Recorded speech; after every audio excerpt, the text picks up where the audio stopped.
Chapter 11:20. As soon as Long Fei Yi finished speaking, Gu Beiwei interjected. It should be on top of the cliff. Your Highness, I'll go with you tonight to investigate. The agitated Gu finally remembered how he, Han Yunxi, and Long Fei Yi had been forced to the edge of a cliff in order to escape the fire. They'd almost fallen into the abyss. That was the first time in his life that someone had stayed by his side. He finally calmed down. Saving people didn't just require hot-bloodedness, but a calm heart as well. Find all the exits and block them all, Gu ordered cold. This guy isn't the least bit stupid when he calms down. Long Fei Yi and Gu Beiwei had the exact same idea. Even if they sent all their men to surround Clearbreeze Peak, it still wasn't safe. After all, the mountain was too big to guard against. But if they could find all the exits of the underground palace and set up an ambush, they'd be able to do twice the work with half the effort. That night, Long Fei Yi and Gu Beiwei personally went to the Black Forest where the poison sex sacrificial altar was and flew up to the cliff face of Clearbreeze Peak. Only people of Long Fei Yi and Gu Beiwei's caliber could fly up such a tall, impenetrable wall. On one hand, they had to be on guard against being discovered. On the other, they had to search for hidden caves and cliffs. They spent the whole night searching the immeasurably tall cliff that stretched for almost 1,000 meters and found that there was only one exit on the cliff. Long Fei Yi and Gu Beiwei didn't return to Medical City. Instead, they had Gu and Tang Li come with them. Tang Li, you and Gu Beiwei will go in through this cave. Gu and I will go up the mountain and enter through the tree hole. Remember, move out as soon as the sun rises. Long Fei Yi instructed. Although Tang Li's martial arts were average compared to theirs, Tang Li had plenty of hidden weapons that were impossible to guard against. Moreover, Ning Jing was here, so he had to save her personally. Long Fei Yi wasn't worried about leaving Tang Li to Gu Beiwei. Gu Beiwei's speed at evading attacks and escaping was unparalleled. It was impossible for him to hurt Bai Yanqing on his own, but it wouldn't be easy for Bai Yanqing to hurt or poison him either. Long Fei wasn't familiar with poisons, but with an undying Gu Qishao by his side, it was enough to deal with Bai Yanqing's poisons. If they ran into Bai Yanqing, Gu would be in charge of keeping Bai Yanqing busy while he went to save the others. Splitting up was also a safety precaution. After all, both entrances could be guarded. If they were discovered, Bai Yanqing would be hard-pressed to deal with two people at once. As long as one of them kept Bai Yanqing busy, the other pair would have a chance to save the others or even launch a sneak attack. Long Fei also instructed Chu Shifeng to wait until daybreak for them to make their move. Then he'd immediately deploy all of his men at the foot of the mountain to lie in ambush at the two entrances, while maintaining the ambush outside Medical City. He left Tang Li to Gu Beiwei while he and Gu circled around the mountain. They snuck all the way to the tree hole that Gu Beiwei had discovered and set up an ambush. There were only 2 hours left before the sun rose. These 2 hours were the dark night before the arrival of the common people. For the 4 of them, this was the longest wait they'd ever had. For Long Fei Yi, what he was waiting for was Han Yunxi's confident smile and the little fellow in Han Yunxi's womb that he'd been waiting for the most. For Gu Beiwei, what he was waiting for was the accusation on his shoulders and the protection in his heart. For Gu, what he was waiting for was the phrase, "Poison lass." For Tang Li, what he was waiting for was a confession that he owed Ning Jing a long time ago, a confession that he and Ning Jing shared the truest words between them. What were Han Yunxi and the rest doing now? Han Yunxi had already woken up. Although fourth young Miss Ren said she could get out of bed now, she was still very cautious and continued to lie flat all day. During the 3 months in the dark room, she hadn't been able to cultivate her poison storage space at all.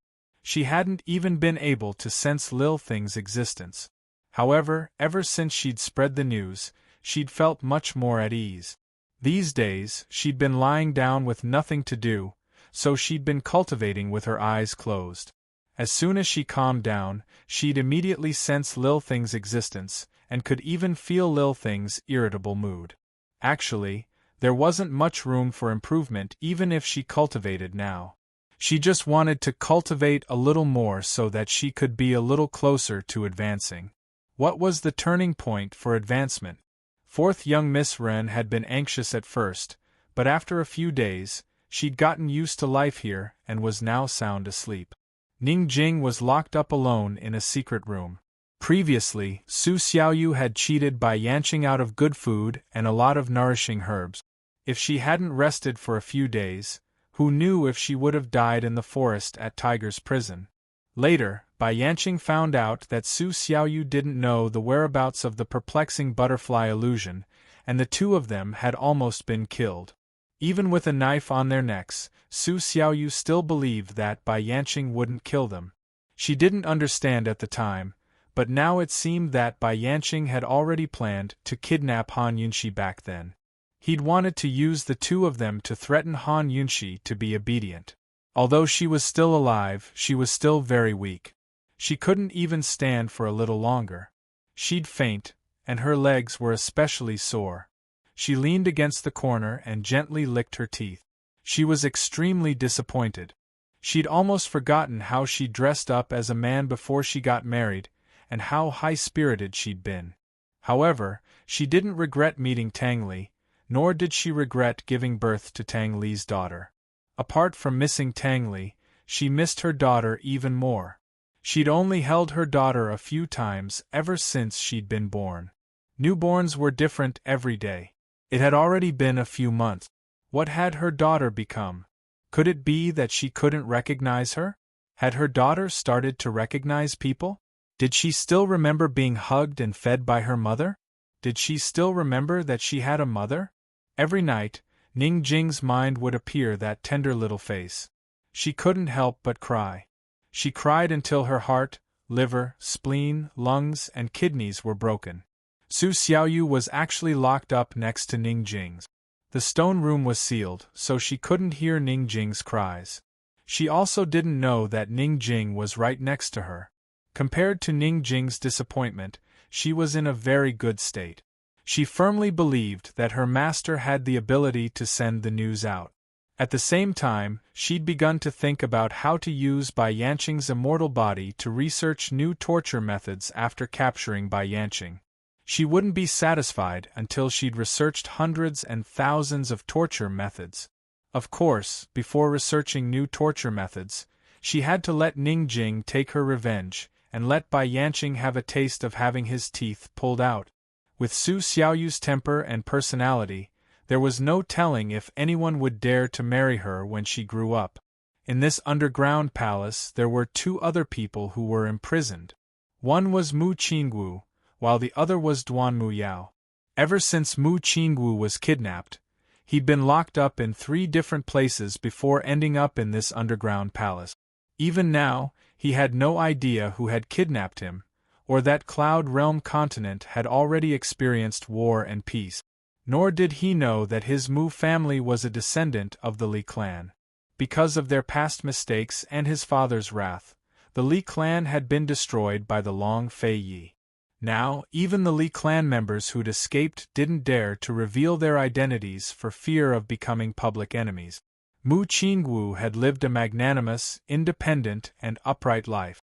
If he knew the cruel truth and the unbearable past of his own clan, how would he feel? Besides the people who delivered his 3 meals a day, no one else had come to visit him since he was imprisoned. He'd asked countless times who his kidnappers were and why, but the people who delivered his meals never said a word. After so long, he almost felt like a hostage who'd been forgotten by the kidnappers. That's right, Mu Qingwu had lost all value to Bai Yanqing. Fortunately, he was forgotten. Otherwise, Bai Yanqing would have ordered people to cut off all 3 meals a day.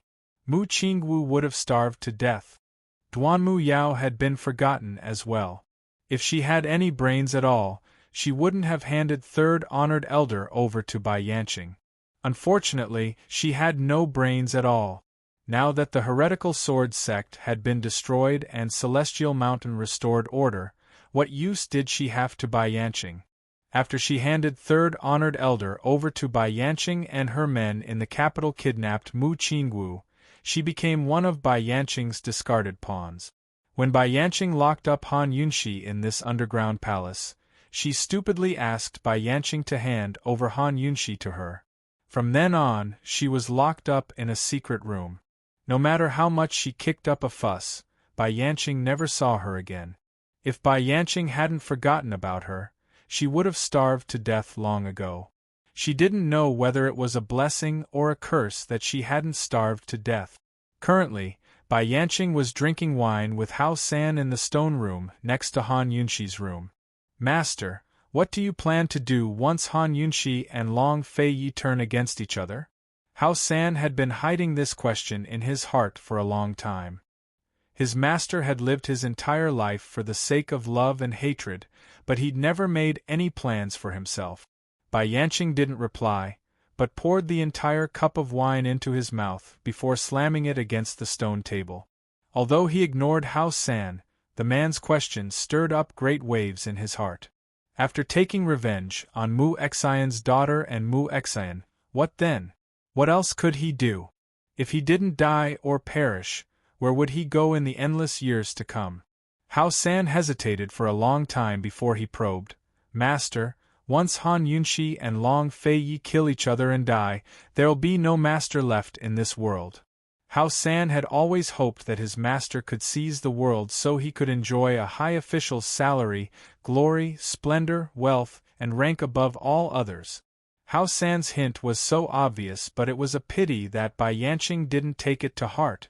He sneered, "Only a masterless world is interesting.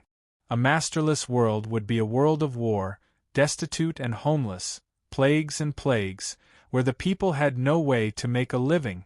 A trace of helplessness flashed past Hao San's eyes, but he didn't make a sound.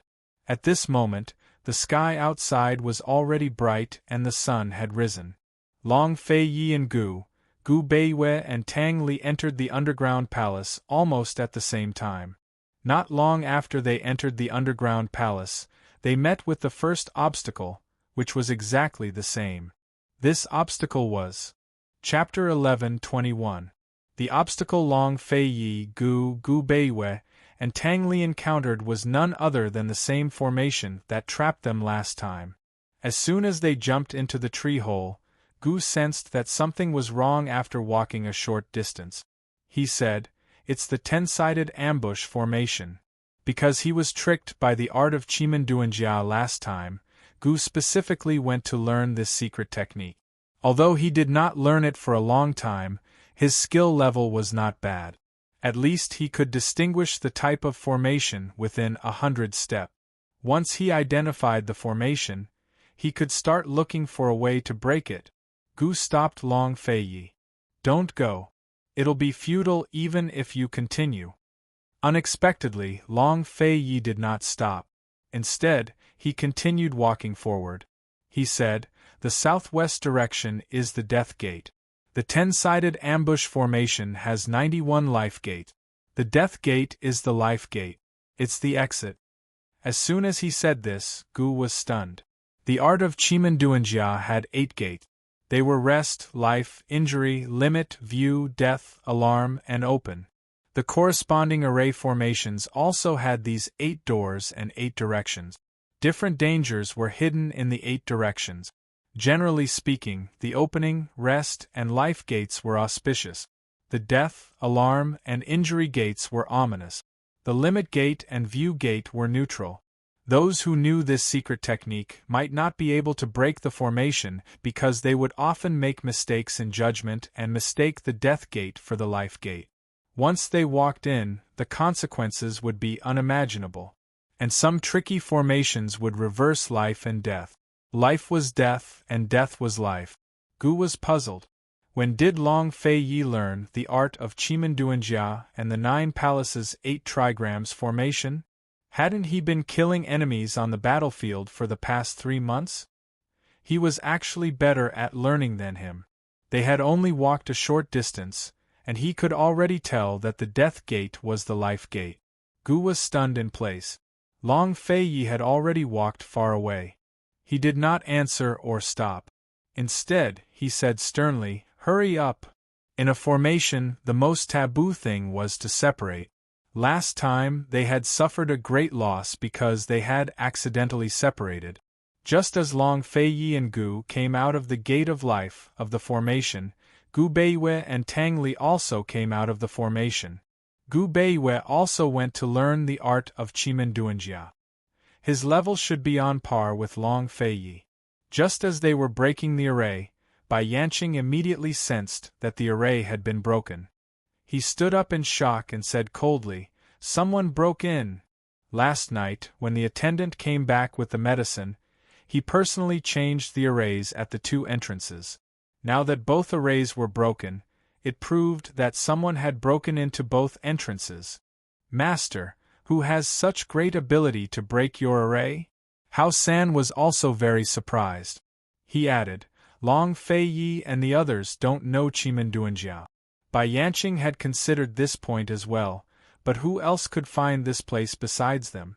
Did they come here on purpose, or by mistake? Although Bai Yanqing was shocked, he didn't panic.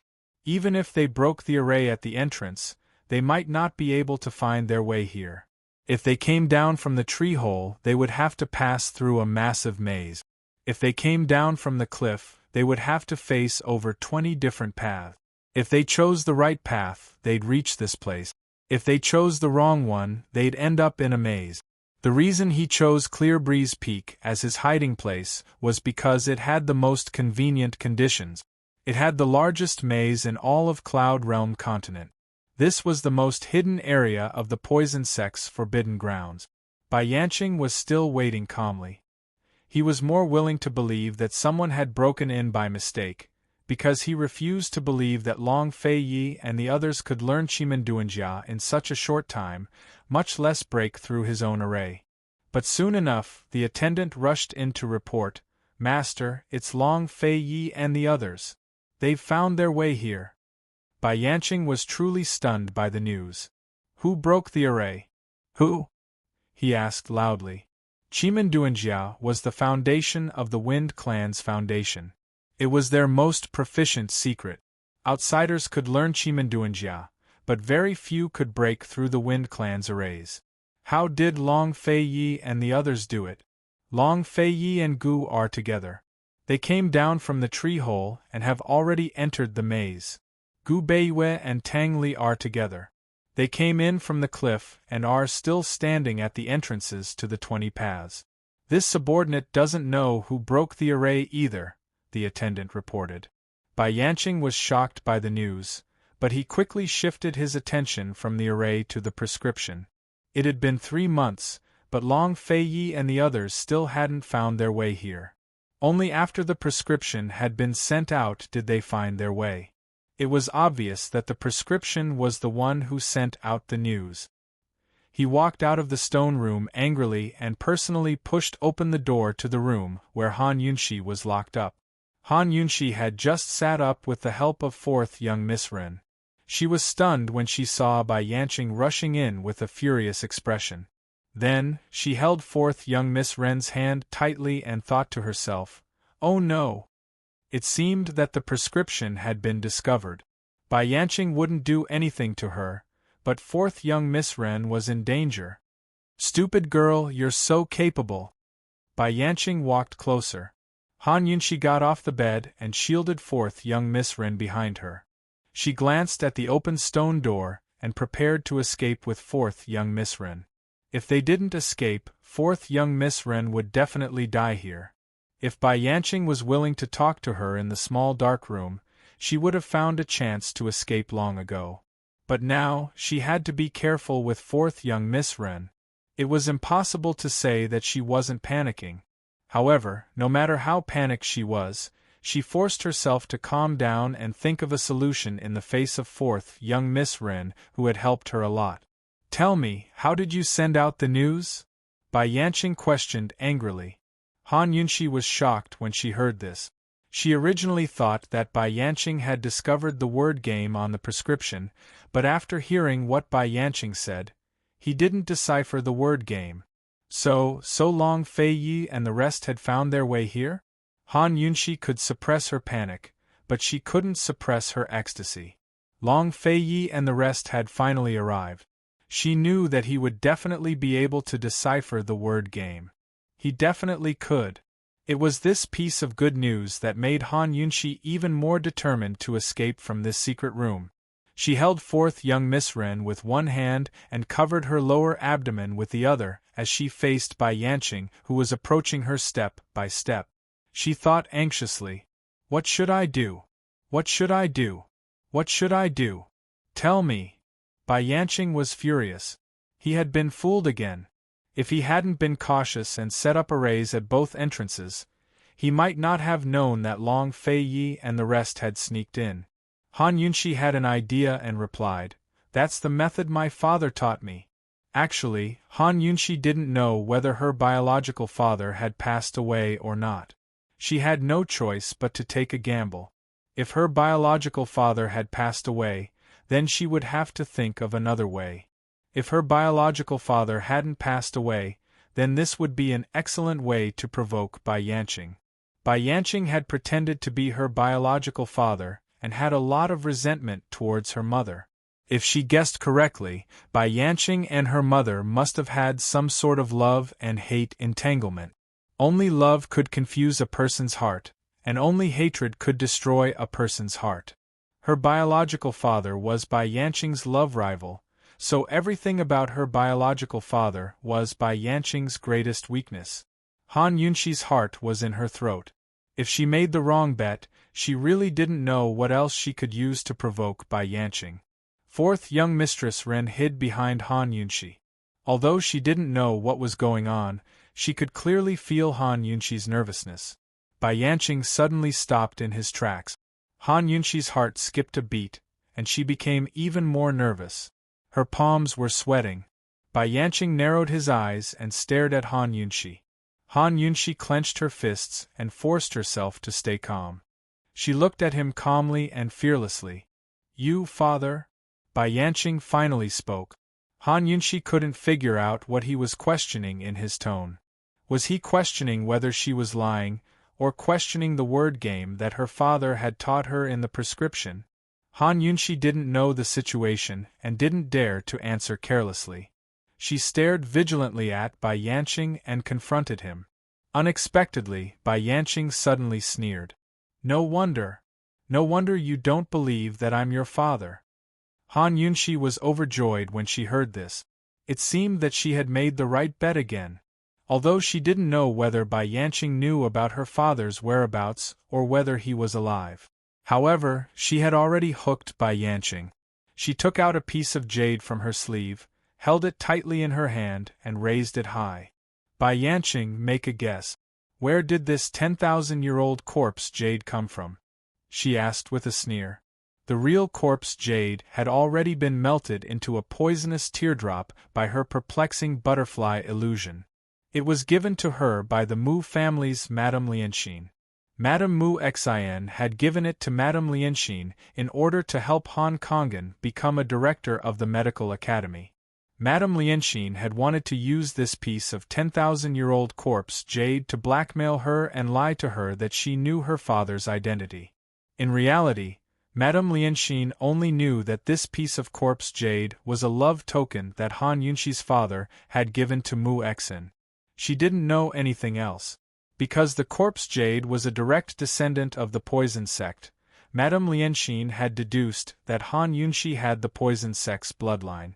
Han Yunxi didn't know who her father was, much less the relationship between him and Bai Yanqing. However, she was certain that her father was also a direct descendant of the poison sect, so he might be related to Bai Yanqing by blood. Between the two of them, who had the right to inherit the position of the poison sect's sect head? Something as good as the 10,000-year-old corpse jade had to be in the hands of the sect head. Bai Yanqing would definitely recognize the 10,000-year-old corpse jade. Han Yunxi wrapped the jade completely in her palms so that not a speck of it was exposed. However, the name 10,000-year-old corpse jade was enough to drive Bai Yanqing crazy. "Great! So this thing ended up in your hands?" Bai Yanqing roared. Han Yunxi's eyes flashed cunningly as she snorted. "This is a love token my father gave my mother, so it's only natural that it ended up in my hands. When I see Long Fei Yi, I'll give it to him. Bai Yanqing wanted her to turn against Long Fei Yi, right? Then she'll show him how lovey-dovey they are. That's old man's thing. Give it back to old man. Bai Yanqing suddenly roared in rage. Han Yunxi knew that her chance had come. She grabbed forth young Miss Ren's hand and sent the jade flying into the bed. I won't give it to you even if it's ruined. Bai Yanqing didn't even think as he lunged forward to snatch it. At the same time, Han Yunxi pulled forth young Miss Ren out of the stone room as fast as she could.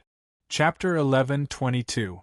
By the time Han Yunxi pulled forth young Miss Ren out of the stone room, Bai Yanqing had already thrown himself onto the bed to grab the jade, only to discover that it wasn't the 10,000-year corpse jade at all. Stop her! Bai Yanqing roared, then turned to chase after her. But Han Yunxi had already crippled Hao San's legs with her poison and was running towards the dark passage on the right.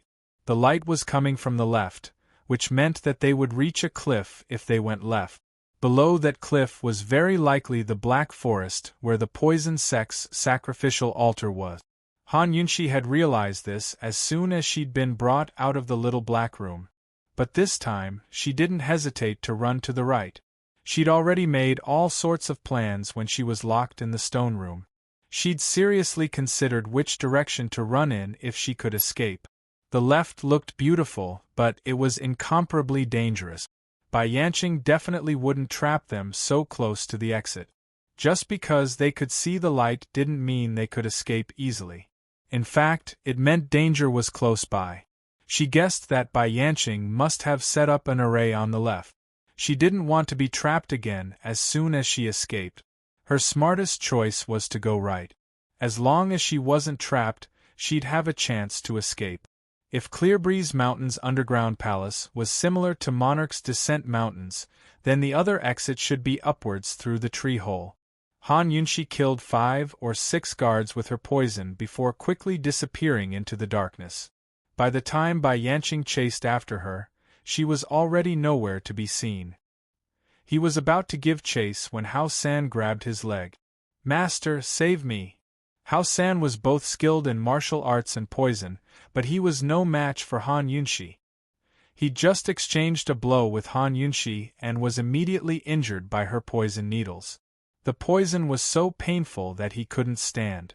He didn't know what kind of poison it was, but he knew that not only would his legs be crippled, but all the bones in his body would be crippled. In the end, he wouldn't be able to escape death. He could only hope that his master would cure him of the poison. Scram! Bai Yanqing was angry and anxious. How could he care about Hao San? Who knew that Hao San would not let go of him? He was not hugging his master, but his own life. If he loosened his grip, he would lose his life. Scram! Do you hear me? Bai Yanqing roared as he stared at the darkness to his right, his heart burning with anxiety. Long Fei Yi and the others had already entered the maze. If the two of them bumped into them, he would have to expend a lot of effort to bring them away. He could not die, but that did not mean that he could not feel pain or injuries. He was very clear that there was a huge gap between his martial arts and Long Fei Yi's. "Master, this old servant has followed you and your family for many years. Even if I have not made any contributions, I have worked hard." This old servant. Before Hao San could finish speaking, Bai Yanqing's palm struck down on his head. Useless thing. Blood immediately flowed out from Hao San's scalp and flowed down his face. Hao San never thought that he would end up like this. But he should have thought of it earlier, shouldn't he? Hadn't Jun Yixie and Bai Yuqiao followed Bai Yanqing for so many years? They had followed him since they were young. Weren't they still kicked away by Bai Yanqing? This person was crazy and had no humanity to speak of. Raising his head to look at Bai Yanqing, Jun Yixie's face suddenly appeared in Hao San's mind. He finally regretted it. The person he should have been most loyal to was not Bai Yanqing, but Jun Yixie. If he had been enlightened at that time, he would not have ended up in this state today. Everything would have been different. Even though he was seriously injured, Hao San did not let go of Bai Yanqing's leg. He hugged it tightly and raised his head to look at Bai Yanqing. You no wonder. No wonder Mu Xian did not want you that year. Ha. Bai Yanqing was enraged. When he heard this, he suddenly bent down and grabbed Hao San's collar. He pulled him up fiercely and questioned, Why? What do you mean? Tell me. Why did she not want me? Tell me. Tell me. Blood continued to flow down. Hao San's entire face was covered in blood. Coldly, he smiled. As he smiled, his smile stopped and his expression froze. Dead, Bai Yanqing was suddenly stunned. He seemed to have just realized that Hao San was dead. He had killed him with his own hand. Hao San had followed him for more than 30 years, right? When he was with Mu Xian, Hao San had been following him. He had so many subordinates, but only Hao San knew about his and Mu Xian's past. Hao San was the one who understood the feud between him and Mu Xian. Hao San was also the only one who could drink with him to relieve his boredom. Why? Bai Yanqing suddenly let go. Hao San fell to the ground, motionless. He was really dead. Why did she not want me? Why? Tell me. Tell me. As Bai Yanqing asked, he looked at his palm.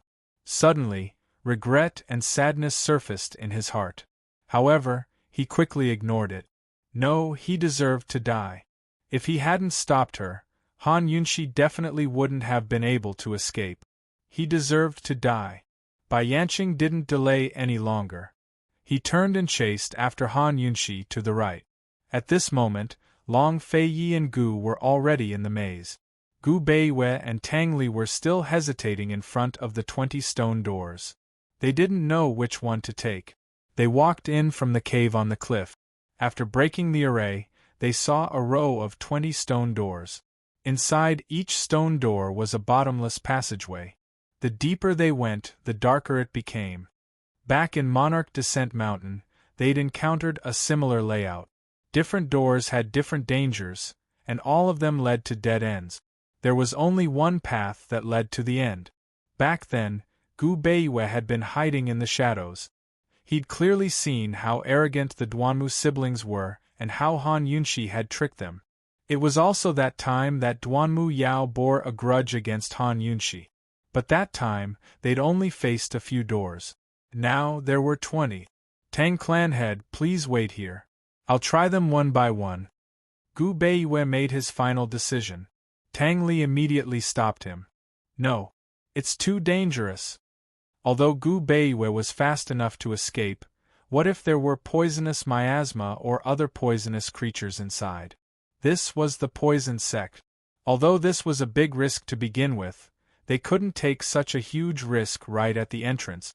They had to wait for Bai Yanqing to show up first. They didn't know that Bai Yanqing's subordinates were watching them from the shadows, so they didn't send the shadow guard over. They were also afraid that too many people would cause too much of a commotion and expose themselves. It's fine, Gu Beiwei said seriously. No. If you're poisoned, what will I do? Who'll take me in? Tang Li countered. Tang Clan Head, we can't delay any longer. His Highness and the others should have already gone in, Gu Beiwei said seriously. If possible, he didn't want to take such a risk here. Moreover, there were 19 dangers ahead. How long will it take you to go through all of them? Tang Li asked seriously. I don't know the depth, so it's hard to say, Gu Beiwei replied honestly. Go back to the medical academy and bring back a cage of rat. How does that sound? Tang Li took out a hidden weapon as he spoke. As soon as he saw Gu's hidden weapon, Gu Beiwei's calm eyes lit up. That's a good idea. With his speed, going back and forth to the medical academy was a very fast thing. This mountain was right behind the medical academy. Tang Li and Gu Beiwei retreated to the bottom of the cliff. Tang Li and the shadow guard stood guard below while Gu Beiwei rushed to the medical academy. Soon enough, they brought 2 large cages of rats back to the 20th door. The medical academy was using rats for research and had raised a large group of them. They had as many as they wanted. Gu Beiwei had brought a large cage of over 20 of them crammed into each other. Seeing that the mouths of the rats had been sealed, Tang Li couldn't help but admire Gu Beiyue's meticulousness and speed. Tang Li took out a hidden needle. This needle was different from other hidden weapons. There was a thin thread on the needle. He didn't know what material it was made of, but it was colorless and transparent. Although it was thin, it was hard. If he didn't look at it closely, he wouldn't be able to see it. Gu Beiyue deliberately pulled on the thin thread, but he couldn't break it. This is called a needle and thread. It's used to delay people. The needle is very ordinary, but the thread is unique to the Tang sect. It's called a hidden thread. A few elders of the Tang sect came up with it. It was just developed last month. They gave each of the Shadow Guard 3 needles. If we don't catch Bai Yanqing and he escapes, as long as someone can shoot him, they can at least follow him for a while and delay him. Tang Li explained in a low voice as he pierced the back of the rats with the hidden needles. Although it was a stab wound, it wasn't fatal.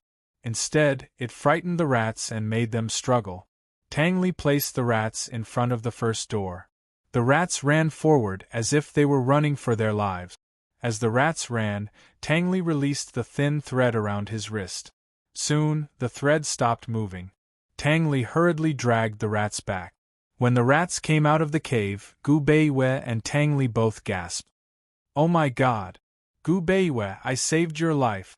The rats were already dead. They didn't know what poison they were poisoned with, but their heads and faces were unrecognizable. In such a short time, they didn't hear any movement in the cave. God knows what kind of poison was in there. God knows how the rats were poisoned. "Do you still have a needle and thread?" Gu Beiyue asked. Tang Li hurriedly gave him one. The two of them divided the work and used this method to test every entrance. Soon, they had 19 dead rats. Some of the rats were bitten by unknown things. When they were dragged out, only half of their bodies were left. These caves were dangerous to begin with. Just the poisonous miasma that Bai Yanqing set up was enough to make them suffer. It had to be said that Tang Li was right to be cautious this time. The 19 caves were all dead ends and were all sealed. Therefore, Bai Yanqing had already set up a poisonous miasma. No matter how fast Gu Beiyue was, he would definitely be poisoned as soon as he entered. Only the last door was left. Tang Li sighed in relief. It should be this way. Gu Beiyue still took a rat to experiment. The rat ran into the cave for a long time before the hidden threads chasing after it stopped. In the end, all the hidden threads were used up. Gu Beiyue had no choice but to drag the rat back. When he pulled it back, the rat was still alive and well. This is the way. It can't be wrong. Tang Li was overjoyed. Gu Beiyue didn't dare to delay any longer. He used his qinggong and flew in with Tang Li. However, they didn't go far before they encountered a formation.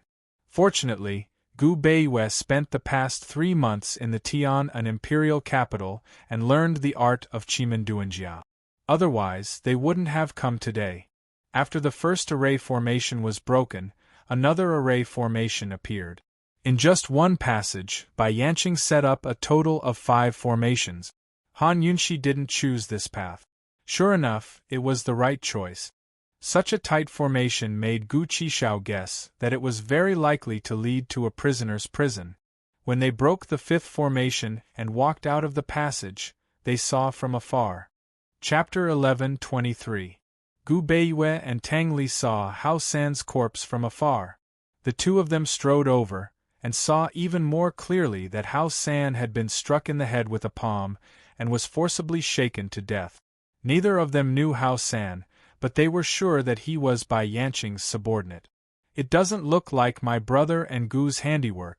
They can't be that fast," Tang Li muttered to himself as he squatted down to check. Gu noticed that the blood flowing out of Hao San was very strange. He quickly grabbed Tang Li's hand and said, "Be careful, he might have been poisoned." "Could it be my sister-in-law?" Tang Li was shocked. "It's possible," Gu Beiyue said seriously. They really did not think that Bai Yanqing would kill his subordinate. "So, did my sister-in-law escape?" Tang Li asked again. Gu Beiyue had already found the stone room with the door open. He said, To be exact, she should be escaping. He walked into the stone room, and Tang Li quickly followed. They found a medicine pot in the stone room and some medicinal herbs that had not been decocted yet. Gu Beiwe took a look at the medicinal herbs and immediately confirmed, "The princess is trapped here. She must have left not long ago." The dregs in the medicine hut had not been cleaned up, so he estimated the time it took for the decoction to be decocted. Based on the time of Hao San's death, it must have been just now. They mistakenly thought that Hao San was killed by Han Yunxi. It could be considered a coincidence. Gu Beiwe and Tang Li looked at each other. They did not say anything and rushed out of the door at the same time. There were only two paths here. One was to the left, which led to the passage to the cliff. The other was to the right. It was dark and they could not see where it led to. Needless to say, Han Yunxi must have escaped to the right. Otherwise, she would have been trapped in the formation. Gu Beiwe and Tang Li chased to the right. They did not go far before they saw several corpses. They were all poisoned to death, and they died not long ago. As a result, they were even more convinced that Han Yunxi had just escaped from the stone room. What a coincidence! If she had escaped a little later, she would have bumped into them. Soon, Tang Li and Gu Beiwe's figures disappeared into the darkness of the passage. At first, they were still walking straight ahead. Later on, they encountered a fork in the road. The original road split into two. They did not know which path to choose, so they could only choose one path. But who would have thought that after walking for a while, they would come across two crossroads? They had no choice but to continue to choose one path. After a while, Gu Beiwe realized something was off. "Tang Li, let's turn back. There's something wrong with this path." Formation? Tang Li also found it strange. Why were they still in the passage after walking for so long? The stone walls on both sides were very similar. They could not tell if they had walked this path before. It might be a maze. "I hope it's not," Gu Beiwe said seriously. Gu Beiwe left a mark. He and Tang Li turned back to the original path and changed to another intersection. Who knew that after walking for half a day, they would actually see the mark they left behind? "It's a maze," Tang Li said angrily. "Don't stop. Keep walking. If the princess was not caught by Yanqing, she should also be in the maze." "Maybe we can meet her," Gu Beiwe said seriously. His words immediately cheered Tang Li up. His sister-in-law might be with Ning Jing. Perhaps, his sister-in-law knew where Ning Jing was locked up. Tang Li and Gu Beiwe walked in circles in the maze. At the same time, Long Feiyi and Gu were also walking in circles. Gu had always been impatient. He handed over Mo Xie's sword. "Let's just break these stone walls." Long Feiyi glared at him coldly. "You'll have to bear the consequences if you act rashly and alert the enemy." Gu hurriedly put away Mo Xie's sword. "Then what should we do? Perhaps Yanqing's watching us from the shadows and laughing at us?" Long Feiyi looked at him and said, "If you're impatient, then get out." "You." Gu was furious. If he was impatient, would he have waited until now? Long Feiyi ignored him and did not continue walking.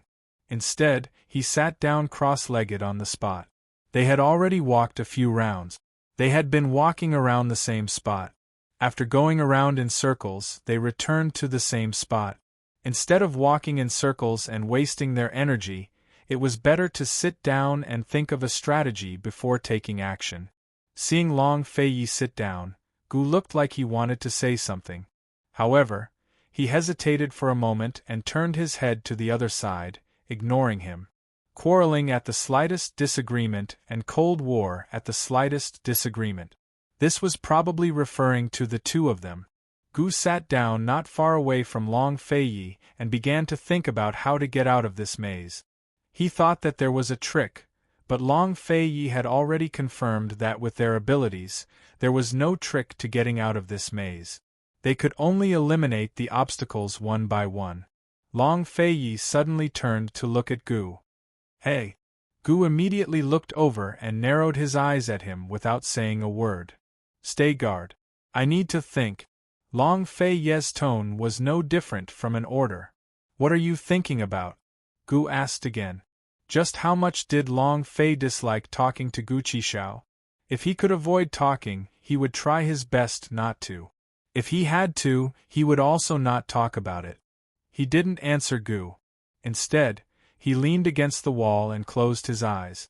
Gu only felt that his bottom line had been challenged. However, in order to save Poison Lass, he had no choice but to endure it. He secretly swore that in the future, he would speak less with Long Fei Yi. If Long Fei Yi asked him anything, he would exchange his own life for his own. Long Fei Yi closed his eyes and seriously recalled the paths and intersections that they had just walked through. Since they had entered the maze, they had gone around in circles and returned to their original spot 6 times. In these 6 times, they had not gone one round, and they had met 7 to 8 three-way intersections. Once they chose a junction, they would face 7 to 8 more intersections. If they didn't choose one of the intersections, they would face 5 to 6 more intersections. Sometimes the intersections would lead back to the original junction. Sometimes they would walk a few rounds before coming back. In short, it was very complicated. Long Fei Yi carefully recalled the paths they had taken. After thinking for a long time, he suddenly bit his finger and used his blood to draw a map on the ground. Seeing this, Gu was astonished and immediately came over to take a look. He saw that Long Fei Yi had drawn a few hexagons on the ground that were close to each other. It looked like a beehive. Gu couldn't understand it no matter how he looked at it. Long Fei Yi's eyes were cold as he stared at it seriously. He didn't know what he was thinking about. Gu waited for a while, but Long Fei Yi didn't make a sound. Hence, he threw his lofty aspirations to the back of his mind and asked anxiously, "What happened to you? What are you drawing?" Long Fei Yi ignored him and continued to focus on the bloodstains on the ground. If he guessed correctly, the maze in the underground palace should be a beehive maze. It was made up of countless hexagons. The 6 corners of each hexagon were three-way intersections. The maze was very big, so sometimes they went astray and took a long detour before coming back. Other times, they didn't go astray and walked a small detour before coming back. When they took a big detour and came back from a different direction, they couldn't see the sign from before. When they took a small detour, they could see the sign after going back from where they came from. If it was confirmed that it was a beehive maze, Long Fei Yi naturally had a way to solve it. However, he couldn't be completely sure. Hence, he still had to walk a few more rounds and do a few more experiments. Long Fei Yi got up. He didn't bother to greet Gu and walked forward. Gu had no choice but to follow him with a gloomy face. While Gu Beiwei and Tang Li were walking in circles and Long Fei Yi and Gu were doing experiments, Bai Yanqing was looking for Han Yunxi everywhere. Yes, although Bai Yanqing knew how to get out of the maze, he couldn't completely control the entire maze. After all, the maze was too big and there were several levels. He didn't have enough manpower. Han Yunxi and 4th young mistress Rin disappeared after entering the maze. Bai Yanqing and several guards couldn't find them. The more Bai Yanqing searched, the more irritable he became. The entrance formations on both sides had been broken. If Han Yunxi met Long Fei Yi and the others and they escaped, how much effort would he have to put in to catch them again? After Bai Yanqing searched around the maze, he finally stopped and said coldly, "Go and bring Ning Jing and Su Xiaoyu out for Old Man. These 2 hostages could still be put to good use." Bai Yanqing quickly disappeared into the maze. After an hour, Long Fei Yi was completely sure that this maze was a beehive maze. He took the initiative to tell Gu, "This maze has many levels. It's a man-made beehive with many exits. However, this kind of maze usually has many traps. It's safer to hide the hostages inside the maze than behind it. We should be at the top level now. There's no other way but to go down level by level. Remember, don't act rashly and alert the enemy." Looking for them floor by floor, based on Long Fei Yi's estimation of this maze, coupled with his and Gu's speed, they should be able to walk through every path in about 2 days and 2 nights. Who knew, just as Long Fei Yi and Gu were about to move forward, a familiar voice suddenly came from the right. This voice was a sharp woman's cry, as if she had been greatly frightened. Ning Jing. Long Fei Yi recognized this voice. He had heard it once in General Mu's residence. Right. Gu immediately identified the source of the voice. The two were about to go over, who knew that another scream would come. It was actually Su Xiaoyu's voice. Left. Long Fei Yi said. What happened? Why were Ning Jing and Su Xiaoyu on the left and right sides of the maze? Why did they scream at the same time? Where was Han Yunxi? Gu and Long Fei Yi had a rare tacit understanding.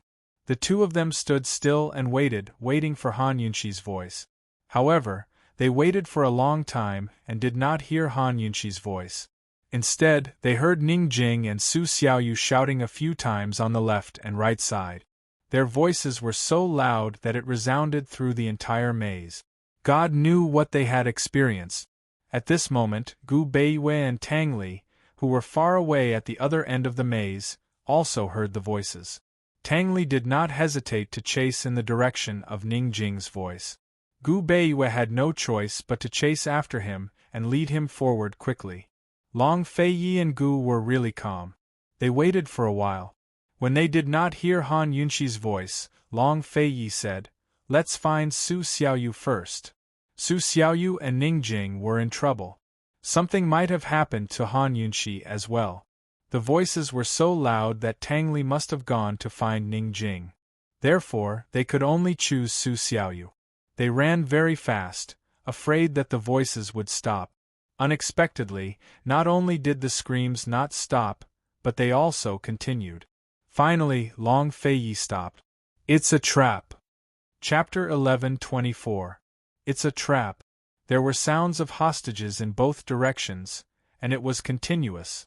It didn't seem like Bai Yanqing was torturing the hostages. Instead, it seemed like he was deliberately making the hostages make sounds. Otherwise, why would he imprison them in different directions in the maze? And torture them at the same time?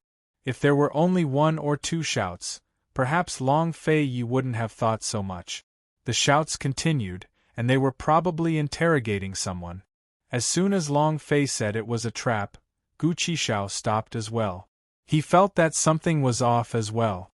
Long Fei, this isn't a plan to lure the snake out of its hole, right? Who is he trying to lure out? Long Fei Yi asked. Gu leaned back against the wall and crossed his arms. He slowly narrowed his eyes and looked at Long Fei Yi. Judging from his posture, he seemed to have guessed something. But unexpectedly, he said to Long Fei Yi, "What do you think?" Long Fei Yi had the urge to throw this guy to Tang Li and get Gu Beiwei instead. He didn't answer Gu. Instead, he said, "Go to Ning Jing, quick!" If Bai Yanqing wanted to lure the snake out of its hole, there were only two possibilities.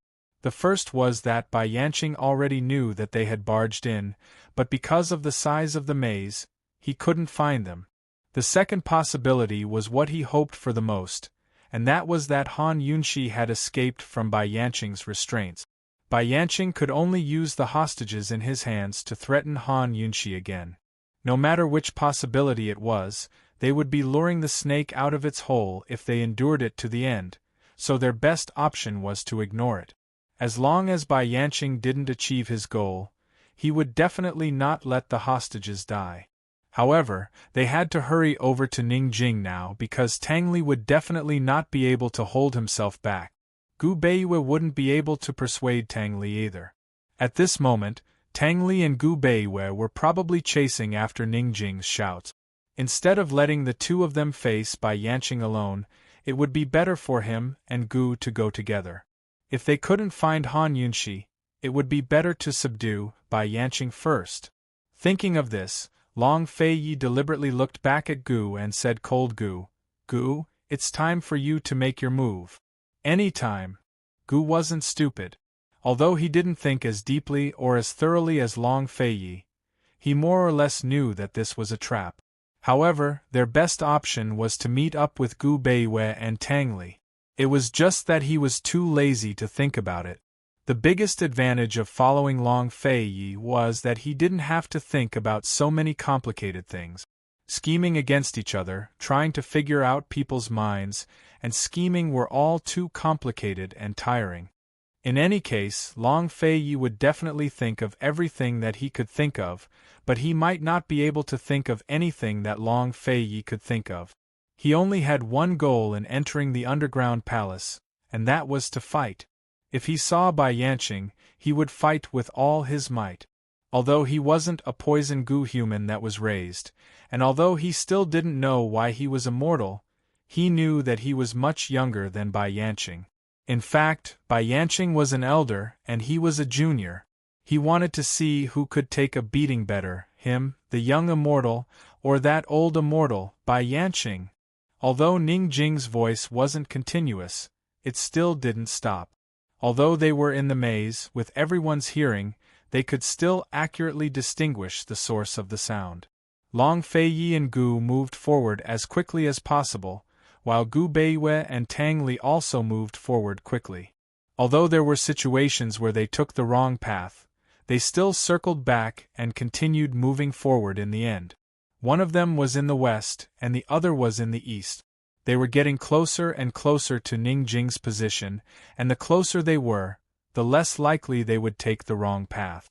Han Yunxi and fourth young Mistress Ren, who were hiding somewhere in the maze, had already heard Ning Jing and Su Xiaoyu's screams. Fourth young Mistress Ren was so frightened that she didn't know what to do. Han Yunxi leaned against the wall, listening carefully while thinking. It had to be said that she, who was usually decisive, was hesitating this time. She hesitated for a long time and didn't know what to do until now. She knew that Long Fei Yi and the rest had solved the riddle and should be coming over. Otherwise, Bai Yanqing wouldn't have questioned her about the prescription. However, she didn't know that Long Fei Yi and the rest had already arrived at the underground palace and were in the maze. Bai Yanqing's motive for doing this was to lure her out. As long as she didn't go out, Bai Yanqing wouldn't dare to do anything to Ning Jing, Little Yuer, and the rest. She could even take the opportunity to escape from the maze. Bai Yanqing wouldn't let the hostages die. She knew that the best choice was to take the opportunity to escape. Perhaps she could meet up with Long Fei Yi and the rest after escaping.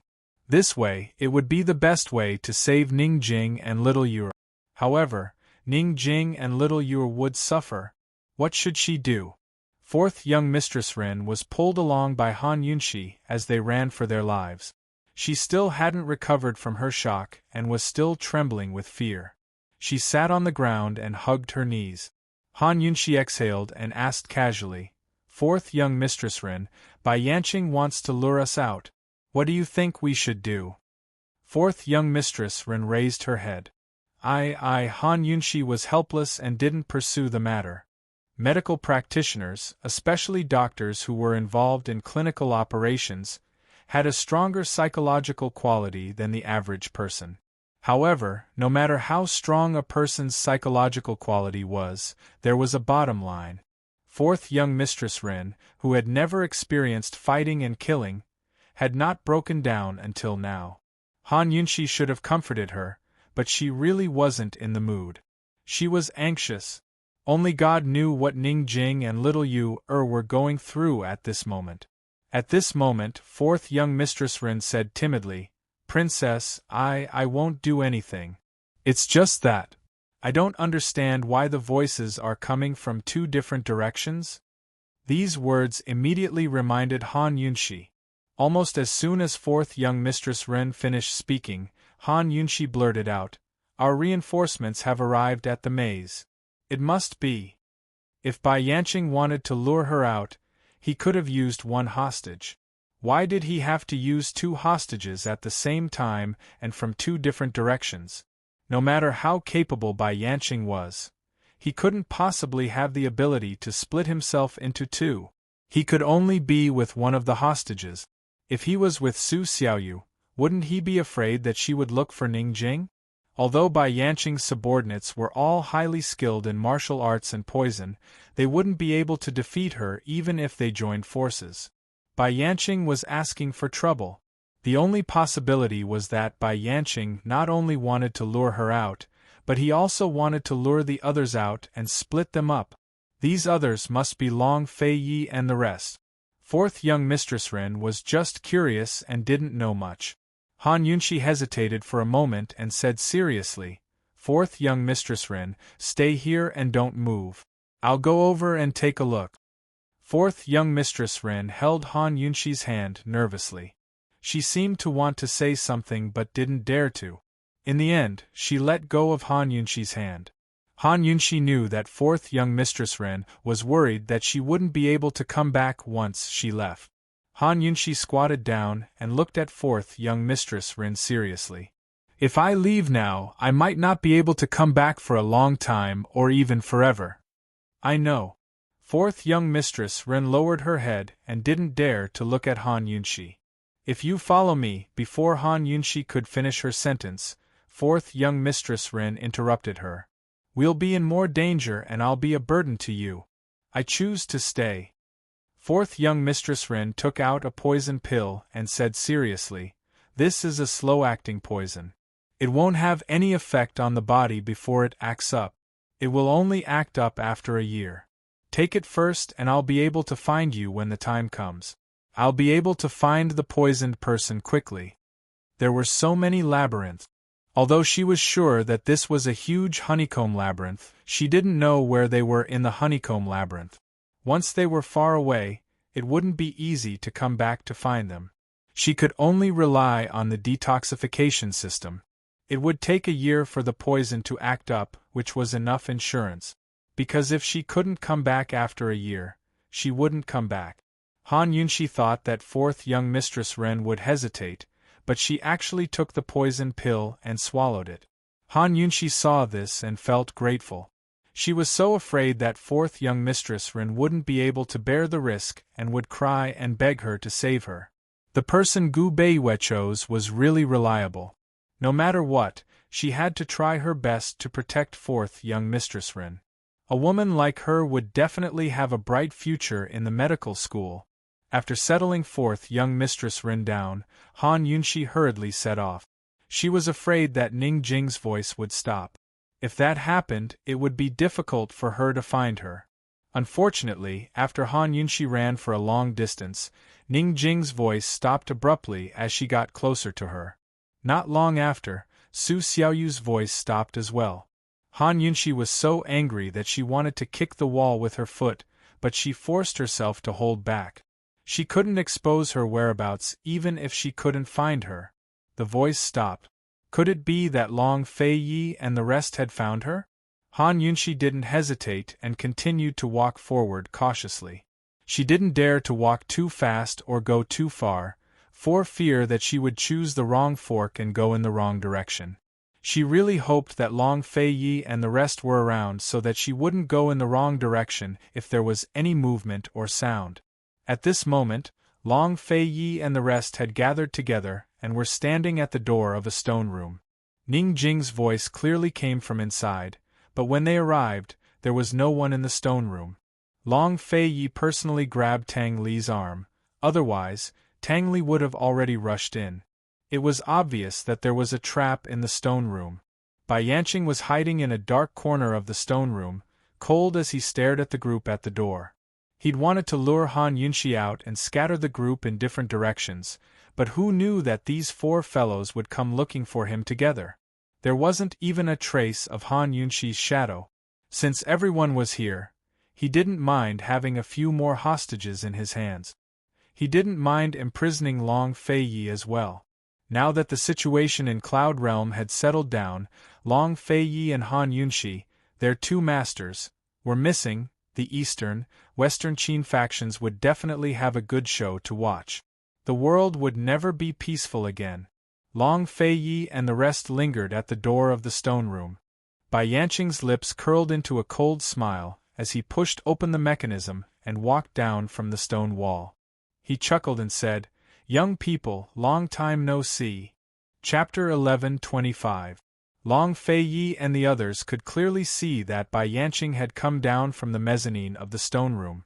Then, were the hostages also trapped in the mezzanine? "Where's Ning Jing?"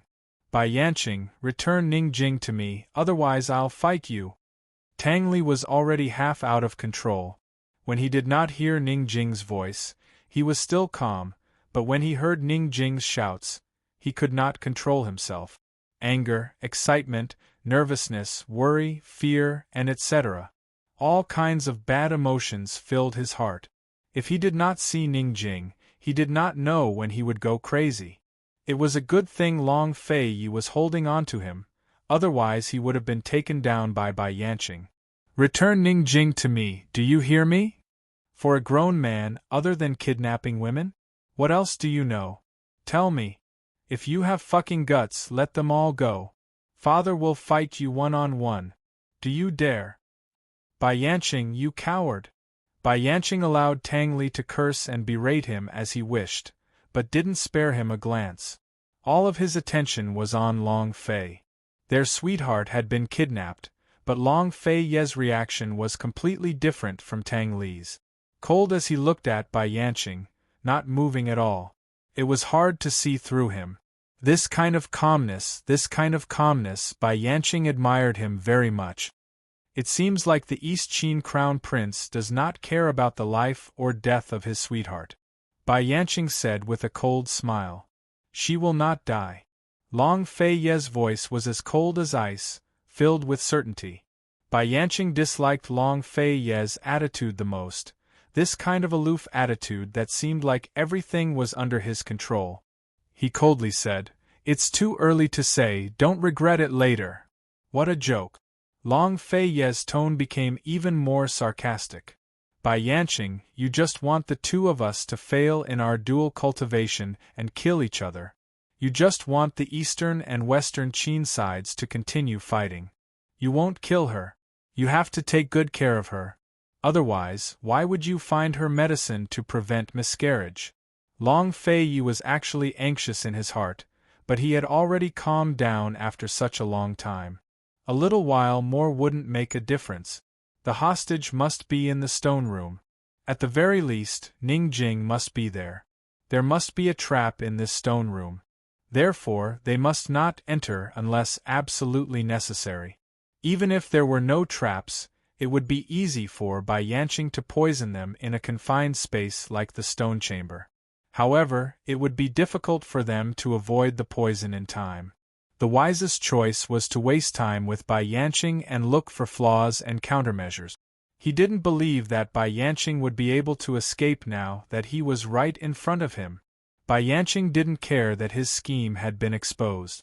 At this point, he no longer had the patience to play with this group of young people. Today, he was determined to imprison Long Fei Yi. Bai Yanqing finally looked at the furious Tang Li. However, he pointed at Long Fei Yi and said, "We can have a one-on-one duel, but he'll come. Those who don't dare are cowards." Long Fei Yi was about to answer when Gu suddenly laughed wildly. "Old man, you don't even dare to accept Tang Li's challenge. What right do you have to fight Long Fei Yi?" Bai Yanqing wasn't so easily provoked. He ignored Gu and looked cold at Long Fei Yi, waiting for Long Fei Yi to accept the challenge. Other than Long Fei Yi, who else had Gu's cheap mouth lost to? Bai Yanqing's indifference didn't discourage him. Instead, it aroused his fighting spirit. He said, "Oh right. I forgot that you're a coward. Poison Girl said she was going to castrate you, but you didn't even show up." At this point, Bai Yanqing had already glanced at Gu from the corner of his eyes. Aside from Long Fei and Han Yunxi, he'd never really considered anyone else worthy of his attention. As for Gu Qishao, he only knew that the man was a test subject who'd survived a calamity thanks to medicine. Ouch! Gu suddenly slapped his thigh hard. The sudden and intense reaction made Long Fei Yi and the others look at him, wondering what was wrong with him. Bai Yanqing finally looked over as well. Gu Qishao said, "Long Fei, this old man suddenly remembered something. TSK, why didn't I think of it back then?" "What is it?" Long Fei Yi asked. Although he didn't know what Gu was up to, he was very sure that Gu was putting on an act. He was very willing to play along. Gu narrowed his eyes and looked like he was deep in thought. He said seriously, Long Fei, do you think this old thing is a eunuch? Otherwise, why wouldn't he dare to show up when Poison Girl threatened to castrate him? As soon as he said this, even Tang Li, who was still struggling, suddenly quieted down. The spacious corridor was completely silent. Which man could stand this kind of provocation? Bai Yanqing wouldn't be a man if he kept quiet. He said angrily, "Shut up." Gu was a very strong-willed person. Since Bai Yanqing had ignored him earlier, he couldn't be bothered with Bai Yanqing now. He didn't even look at him. He chuckled at Long Fei and said, "Tsk, no wonder. Poison Girl has always suspected that this old thing isn't her father. She said that they weren't related by blood. Maybe he really isn't Poison Girl's father. He could not do such a thing. No wonder Madame Mu Xian followed someone else." "Gu, shut up." Bai Yanqing was thoroughly enraged. Mu Xian had always been his greatest weakness. Any topic related to Mu Xian could touch his sensitive nerve. Gu smiled carelessly, his face full of disdain. When he was investigating Han Yunxi's identity, he had thoroughly investigated the rumors about Mu Xian and the poison sex orphan. He had heard several versions of the rumors. Judging from Bai Yanqing's sinister actions and the fact that Mu Xian had left the poison sect to marry Han Kongan, there must be some grudge between Mu Xian and Bai Yanqing. Perhaps Bai Yanqing was tormenting Poison Girl like this to get back at Mu Xian. Thinking up to here, Gu turned back to Bai Yanqing. He rubbed his chin and asked seriously, "Old thing, there's no one else here besides us men. Tell me the truth, is it because you can't do it that Mu Xian abandoned you and even settled for trash like Han Kongan?" "Gu, this old man will kill you." Bai Yanqing exploded. "Kill this old man? You're neither male nor female, an immortal and indestructible thing. You think you're worthy?" Gu scoffed. Bai Yanqing immediately raised his sword and charged out. Gu shot a look at Long Fei and Gu Beiwei before fleeing down the stone corridor. This was the first time in his life that Bai Yanqing had been humiliated like this. He was so angry that he swung his sword and chased after Gu. Gu hadn't actually run far. He had started fighting with Bai Yanqing in the corridor behind the right fork. Long Fei had captured Tang Li and hadn't moved from his spot. He was basically betting on the left side of the corridor to prevent Bai Yanqing from escaping. Gu Beiwei had already entered the secret room and quickly searched for hidden passages on the walls and floor. Ning Jing's voice had come from this room, so the hostages must still be here. "Brother, let me go. Let me in," Tang Li said anxiously. "Try making noise again," Long Fei said sternly. His line of sight had always been in front of him. Although he couldn't see the situation on Gu's side, his attention was focused there. The reason why he let Gu Beiwei enter the stone room alone was because Gu Beiwei was fast. If there were any traps, he would be able to escape quickly. Long Fei let go of Tang Li, and Tang Li really didn't dare to make any more noise. He had to be scolded before he could calm down. He looked into the stone room and prepared his hidden weapons, guarding against situations that could happen at any time. In front of him, the sounds of fighting were getting louder and louder. Gu and Bai Yanqing were locked in a fierce battle. Gu's swordsmanship wasn't as good as Bai Yanqing's. However, with the sword spirit of Mo Xie's treasured sword in his hand, in terms of martial arts, he and Bai Yanqing were on par. He had also shown his trump card at the beginning and only fought with Bai Yanqing. Now that they had fought for more than 10 moves, there was still no clear winner. Bai Yanqing wasn't so patient. He had to vent his anger on Gu. Otherwise, he wouldn't be able to take it lying down. Suddenly, he put away his sword and faced Gu's sword head-on, closing in on Gu. A complicated look flashed past Gu's eyes. He suddenly retreated all the way to Long Fei's side. At this time, Gu Beiwei just came out of the stone room. Other than the mezzanine where Bai Yanqing had hidden, he didn't find any other mechanism. Gu Beiwei wanted to talk to Long Fei. Seeing that Gu had fled back and Bai Yanqing had chased after them, they became alert and didn't dare to be distracted. Long Feiyi frowned slightly. Why did Gu run back? Didn't he know to buy more time? Although Gu Beiwei didn't find any other mechanisms in the stone room, it didn't mean that there were no mezzanines or traps in the stone room. Many of the Tang sect's hidden weapons were small mechanisms. He often stayed in the Tang sect. Although he didn't learn, he knew a little about mechanism design. In order to prevent others from discovering many traps and secret rooms, the activation mechanism would be hidden outside and guarded by specialized people. Tang Li's attention was all on Ning Jing. Otherwise, he would have thought of it long ago. If he led Gu Beiwei around the stone room to find the mechanism, they should be able to find it very quickly. Gu lured Bai Yanqing over like this. Gu Beiwei and Tang Li couldn't move. They could only wait and see. Brat, don't run if you have the guts, Bai Yanqing said angrily. Which eye of yours saw me run away? Gu retorted. He turned around and said to Long Feiyi and the others, there's a poisonous aura behind you. It should be a group of poisonous snakes. Be careful of the poisonous gas. It turned out that Gu had specially come over to warn them. The group of snakes was behind them. Even with their hearing, they didn't detect any movement. It seemed that not only could this group of poisonous snakes spit out poisonous gas, but they were also silent when they crawled. Bai Yanqing used poison as expected. Gu Beiwei immediately took out his small golden knife. Tang Li was also on guard, holding his hidden weapon.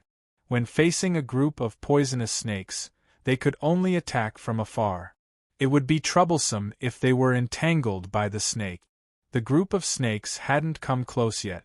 Long Feiyi was relieved to leave his back to Gu Beiwei and Tang Li.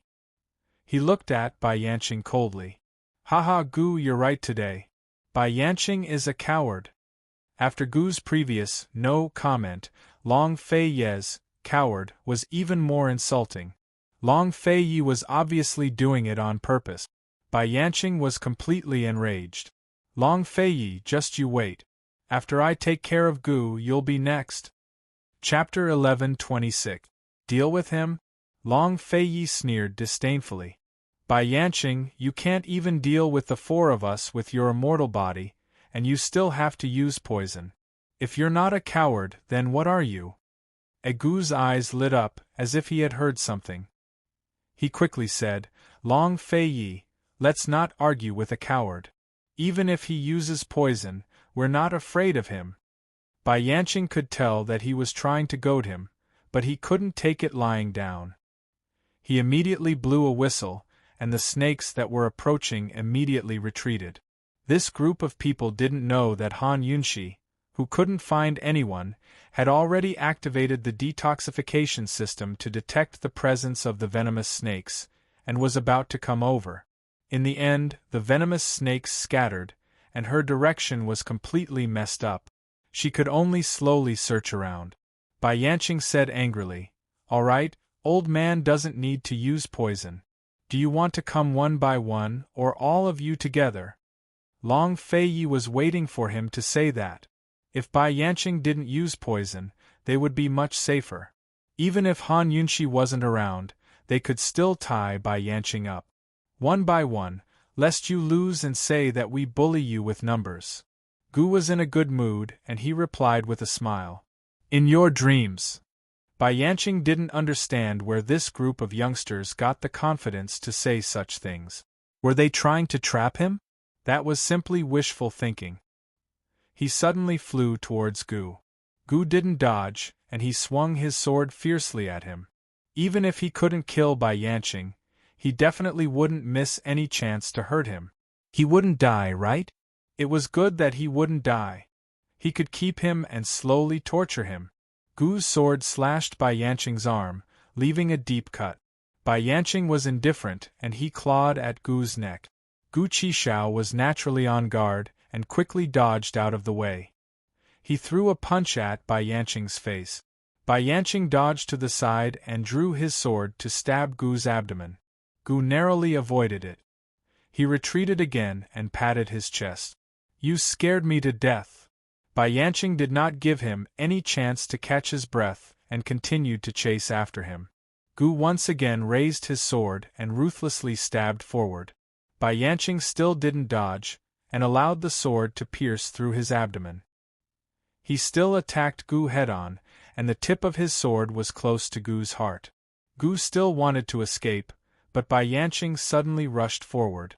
In an instant, Gu's entire sword pierced through Bai Yanqing's abdomen. Bai Yanqing also forced himself in front of Gu. He drew a dagger from his sleeve and pressed it against Gu's heart. He didn't stab it, but Gu didn't dare to move. "You've lost." Bai Yanqing's eyes were cold, and he stared at Gu. Gu didn't answer him, and his eyes turned cold.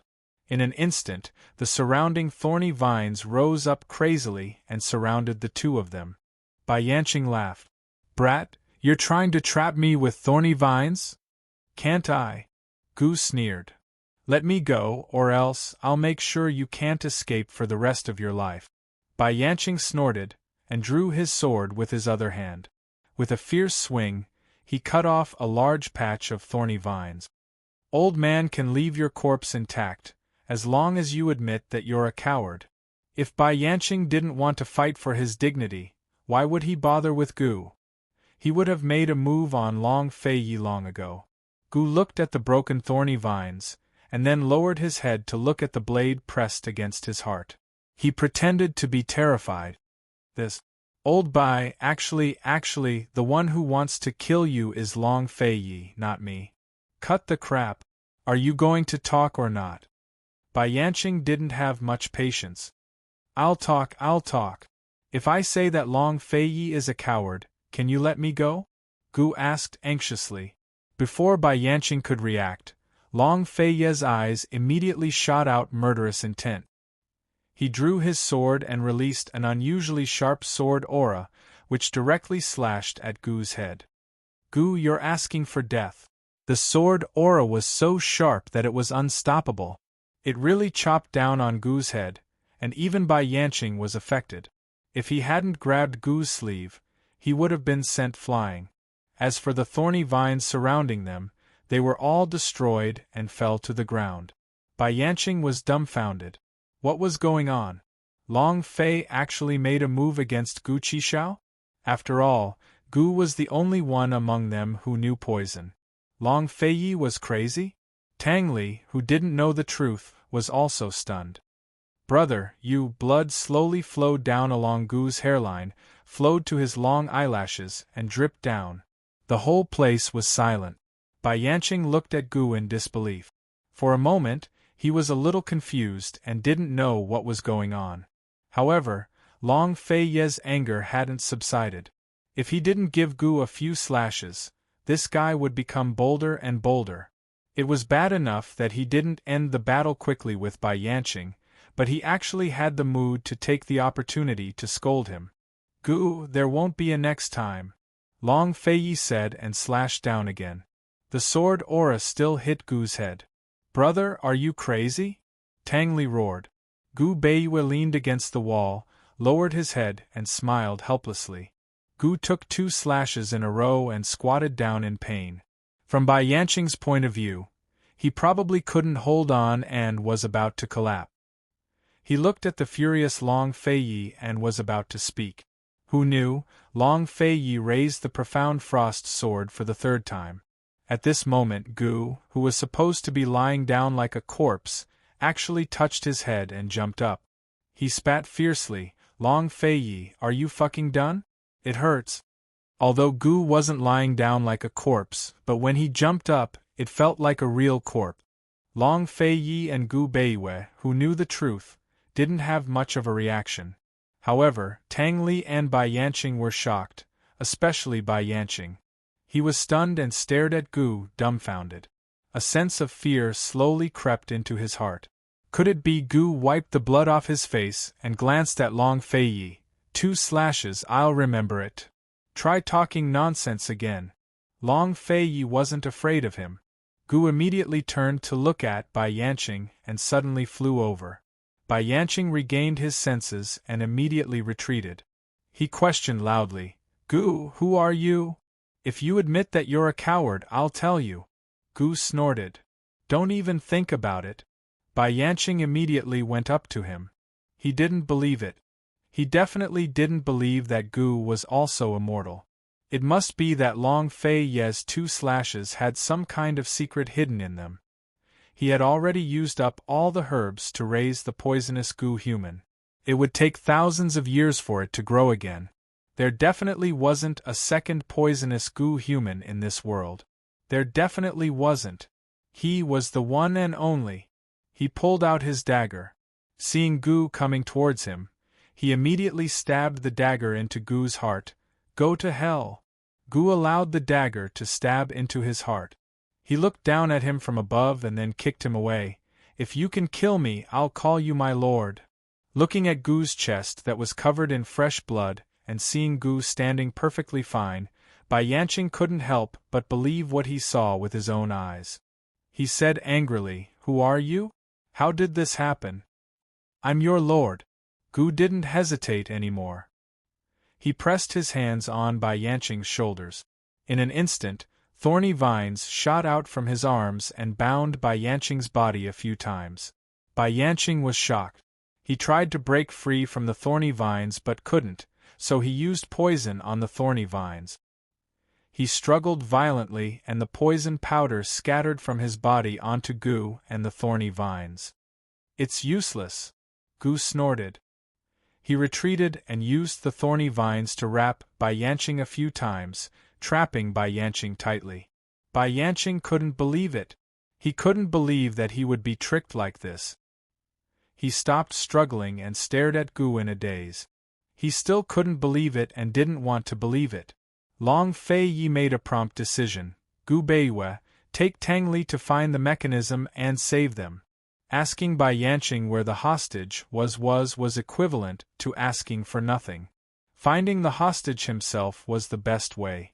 Tang Li and Gu Beiyue were about to leave when smoke suddenly came out from the cracks of the surrounding stone walls. Oh no, it's poisonous! Gu shouted. Long Fei Yi and the other two immediately held their breath. Soon, a group of poisonous snakes came from both sides. It was the group of poisonous snakes that could spit out poisonous gas. There are a lot of snakes, Gu said with a serious face.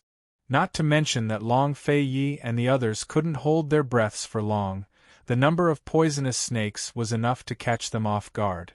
Moreover, only God knew what other poisonous tricks Bai Yanqing had left. Coward, you said you wouldn't use poison. Tang Li scolded. Bai Yanqing remained unmoved.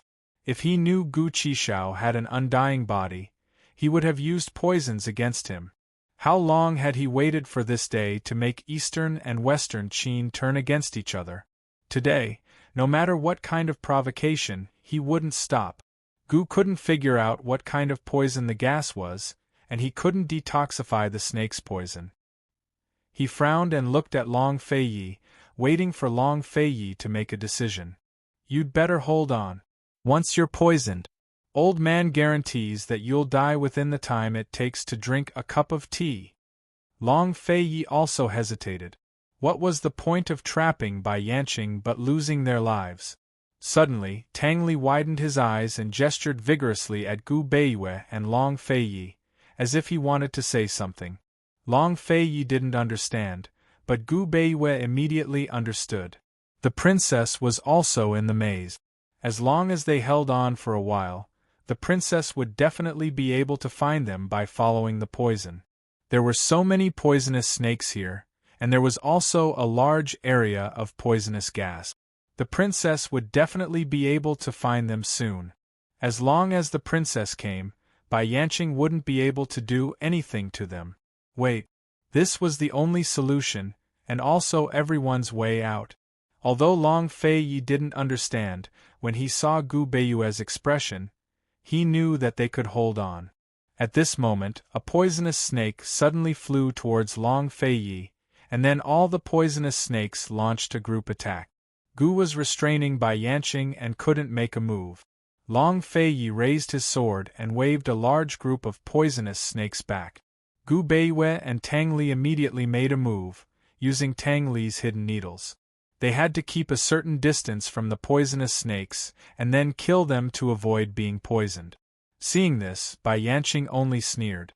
Gu rushed over and said angrily, "I'll make you wish you were dead." Gu was about to make a move, but Tang Li suddenly raised his hand and found that the skin on the back of his hand had turned black again. "Brother, I've been poisoned," Tang Li blurted out and gave up holding his breath. Seeing this, everyone was shocked. Only Bai Yanqing sneered. How could his ambush be blocked just by holding one's breath? Bai Yanqing looked at Gu with a smile. "They don't have much time left. Their lives are in your hands." Chapter 11:27. Bai Yanqing's undying body wasn't what Long Fei Yi and the others were most afraid of. What they were most afraid of was Bai Yanqing's poison skills. Seeing Tang Li's blackened arm, Gu knew that Long Fei Yi and Gu Beiwei couldn't escape either. He said angrily to Bai Yanqing, "Antidote." "Let go of me," Bai Yanqing said slowly. Tang Li suddenly remembered something and exclaimed, "Brother, seventh young master, my sister-in-law has already escaped. My sister-in-law has escaped. She's in the maze. She'll be here soon. As long as we hold on." Tang Li said anxiously, but as soon as he finished speaking, he was stunned and fell to his knees. His entire face was black and he couldn't speak. "The poison is acting up." Gu was shocked. Han Yunxi was in the maze. The poison here was so thick, she would definitely be able to find her way here soon. But they didn't have time. Tang Li's life was at stake. Long Fei Yi bent down to help him and found that his palm was also starting to turn black. He looked at Gu Beiwei and saw that Gu Beiwei was looking at his palm. There was no doubt that the poison was about to act up. Gu had no choice and didn't have any more time to waste. He said to Bai Yanqing, "Give me 2 sets of antidotes out of the 3 of us first. Otherwise, how can I trust you? If you want to bargain with old man, you can wait for Han Yunxi to rush over." Bai Yanqing sneered. He knew that Han Yunxi would be able to find her way here, but at this point, he was very willing to take a gamble. Gu Beiwei suddenly fell to his knees and couldn't hold on anymore. Only Long Fei Yi was still holding on. Gu glanced at Long Fei Yi. He had no choice but to let him go. The vines immediately loosened, and Bai Yanqing immediately retreated. Gu chased after him, and Bai Yanqing really threw out the antidote. However, when Gu caught it, he realized that there was only one portion of the antidote. "Bai Yanqing, you're shameless!" Gu was furious. Just as he was about to attack, he saw a woman running out of the darkness behind Bai Yanqing. The woman had one hand on the wall and the other on her waist. Although her dress was loose, it was obvious that her belly was bulging. Except for Bai Yanqing, who did not know what was going on, everyone was stunned. Even Gu Beiwei and Tang Li, who were kneeling on the ground, raised their heads. Long Fei Yi was the most stunned. His handsome face, which had always been cold, showed panic and helplessness that he had never shown before. This woman in front of him, this pregnant woman, was Han Yunxi. Who else could she be? His gaze slowly moved down from her face and finally landed on her slightly bulging stomach. His gaze seemed to be locked by something and would never be able to move away. At this moment, Long Fei Yi must have forgotten the dangerous situation he was in. He must have forgotten that he was poisoned. Perhaps he even forgot who he was. Although he knew that Han Yunxi was pregnant, knowing and seeing were 2 completely different experiences. Especially when he saw that she was standing perfectly fine, he was even more at a loss. He did not know what to do or what to say. Unknowingly, he smiled. Looking at Han Yunxi's belly, he smiled foolishly. Bai Yanqing quickly realized that there was someone behind him. Just as he was about to turn around, Gu's thorny vines attacked again. With the experience of being tied up just now, Bai Yanqing immediately dodged and quickly realized that Han Yunxi was coming. "Abominable!" he cursed as he charged at Han Yunxi. When Han Yunxi saw Long Fei Yi, she wanted to pounce on him and give him a good hug, but she could not. She quickly dodged. At the same time, she threw the antidote to Long Fei Yi. Gu did not dare to use the antidote that Bai Yanqing gave him. He threw the antidote to Bai Yanqing and the thorny vines attacked again. Seeing that Bai Yanqing was about to catch Han Yunshi hurriedly dodged to the side. At the same time, the thorny vines also hit the stone wall and rebounded towards Bai Yanqing. Bai Yanqing could only dodge again. Han Yunshi took this opportunity and landed beside Long Fei Yi and the others. The first thing she did was to scatter a circle of powder around them to make the poisonous snakes retreat and not dare to come close. Long Fei Yi was taking the antidote. Han Yunshi glanced at him and whispered, "The children and I miss you." She did not delay, not even for a moment of tenderness. As soon as she finished speaking, she squatted down to feed Tang Li and Gu Beiwei the antidote. If it was not resolved soon, the two of them would die. Moreover, this poison could not be cured immediately with the antidote. Her antidote could only temporarily delay the time of death from the poison. Long Fei looked at her without a word, but his gaze was extremely warm and soft. "Long Fei Yi, all of you sit down. I have to perform acupuncture immediately. You don't have much time," Han Yunshi said seriously. After seeing Han Yunshi cure the poison, everyone knew what was going on. Long Fei Yi also sat down. Han Yunshi looked back at Gu and saw that Gu and Bai Yanqing were still fighting. After Bai Yanqing was guarded against Gu's thorny vines, it seemed that it would not be so easy for Gu to trap him. "Don't worry, he's fine," Long Fei Yi said lightly. Han Yunshi had clearly found poison in Gu Qishao's body as well, but why hadn't the poison flared up yet? She did not have time to think too much. Gu alone could not deal with Bai Yanqing. She had to quickly save Long Fei Yi and the rest. Only if she joined forces with Long Fei Yi could they restrain Bai Yanqing. "Raise your hand. Right hand," Han Yunshi said seriously. Long Fei Yi and the rest did as they were told. Han Yunshi did not detoxify them one by one, but the three of them detoxified the poison together. Because the time was really too short, the process of acupuncture was also the process of detoxification. In any case, it could buy some time. If she detoxified them one by one, it was very likely that the last person would not be able to be saved. That hateful Bai Yanqing, the poison he chose was really vicious. Han Yunshi was urgently detoxifying the poison when a sword aura suddenly came from behind her. She subconsciously turned around and saw Bai Yanqing's sword slashing towards Gu's head. Han Yunshi was shocked. "Gu!" She instinctively wanted to stop him, but it was already too late. The sword aura came down at full speed, and fresh blood flowed from Gu's forehead. Han Yunshi was so shocked that she could not speak, and the needle in her hand fell to the ground. This should be the first time she was so careless in detoxification. "He won't die. He also has an immortal body. Detoxify, quick!" Long Fei Yi had no choice but to tell the truth. Although Gu had once hoped that he could kill Bai Yanqing alone when Han Yunshi was not around, it seemed that his hopes were going to be dashed. "What?" Han Yunshi looked back in disbelief. "Detoxify, quick! Gu can't trap him," Long Fei Yi said anxiously. Han Yunshi looked over again and saw that Gu was really fine and was fighting with Bai Yanqing again.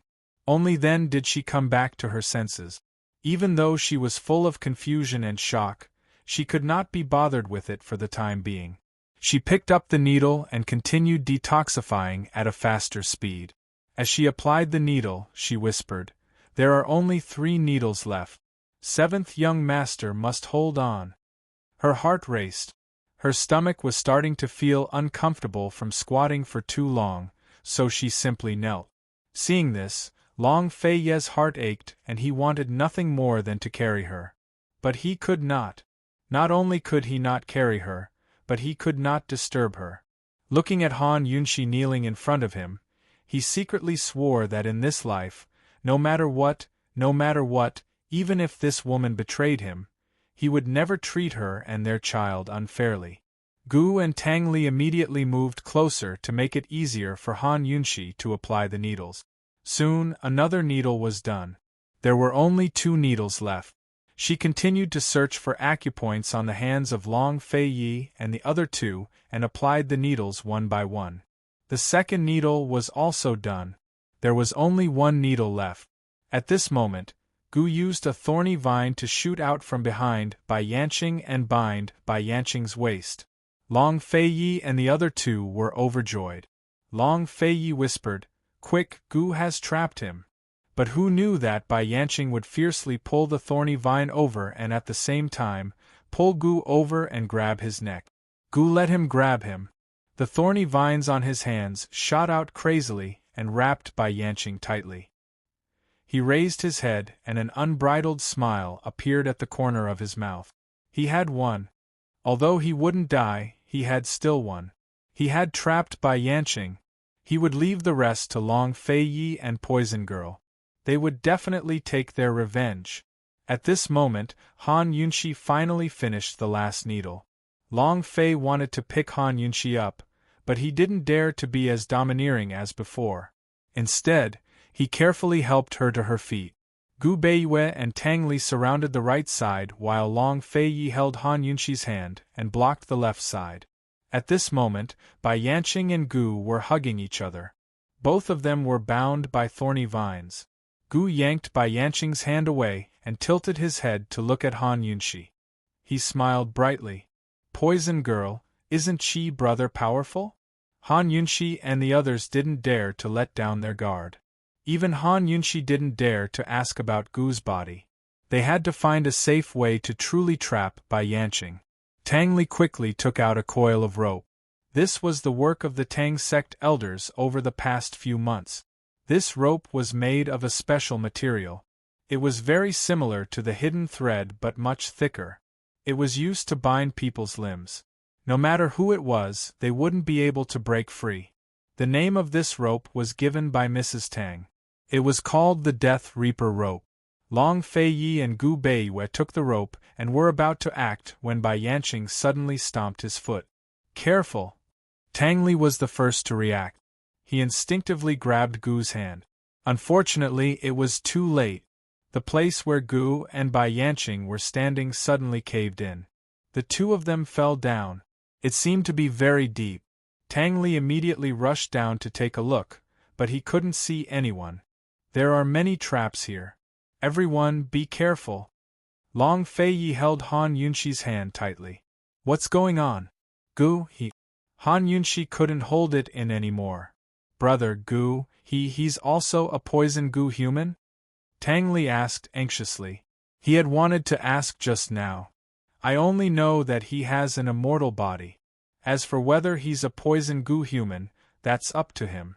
He won't die. He might even be able to trap Bai Yanqing for a while. We have to find hostages immediately," Long Fei Yi said seriously. "Yes, we don't have to worry about 7th young master. Ning Jing and Su Xiaoyu are in different directions. It's best if we don't split up. We don't have much time. Sect Master Tang, there should be a secret chamber in the stone room. Let's hurry and find it," Gu Beiyue said anxiously. Han Yunxi knew the situation was urgent, but she couldn't take her eyes off the pitch-black hole beneath her feet. She was too shocked by this truth. 7th young master won't die? Chapter 11:28. She stared at the deep hole beneath her feet, her heart stuffy with an indescribable discomfort. No wonder Gu always said that he wouldn't die. It turned out that, "I won't die" wasn't a joke, nor was it Gu's arrogance. It was his truth. Was he a poison Gu human? A poison Gu human raised by Gu Yuntian? But the medicine used to raise poison Gu humans was long gone. If Gu was a poison Gu human, he should know Bai Yanqing very well. A terrifying thought flashed through Han Yunxi's mind, and this thought made her even more upset. What would be at the bottom of such a deep hole? Even if Gu didn't die, he would still be in pain. "Don't worry," Long Fei Yi said indifferently. "Princess, 7th young master should be fine. It's more important to find him," Gu Beiyue also advised. Tang Li was anxious about Ning Jing, and had already started searching to the right. He circled around the stone room, The mechanism must be in this circle. Han Yunxi knew that the situation was urgent.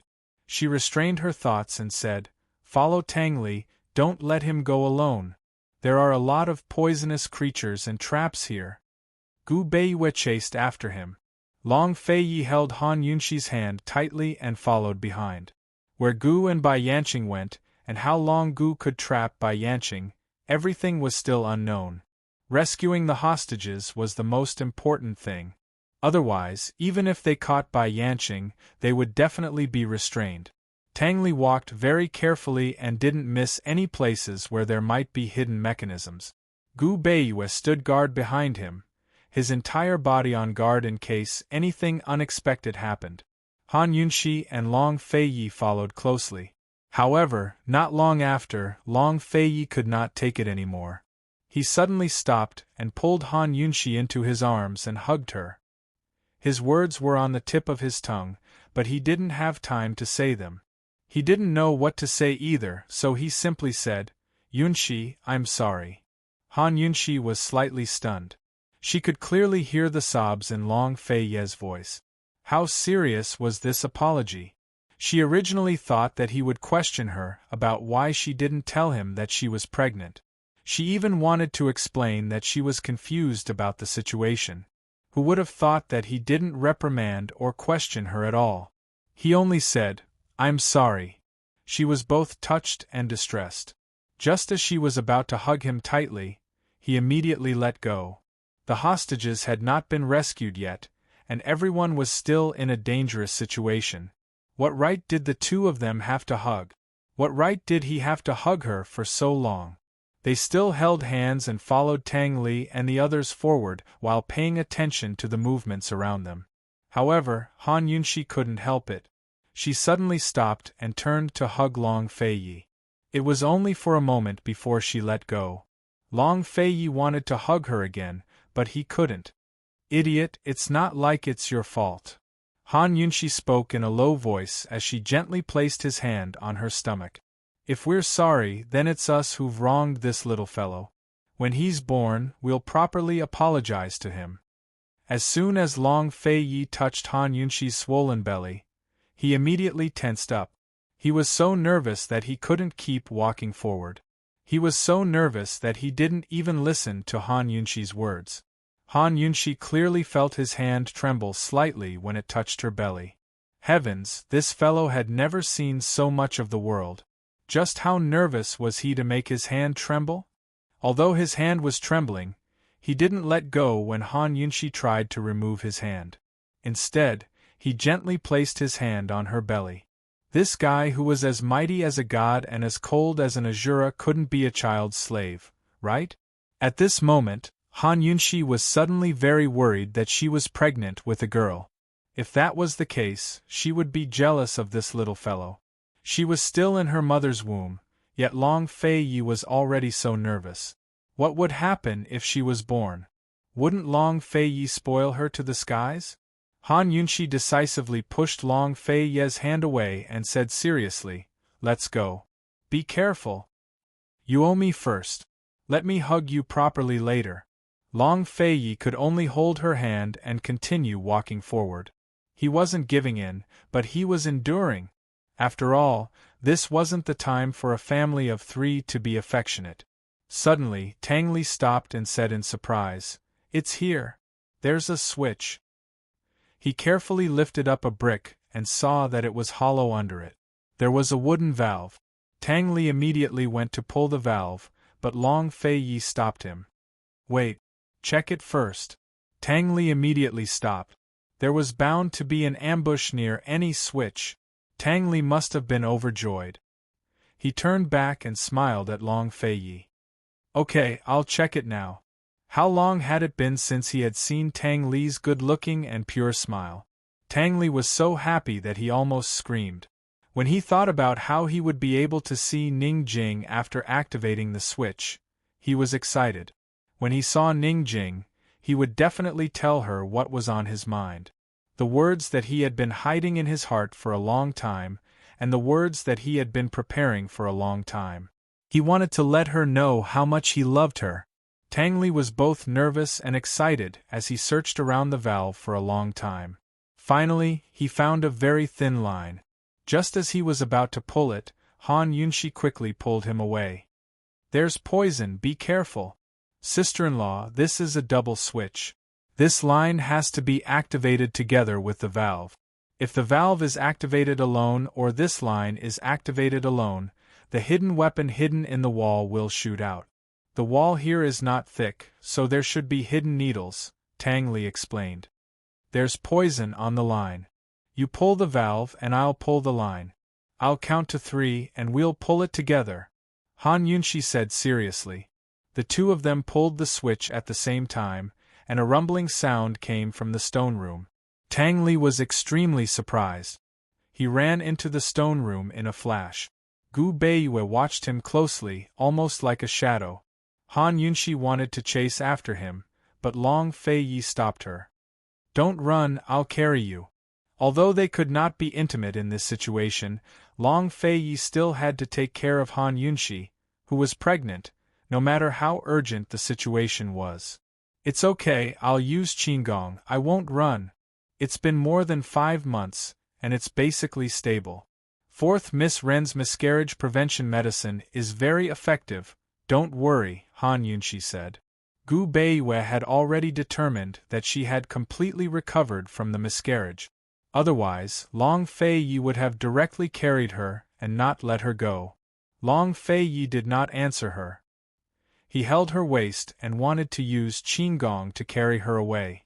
However, when he held her waist, he found that Han Yunshi basically did not have a waist. If it was in the past, his arms would wrap around her from behind, and his big palm would wrap around her flat waist tightly, and he would immediately be able to carry her away. However, at this moment, his big hand was not covering her beautiful waist, but the slightly bulging edge of her lower abdomen. The moment Long Fei Yi touched this place, he became nervous again. He did not dare to use any strength, not even a little bit. Han Yunshi felt that his big hand was stiff and snickered. He took her hand away and said seriously, "It's okay, I know what I'm doing. Trust me." Long Fei Yi stretched out his leg and said coldly, "Step on it and hug me." His tone was commanding, and his gaze was even more so. At this moment, Tang Li's voice was heard. "Brother, sister-in-law, come and see." Han Yunshi had no choice but to step on Long Fei Yi's right leg and hug him. Once she hugged him tightly, Long Fei Yi exerted force with his other leg, and in an instant, they were in the stone room. Han Yunshi had to admit that it was faster to let him carry her. Although she could use Qigong, she did not dare to use too much force, which affected her speed. Otherwise, she would have rushed over as soon as she detected the poison. As soon as Long Fei Yi landed, Han Yunshi hurriedly got down from his leg, afraid that she would hurt him. After all, she was not alone now. She was also carrying the weight of a child. In the stone room, Gu Beiyue and Tang Li were looking at a mezzanine on the wall. "What's going on?" Long Fei Yi walked over. "There's a secret room inside."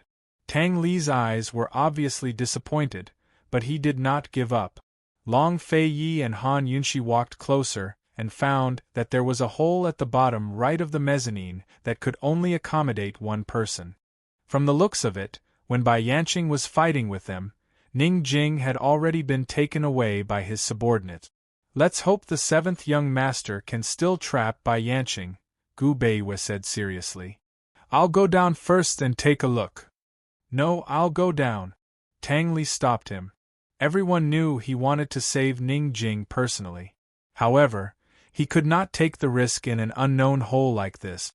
After all, Bai Yanqing and Gu had also fallen into a hole, and the two holes were extremely close to each other. Who knew whether they were connected or not? "It's too dangerous. I'd better go down," Gu Beiyue said seriously. "Stop struggling. There's no poison down there?" Bai Yanqing and Gu should have fallen extremely deep, as I can't detect the poison in Gu's body anymore. "North Moon is faster, so let's let North Moon go down," Han Yunshi said. Her casual mention of North Moon added a sense of familiarity and intimacy. No one noticed it, and Han Yunshi was even more unaware. However, Gu Beiwe noticed it. He said nothing. He picked up the lantern on the wall, glanced down, and jumped down. Tang Li still kept an eye out. He inserted a needle and thread into Gu Beiwe's sleeve, just in case he got lost. From the thread in Tang Li's sleeve, the hole should be extremely deep.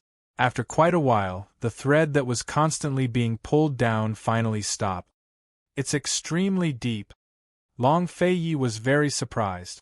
He called out, Gu Beiwe, how's the situation? It should be safe. This is a passageway. You can come down, Gu Beiwe answered loudly. Tang Li jumped down first, while Long Feiyi directly pried open the rock at the entrance. He carried Han Yunshi and the two of them jumped down together. At the bottom of the hole was a secret passageway that was wide enough for one person to pass through. It was around the height of a person. For someone of Long Feiyi's height, they would even have to bend over slightly. Moving around here was not convenient at all. In other words, if someone wanted to launch a sneak attack on them right now, it would be extremely easy for them to succeed. Of course, Han Yunshi had always been cautious. Before she came down, she had scattered a ring of poison powder around the entrance. Bai Yanqing could nullify her poison, but the poison masters under Bai Yanqing's command were definitely trash before her poison. Forward! Long Feiyi pondered. It should be the entrance to the secret room. Long Feiyi's sense of direction was definitely unmatched. Could not be wrong. Gu Beiwe smiled. Your Highness, I'm afraid I've gone in the wrong direction. I landed facing the entrance to the stone room. I'm sure of it. Everyone was rather doubtful. Was this secret passageway the same one that Bai Yanqing and Gu had landed in? Let's go. Everyone be careful, Long Feiyi said seriously. Gu Beiwe walked at the front. The four of them formed a straight line and carefully walked forward. What would they encounter? Chapter 11:29. Long Feiyi's group of four walked forward. They had only taken a few steps when Han Yunshi whispered, There's poison in front, but it's not very strong. It seems like someone has been poisoned, but it doesn't seem like it. Danger? Long Feiyi asked. No, it's not poisonous gas. It's not a big deal. It's the same poison that you were just poisoned with. Let's go and take a look. Han Yunshi said seriously. As they walked forward, they could faintly smell a foul stench. What's that smell? Tang Li turned around. Sister-in-law, is this smell not poisonous? No. It smells a bit like the smell of a rotting corpse. Han Yunshi was also puzzled. This smell was very strange, but the detoxification system did not remind her. Gu Beiwe, be careful in front. Long Feiyi said. About the distance of the stone room, Han Yunshi and the rest found a fist-sized hole on the right side of the secret passage. Gu Beiwe carefully poked his head out to take a look and immediately sucked in a breath of cold air. He hurriedly looked back. Princess, it's not poison. There's a big situation inside. What's going on? What did you see? Han Yunshi was a little uneasy.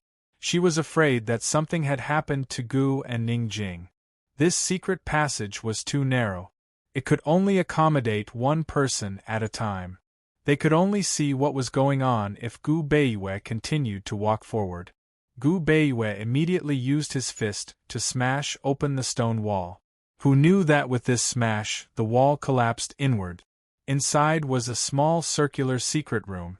Light shone down from above. Turned out that this was the place where Gu and Bai Yanqing fell. It was indeed connected to this secret passage. Everyone was shocked when they saw the scene inside. Rather than calling it a secret room, it was more like a terrifying trap.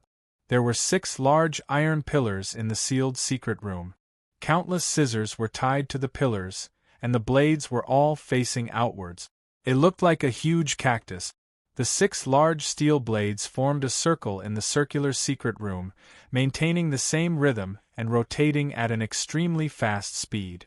In this way, the entire secret room, whether it was the area within the circle formed by the 6 iron pillars or the area outside the circle, was constantly swept by countless blades. In other words, this secret chamber was a terrifying meat grinder. No matter what intruded, it would be instantly chopped into pieces. "Look at the wall," Tang Li exclaimed. All 3 walls were stained with blood, and countless pieces of flesh were stuck to them. There were pieces of flesh of all sizes. It was obvious that some of the blood and flesh on the wall were fresh. In other words, someone had just been torn to pieces here. Han Yunxi looked uncomfortable. She couldn't help but want to vomit several times. Tang Li, on the other hand, suddenly screamed and threw up on the side. He probably wouldn't dare to eat meat for a long time. Long Feiyi and Gu Beiwei were very calm. They seriously looked around the secret room. Han Yunxi resisted the nausea and once again activated the detoxification system to check carefully. She confirmed that the poison had come from these pieces of flesh. It was no wonder that the detoxification system couldn't make an accurate judgment. It could only determine that someone had been poisoned. This result made Han Yunxi's heart inexplicably panic. She asked very seriously, "Long Feiyi, are you sure that Gu, he has an immortal body?" "Yes, you saw it with your own eyes just now." Long Feiyi was very sure. But, someone was just torn to pieces here. That person was also poisoned." "It's the same poison that you were poisoned with," Han Yunxi muttered. Bai Yanqing's subordinates must have taken precautions. The only ones who wouldn't be poisoned were Long Feiyi and the other 3. She was too afraid. Afraid that the person who was torn to pieces on the wall wasn't someone else, but Gu. When she said that, Long Feiyi and the other 2 looked at each other. He could even withstand the profound frost sword's sword chi. What more these blades? Long Feiyi asked seriously. At this time, Tang Li suddenly exclaimed, "Ning Jing! Ning Jing!" Just now, the poison gas came from the wall and spread throughout the entire area. If Ning Jing was nearby, it was very likely that she would also be poisoned. Could it be that after Bai Yanqing used Ning Jing, he threw Ning Jing into this meat grinder secret room? Tang Li looked at everyone in shock. Everyone didn't react for a moment. Tang Li suddenly shouted and was about to rush into the secret room. Fortunately, Long Feiyi blocked him with his body and pushed him to the opposite wall. Coldly, he said, "It's just a suspicion. Why are you in such a hurry to die?"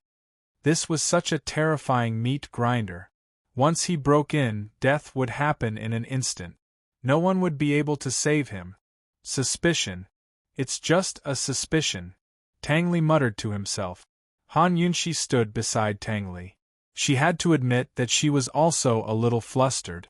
Whether it was Gu or Ningjing, she couldn't accept this cruel reality. She only hoped that this was just a misunderstanding. Misunderstanding? Gu Beiwei threw out a few small flying knives.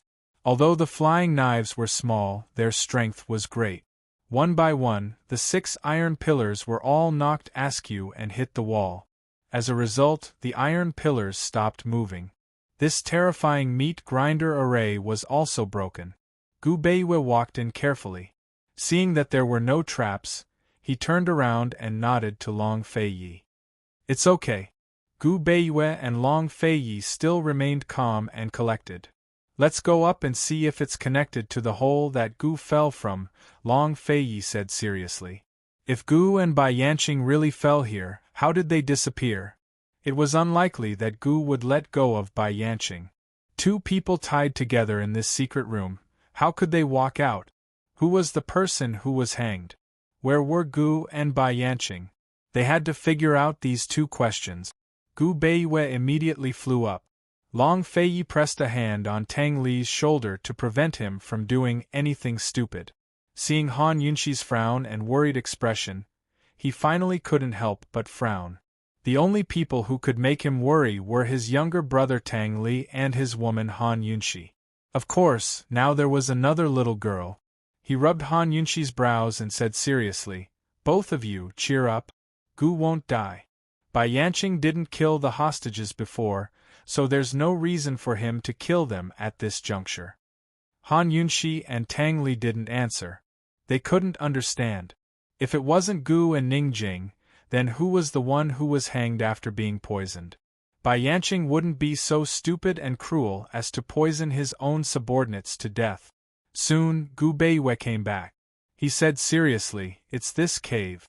"That's right, it leads to the door of the stone chamber." "Tang Li, go and see if there are any traps in those 3 walls," Long Feiyi said seriously. If the entrance to the secret chamber was only the one above their head, then the pieces of flesh on the wall were too strange. If there were other entrances, then it wouldn't be surprising. Han Yunxi pulled herself together first. She patted Tang Li's shoulder and comforted him. "Tang Li, your brother is right. Bai Yanqing wouldn't kill the hostages at this juncture." Tang Li exhaled deeply and strode into the secret chamber to check carefully. Gu Beiyue stood beside him and used a small golden knife to pry open the disgusting pieces of flesh on the wall. Tang Li soon came to a conclusion. The 3 walls were completely sealed. If they weren't broken, they wouldn't be able to enter at all. "Step back. Let me take a look at this wall," Tang Li said in a low voice. The wall that was destroyed by Gu Beiyue had almost collapsed, but this didn't stop Tang Li from checking. He fumbled around for a while and finally came to a conclusion. "This is a movable door. The people who were hanged probably came in through this movable door," Han Yunxi said. "Gu tied Bai Yanqing up like that. How did they get out of the secret chamber when they fell? How did they continue to move forward?" Bai Yanqing made a guess. Bai Yanqing broke free from the thorny vines? His subordinates came to attack Gu and were thrown into the secret chamber to be hanged? Bai Yanqing's subordinates couldn't have been poisoned, right? Tang Li immediately retorted. At this moment, Gu Beiyue, who had been examining the pieces of flesh, opened his mouth and said, "Look, what is this?" His expression was very serious. He held a small golden knife and picked out a copper coin from a pile of sticky flesh. There was a red string tied to the copper coin. "What is this?" Tang Li didn't understand. If it was a normal copper coin, there wouldn't be a red string tied to it. This should be a pendant. Han Yunxi and Long Feiyi recognized it at a glance. Han Yunxi strode forward and took out a handkerchief to wipe the blood off the copper coin. There was a flame imprint on the copper coin. "It's Gu's." She was very sure. This was given to Gu by the old man of alchemy. Gu had returned it back at the medicine requesting cave. Later on, when the old man of alchemy went to the Tang sect, he asked the shadow guard to return it to Gu. At the time, Gu wanted to give it to her, but she rejected him. Did this copper coin fall from Gu's body, or? Han Yunxi was looking up when Gu Beiyue picked out a piece of red silk from the pile of flesh. Gu Beiyue's brows were heavy as he said seriously, "This material is top-grade heavenly cicada silk. It's warm in the winter and cool in the summer. I've only seen it on 7th Young Master." Bai Yanqing's subordinates were all dressed in black. Where did this red silk come from? Moreover, how could Bai Yanqing's subordinates have such a luxurious item? Even if they had money, they might not be able to get it. This red material was the material of Gu's demonic red robes. Han Yunxi and the others fell silent. Even Long Feiyi, who had always been at odds with Gu, revealed a worried expression. Could it be that the clothes and copper coins fell from the top during the fight with Bai Yanqing? Han Yun suddenly asked. However, even she herself found it laughable when she said it. Long Feiyi and the others didn't answer her either. Long Feiyi began to doubt his own guess. Gu had gone to great lengths to trap Bai Yanqing. How could he let go so easily? Gu wasn't stupid. This was Bai Yanqing's territory. Once he let go, he would be at a disadvantage. Moreover, he still had to trap Bai Yanqing to buy time for them to rescue the hostages. Those thorny vines grew from Gu's arm and absorbed Gu's blood. Just like Gu, they couldn't be burned, poisoned, or cut off.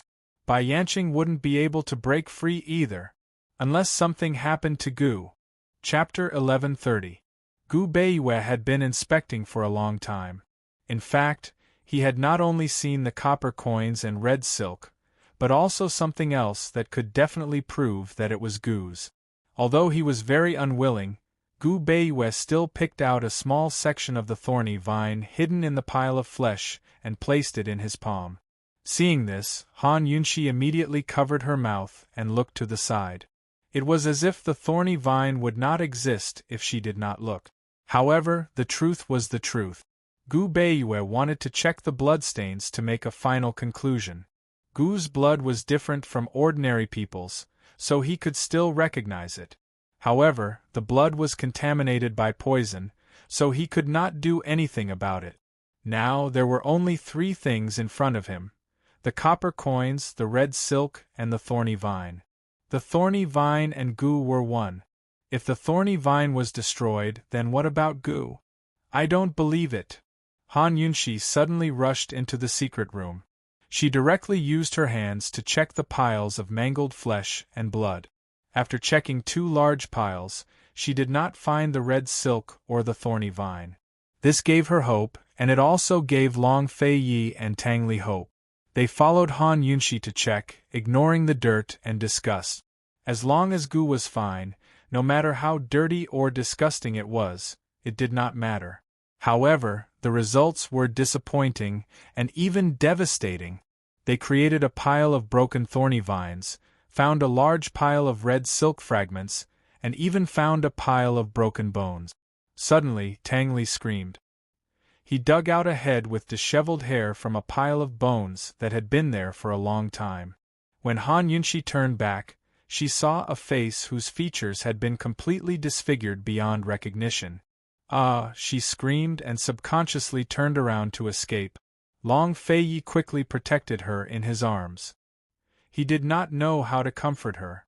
Han Yunshi has seen and examined corpses no matter how disgusting and unrecognizable they are. She is born to be a doctor, so she is not afraid of these things.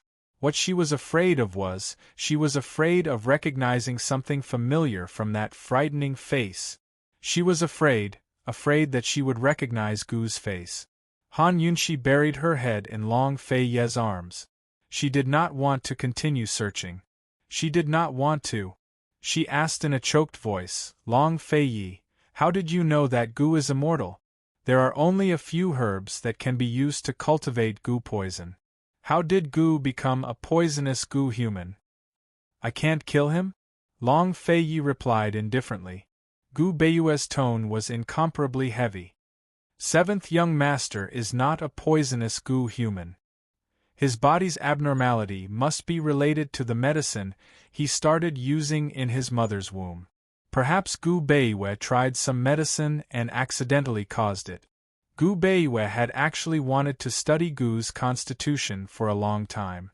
It was just that he did not have the time, and Gu might not be willing to do so either. He did not want to research an elixir of immortality. He just wanted to figure out what was going on with Gu's body. After all, Gu was the only one who discovered that he was immortal. There was no clear evidence. Even Gu himself was not completely clear about his own body. Perhaps he would grow old, but it would take a longer time.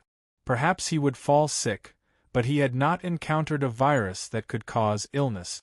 Perhaps he would also die, but he had not encountered a way to kill him. Perhaps this meat grinder's secret room would not leave his corpse behind. Even a poisonous Gu human like Bai Yanqing could be neutralized by the perplexing butterfly illusion, let alone Gu. Han Yunshi glanced at the collapsed steel pillars and muttered, "If the perplexing butterfly illusion can destroy Bai Yanqing, then can it destroy Shaoqi? Long Fei Yi, you can't kill him with 1 slash? What about 100 slashes? 1,000? Han Yunshi was choked with sobs. Each of these 6 steel pillars was densely packed with at least 100 sharp swords. Even 1,000 cuts couldn't compare to this, right? Long Fei Yi did not reply. Just like Gu Beiwei, he was also asking himself the same question. If the perplexing butterfly illusion could kill Bai Yanqing, would this 1,000 cuts be able to kill Gu? Tell me. Tell me.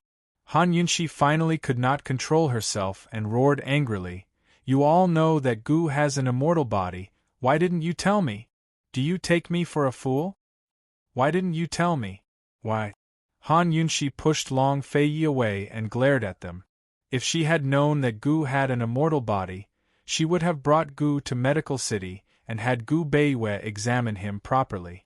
She would have gone to the prison and interrogated Shao Qi about what drugs he had used on Shao Qi back then, and why he had turned Shao Qi into such a monstrous body. At least they had to figure out whether Gu was truly immortal and indestructible, and whether Gu had any misgivings or weaknesses with such a body. Even a poisonous Gu human has a fatal weakness, let alone him. Han Yunxi's eyes were red. Why didn't you tell me? Why? Sister-in-law, I don't know either. I don't know either. Gu must have prevented my brother and North Moon from telling you. That must be it. Tang Li comforted her in a hurry. Sister-in-law, don't be angry. It's not good for the baby. Or maybe it's really like what my brother said. The clothes might have fallen off. The copper coins might have fallen off too. The bramble vines, the bramble vines. When Tang Li mentioned the bramble vines, he could not even continue. He could not explain. Long Fei Yi and Gu Beiwei could clearly explain, but neither of them said anything, allowing Han Yunxi to interrogate them. Long Fei Yi had promised Gu, while Gu Beiwei had always known that Gu was unwilling to publicize this matter. As a matter of fact, when they entered the maze, Gu had even lamented to him in private. If only he could encounter Bai Yanqing first and trap him, he would not have to expose his secret. They did not explain, as they knew Han Yunxi was only upset. She did not actually blame them. Han Yunxi had only yelled at them a few times before settling down very soon. She was so quiet that tears streamed down her face. She looked at her blood-soaked hand, and tears slowly streamed down her face. Long Fei Yi did not try to persuade her. He looked away. His heart also felt particularly heavy. The room was silent. Only the stench of decay fermented in the air, becoming more and more unbearable. However, the 4 people present had all overlooked it. They had even overlooked their dangerous situation. Gu Qixiao was dead? He was gone? Han Yunxi refused to believe this reality, but her blood-soaked hand had already blurred in her vision. She could not find an excuse to refute the cruel reality. Tears streamed down her cheeks without a sound, while Long Fei and the rest were silent and somber. None of them could speak. However, it was exactly this silence that allowed a sound that had always been there to gradually become clearer. Dong, dong, dong. Long Fei Yi was the first to notice the sound. He quickly brought Han Yunxi out of the secret room and signaled to Gu Beiwei and Tang Li with his eyes.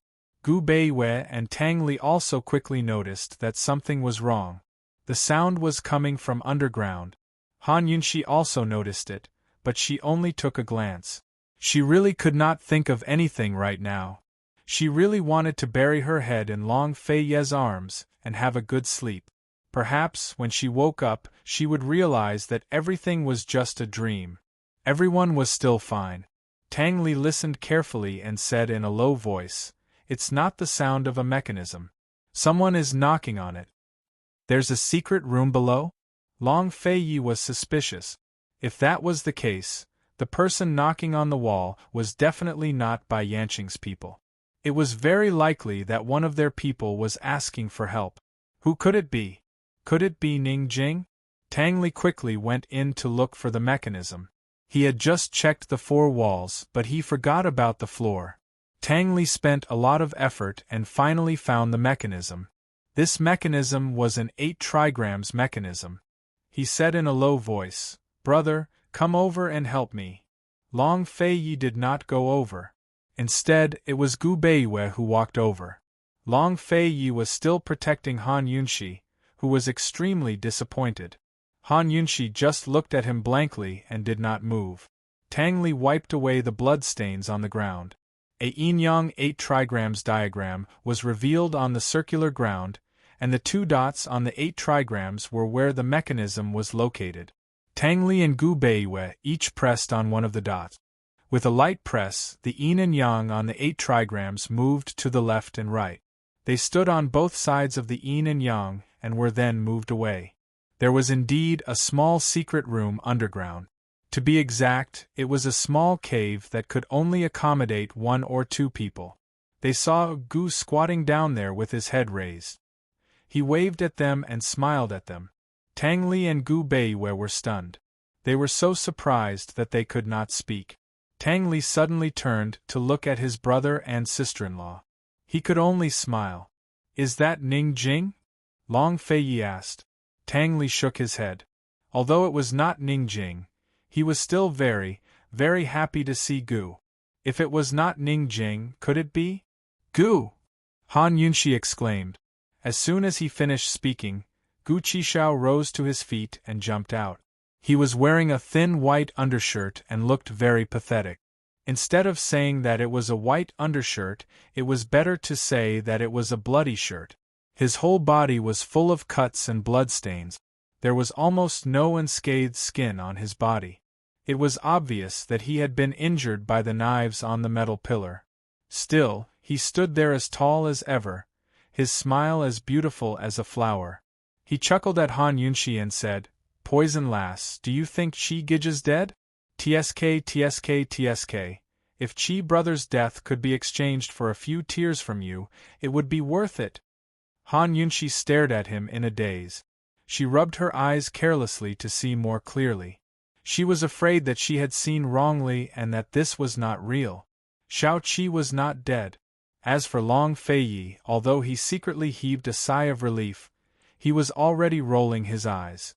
But when Gu Qishao drew closer and took a closer look at Han Yunxi, he saw that her eyes were red and swollen. Immediately, he grew anxious. "Poison lass, Chi Gij's perfectly fine. He won't die. Don't cry for real."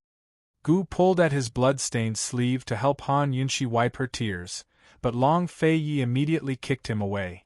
Long Feiyi would never admit that his heart had been heavy just now.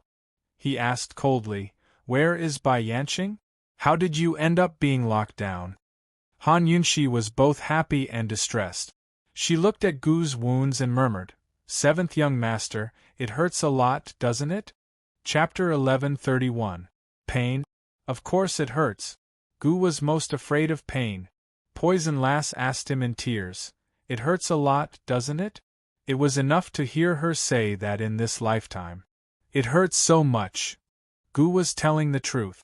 Unfortunately, he still chuckled. "It hurts so much that I'm almost out of strength. Otherwise, Bai Yanqing wouldn't have slipped away. It really hurts too much." Although he had been enduring and holding on, he still couldn't hold on in the end. What a shameful thing this was, what an embarrassing thing to talk about. He really didn't want to admit it. "What exactly happened?" Long Feiyi asked. Gu was about to answer when Long Feiyi added, "Are you really okay?" Gu's heart skipped a beat, but he quickly ignored it. He pursed his lips and explained, "When Bai Yanqing and I fell down, we landed in the middle of those iron pillars and were slashed by knives. Later, the door to the secret room opened and 2 of Bai Yanqing's servants ran in, asking Bai Yanqing to help them detoxify the poison. It must have been the poisonous gas that leaked down." Everyone was very thoughtful. They didn't expect Bai Yanqing to be such a jerk.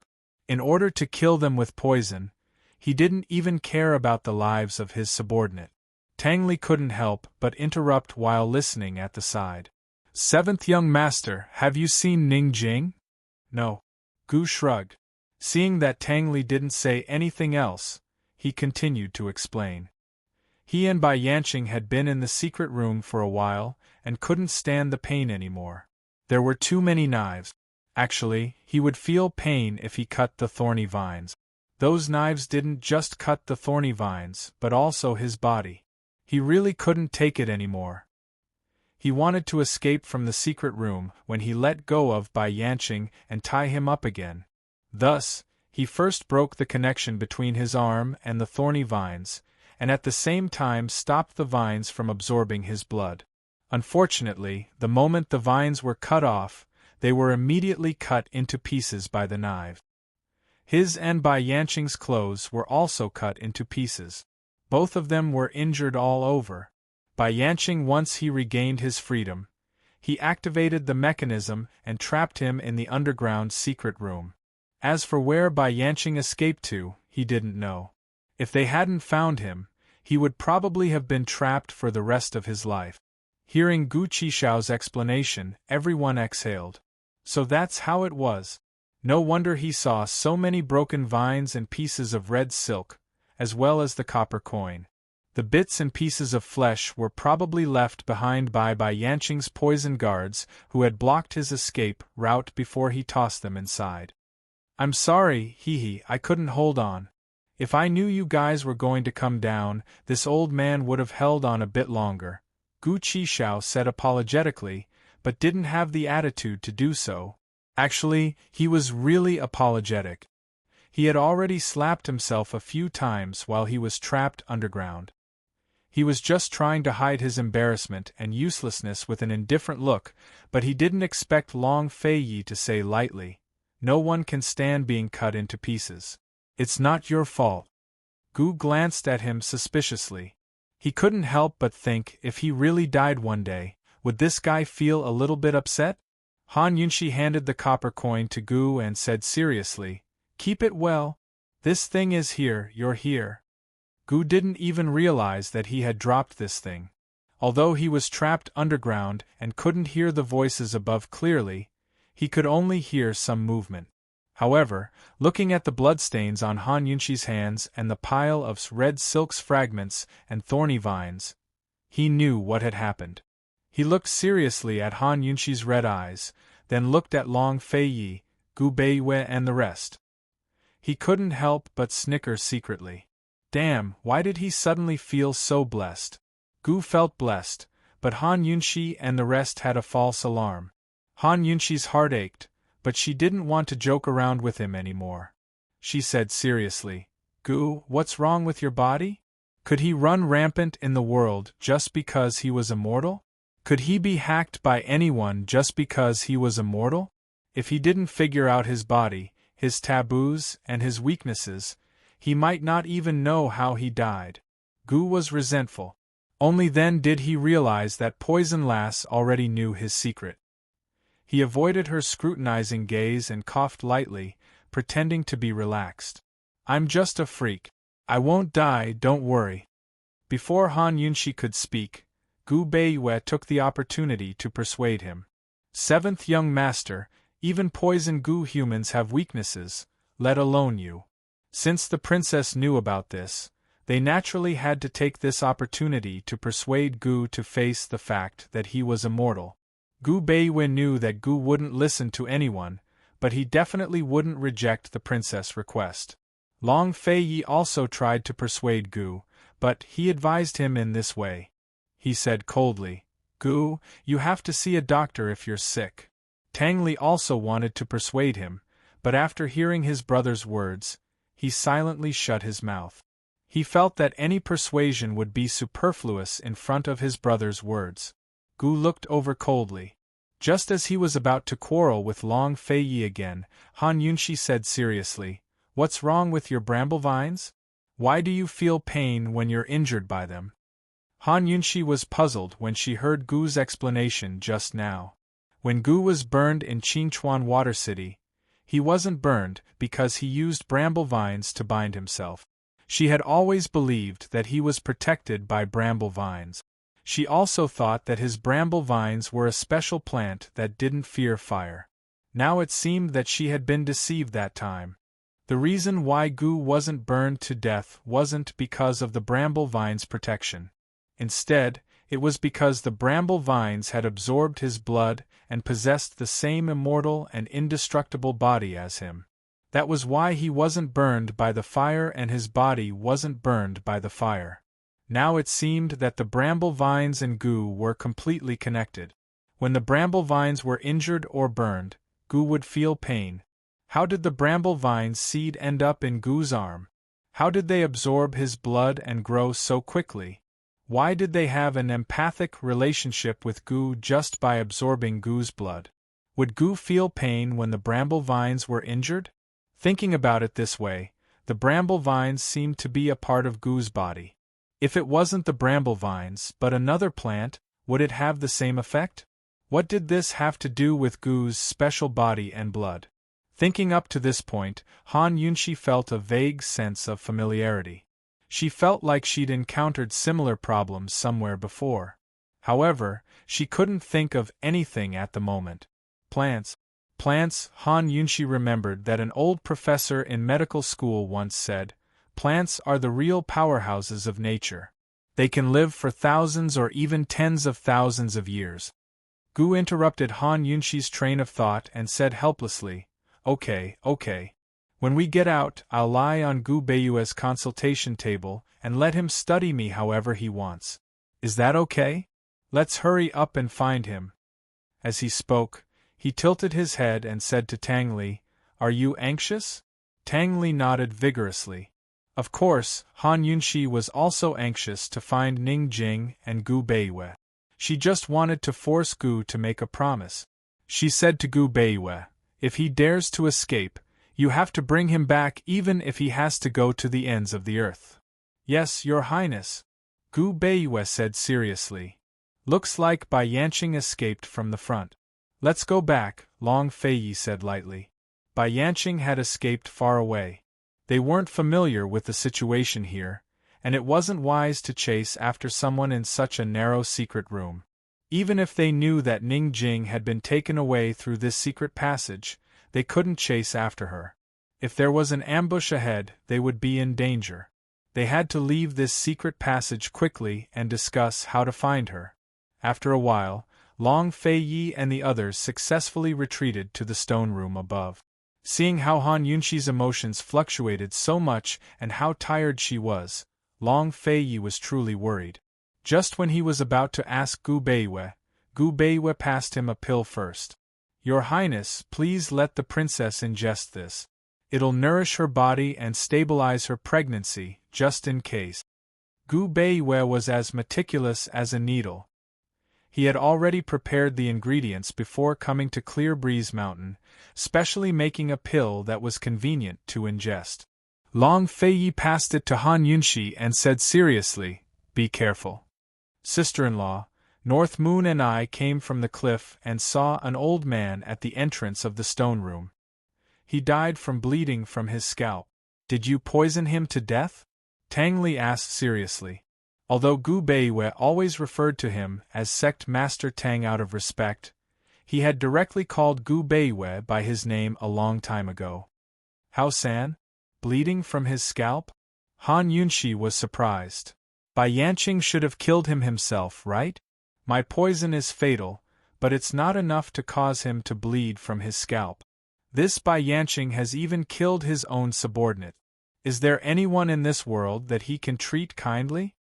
Gu Beiyue was angered. I'm locked up in that stone room, and I'm even hiding forth young Miss Rin. Let's find Ning Jing and Xiao Yu'er quickly before going to find her. We have to send the three of them out first. Han Yunxi said seriously. Xiao Yu'er and Ning Jing were locked up in my stone room before. If Bai Yanqing wanted to lock up the two of them, they should be around the stone room. It can't be too far away. However, those two voices earlier. The two shouts rang out from two different directions. Clearly, Su Xiaoyu and Ning Jing had both been taken away from where they were originally locked up. Tang Li looked at the hole that Gu had just fallen into, then glanced at the stone room. He quickly pointed to the right and said seriously, The path of the secret passage is parallel to this path. We can't go down, so why don't we search along this path first? Although no one noticed it, Han Yunxi could clearly see that Tang Li was becoming more mature each time. She really hoped that they could quickly find Ning Jing, and that Ning Jing wouldn't get hurt again. She believed that no matter how mature Tang Li became, as long as he saw Ning Jing, he would still return to his previous self and make Ning Jing laugh. Until there was no better way, they could only follow Tang Li's instructions. A complicated look flashed past Long Feiyi's eyes. He waited for news from the entrance of the cave. Since Bai Yanqing knew that Gu was immortal, he would definitely be afraid of them. Perhaps he would escape. As long as Bai Yanqing escaped, the large group of people outside would be able to stop him for at least a few hours. Su Donglin would immediately find a way to send the news in. He had even prepared the explosive. Once Bai Yanqing escaped, he would ask Su Donglin to blow up the entrance of the cave. With such a loud noise they would definitely be able to hear it from inside the mountain. As long as Bai Yanqing escaped with the hostages, it would be much easier for them to rescue them. Long Fei Yi was pondering this problem when he suddenly remembered the shout just now. He was in a hurry to rescue them and didn't think carefully. Now that he thought about it, he immediately sensed that something was wrong. He stopped and said seriously, "Tang Li, shout. The louder the better." Chapter 1132. Long Fei Yi wanted to shout at Tang Li? Everyone was puzzled. Tang Li also had a suspicious look on his face.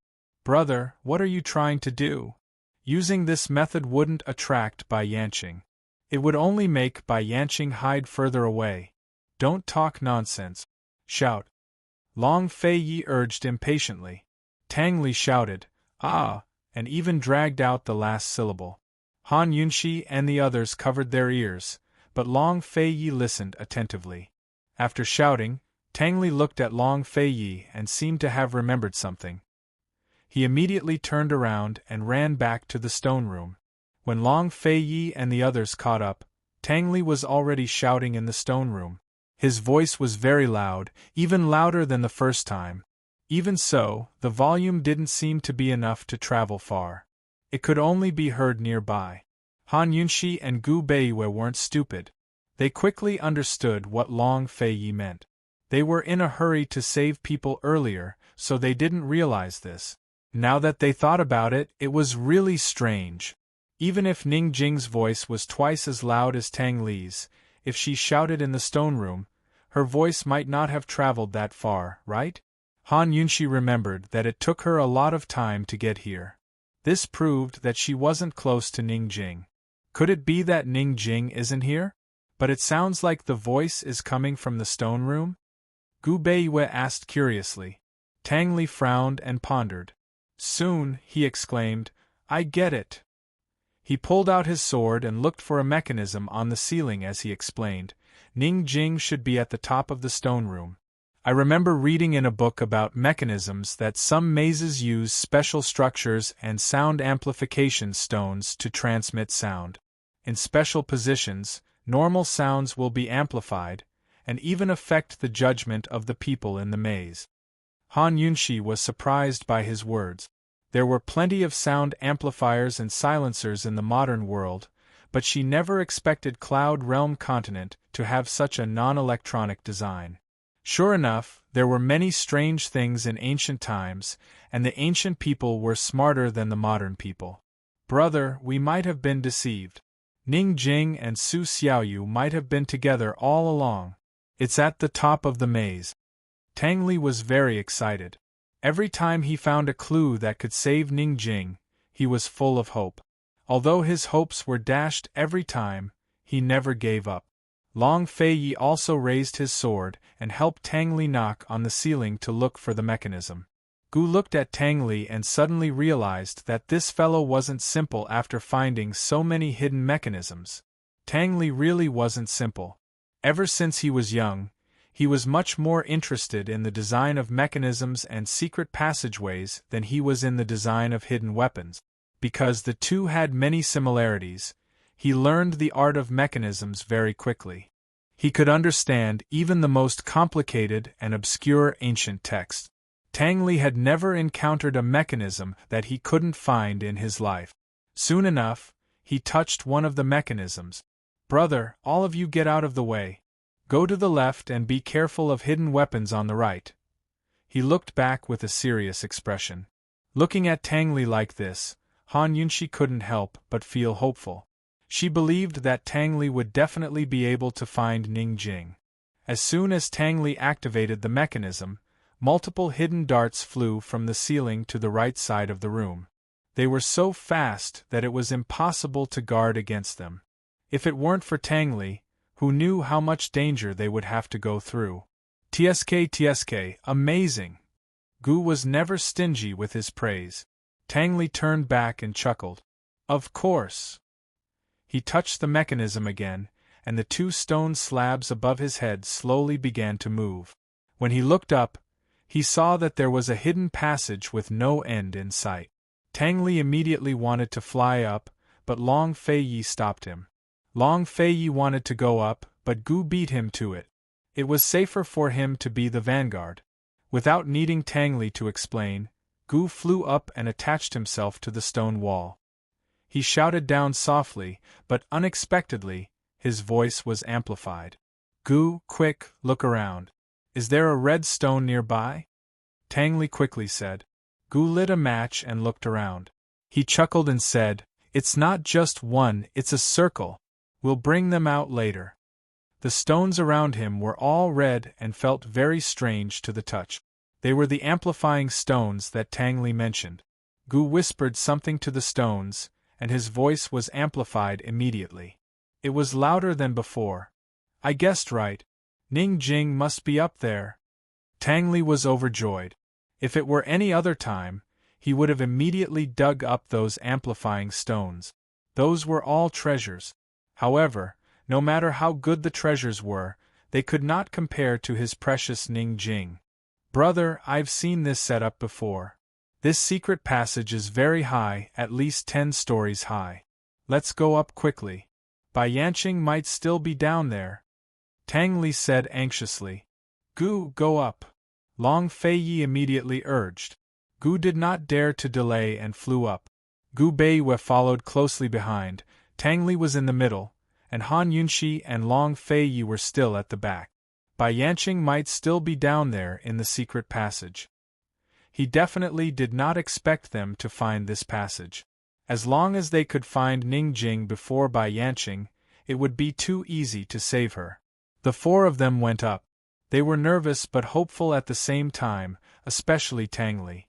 The corners of his mouth were always upturned. He even forgot to be nervous. As long as they could find Ning Jing, everything would be fine. As long as they could find her and see her, there was no need for too many words. Gu tried his best to rush up again and again, hoping to be faster. After all, his speed determined the speed of the people behind him. Tang Li was the slowest. Gu Beiyue waited for Tang Li and pulled him up to fly up.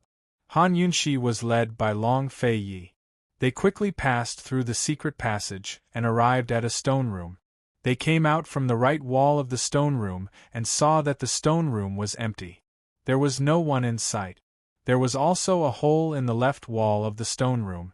There was a slanted passage in the hole, and they could not see the bottom. There was no doubt that these 2 holes and the passage below were used for sound amplification. They did not guess wrong. Ning Jing and little Yu had been together all this time. The sound they heard was not the original sound, but a sound that was amplified in different directions. Tang Li was disappointed again. However, he no longer needed Long Feiyi and Han Yunxi's comfort. Seeing that the stone door was open, he was the first to rush out and saw that there was a passage outside the stone room. Han Yunxi was about to speak, but Tang Li did not chase after them. Instead, he turned back. He did not say a word and immediately began to check the entire stone room. In the end, he came to a conclusion. There are only 3 exits in this stone room. 2 sound amplification passages and 1 door. They might have escaped through the door, or they might have escaped through another sound amplification passage. "Which one do you choose?" Long Feiyi asked. Tang Li looked at everyone with a serious face. He was obviously hesitating. After a while, he said, "The sound amplification passage." Long Feiyi knocked on his head. "Impossible. Let's go out and look for them, quick!" Tang Li looked calm, but he was anxious. The sound amplification passage was the most unsafe. If they could not control little Yu and Ning Jing well, the 2 of them would shout a few times inside, and everyone in the maze would hear them. Tang Li did not understand, but he did not have time to think about it. As long as it was his brother's judgment, it could not be wrong. The group did not delay. They immediately went out and chased along the passageway. Han Yunxi and the rest did not take the wrong path. At this moment, Ning Jing and little Yu were being escorted in the direction of the exit. Although this level of secret passageway was not a part of the maze, the route was very complicated. There were several intersections that led to different directions. Although they would not go far if they took the wrong path, and would only meet with a dead end, it would take a lot of time to turn back. The most depressing thing was that these intersections were not organized at all. There was no pattern at all. Even if someone was familiar with the secret passageway, they would not be able to take the right path. There were only two ways to save time and avoid detours. One was to know the route, and the other was to rely on luck. Han Yunxi and the rest could only rely on luck. The two men in black who were escorting Ning Jing and little Yu knew the route. They had just received their master's order to bring these two hostages to the exit as soon as possible. They did not know what was going on. They only knew that their master wanted to take the hostages and escape from this place. Ning Jing and little Yu's hands were restrained. They walked in the middle while the two guards walked on either side of them. Little Yu deliberately bumped into Ning Jing several times. Ning Jing understood what she meant. Although they did not know what Bai Yanqing wanted to do, they guessed that the reinforcements should have arrived. Otherwise, Bai Yanqing would not force them to shout like that. Now there were only two guards escorting them. Bai Yanqing was not around, and this was the best time for them to escape. Ning Jing did not have much strength and her martial arts were very weak. Although she was helpless, she could only pin her hopes on little Yu. Su Xiaoyu walked and suddenly stopped. You? You have a stomachache? Haha, stop putting on an act. Go. The guard immediately reprimanded her. No, my stomach hurts. Su Xiaoyu did not leave. Instead, she knelt down. The guard did not care where she was in pain as long as she didn't die. The guard lifted her up and carried her on his shoulder before escorting Ning Jing forward. Hurry up! Su Xiaoyu hung upside down on the guard's shoulder. That pair of big eyes flashed with a trace of craftiness, and a dark needle silently emerged from her mouth. If Bai Yanqing was around, she would absolutely not do such a stupid thing like a mantis trying to stop a chariot. But if there were only two guards around, even if it was a stupid thing, she must take a gamble. She suddenly spat out the dark needle. The dark needle did not shoot at the guard who was carrying her but shot at the neck of the guard who was escorting Ning Jing. What is it? The guard was shocked and reached out to touch it. Just at this moment, Ning Jing suddenly turned around and fiercely knocked the guard to one side before running forward. The guard who was knocked away was on his last breath. He was not injured by Ning Jing but by Su Xiaoyu's poison needle. If there was no antidote, he would die in a while. This guard was of course a poison expert, but unfortunately, Su Xiaoyu's poison needle was obtained from Han Yunxi. She had been keeping it until now so that she could use it on her blade. Not to mention this guard, even if Bai Yanqing was here, he might not be able to detoxify this poison. The guard who was carrying Su Xiaoyu was not someone who was easy to deal with. He was afraid that Su Xiaoyu would poison him again, so the first thing he did was to throw Su Xiaoyu towards Ning Jing. At the same time, he immediately shot out more than 10 poison needles. Chapter 1133. The black-robed guard's strength was too great, and even though Su Xiaoyu wanted to turn her head or land, there was no way for her to do so. After she was thrown out, she crashed heavily onto Ning Jing's body, and fell onto the ground together with Ning Jing, falling quite a distance away. Following that were 10 poison needles, and the both of them had no time to evade. In the nick of time, Ning Jing suddenly flipped over and protected Su Xiaoyu in her arms. At this moment, 3 to 4 poison needles hit Ning Jing's back, and the moment she was hit, Ning Jing thought of her daughter, and also thought of Bai Yuqiao.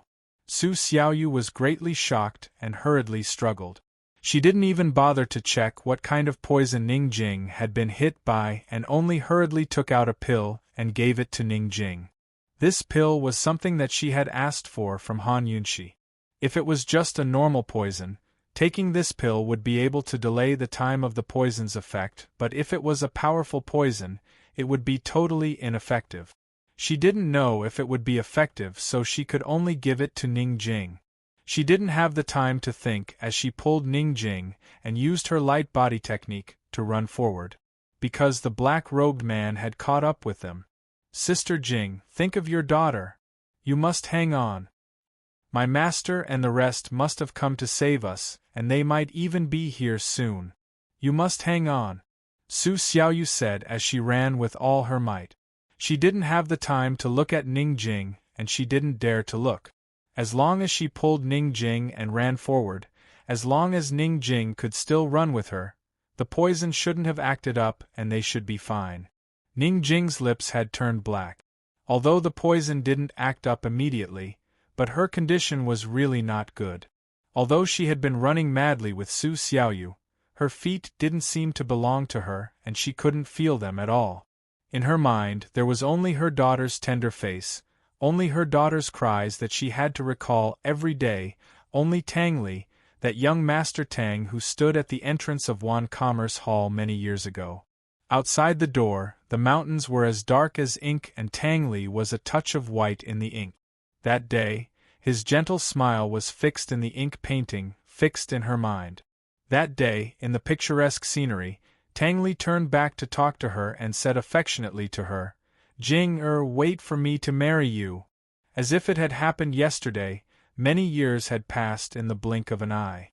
Time. Tang Li, when we first met, you said you were called Changli.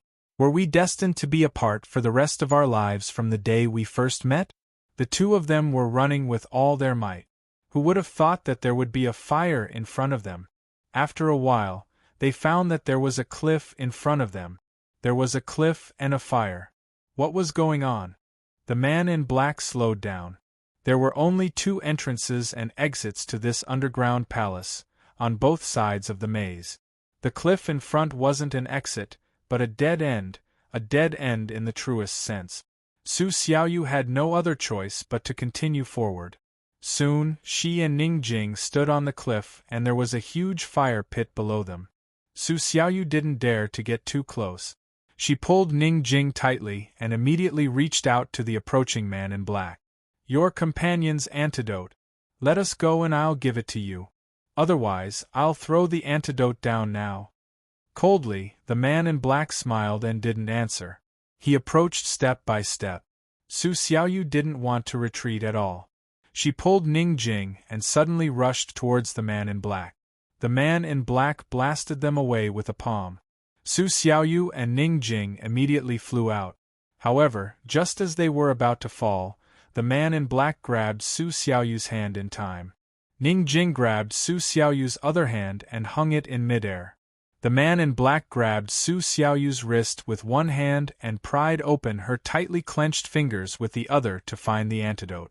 Su Xiaoyu had been thrown out previously and had suffered serious internal injuries.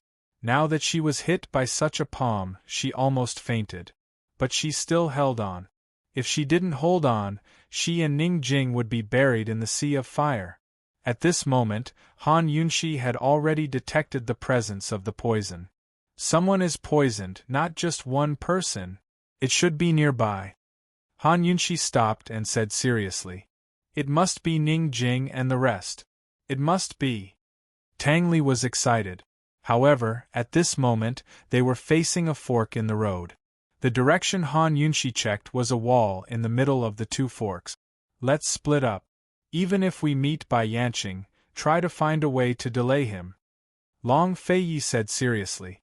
Gu Beiwei, Tang Li and Gu walked together towards the right fork. Han Yunxi and Long Feiyi walked towards the left fork. Both groups of people rushed forward. However, after Tang Li and the rest ran for a while, they found another fork in the road. They didn't know where to go.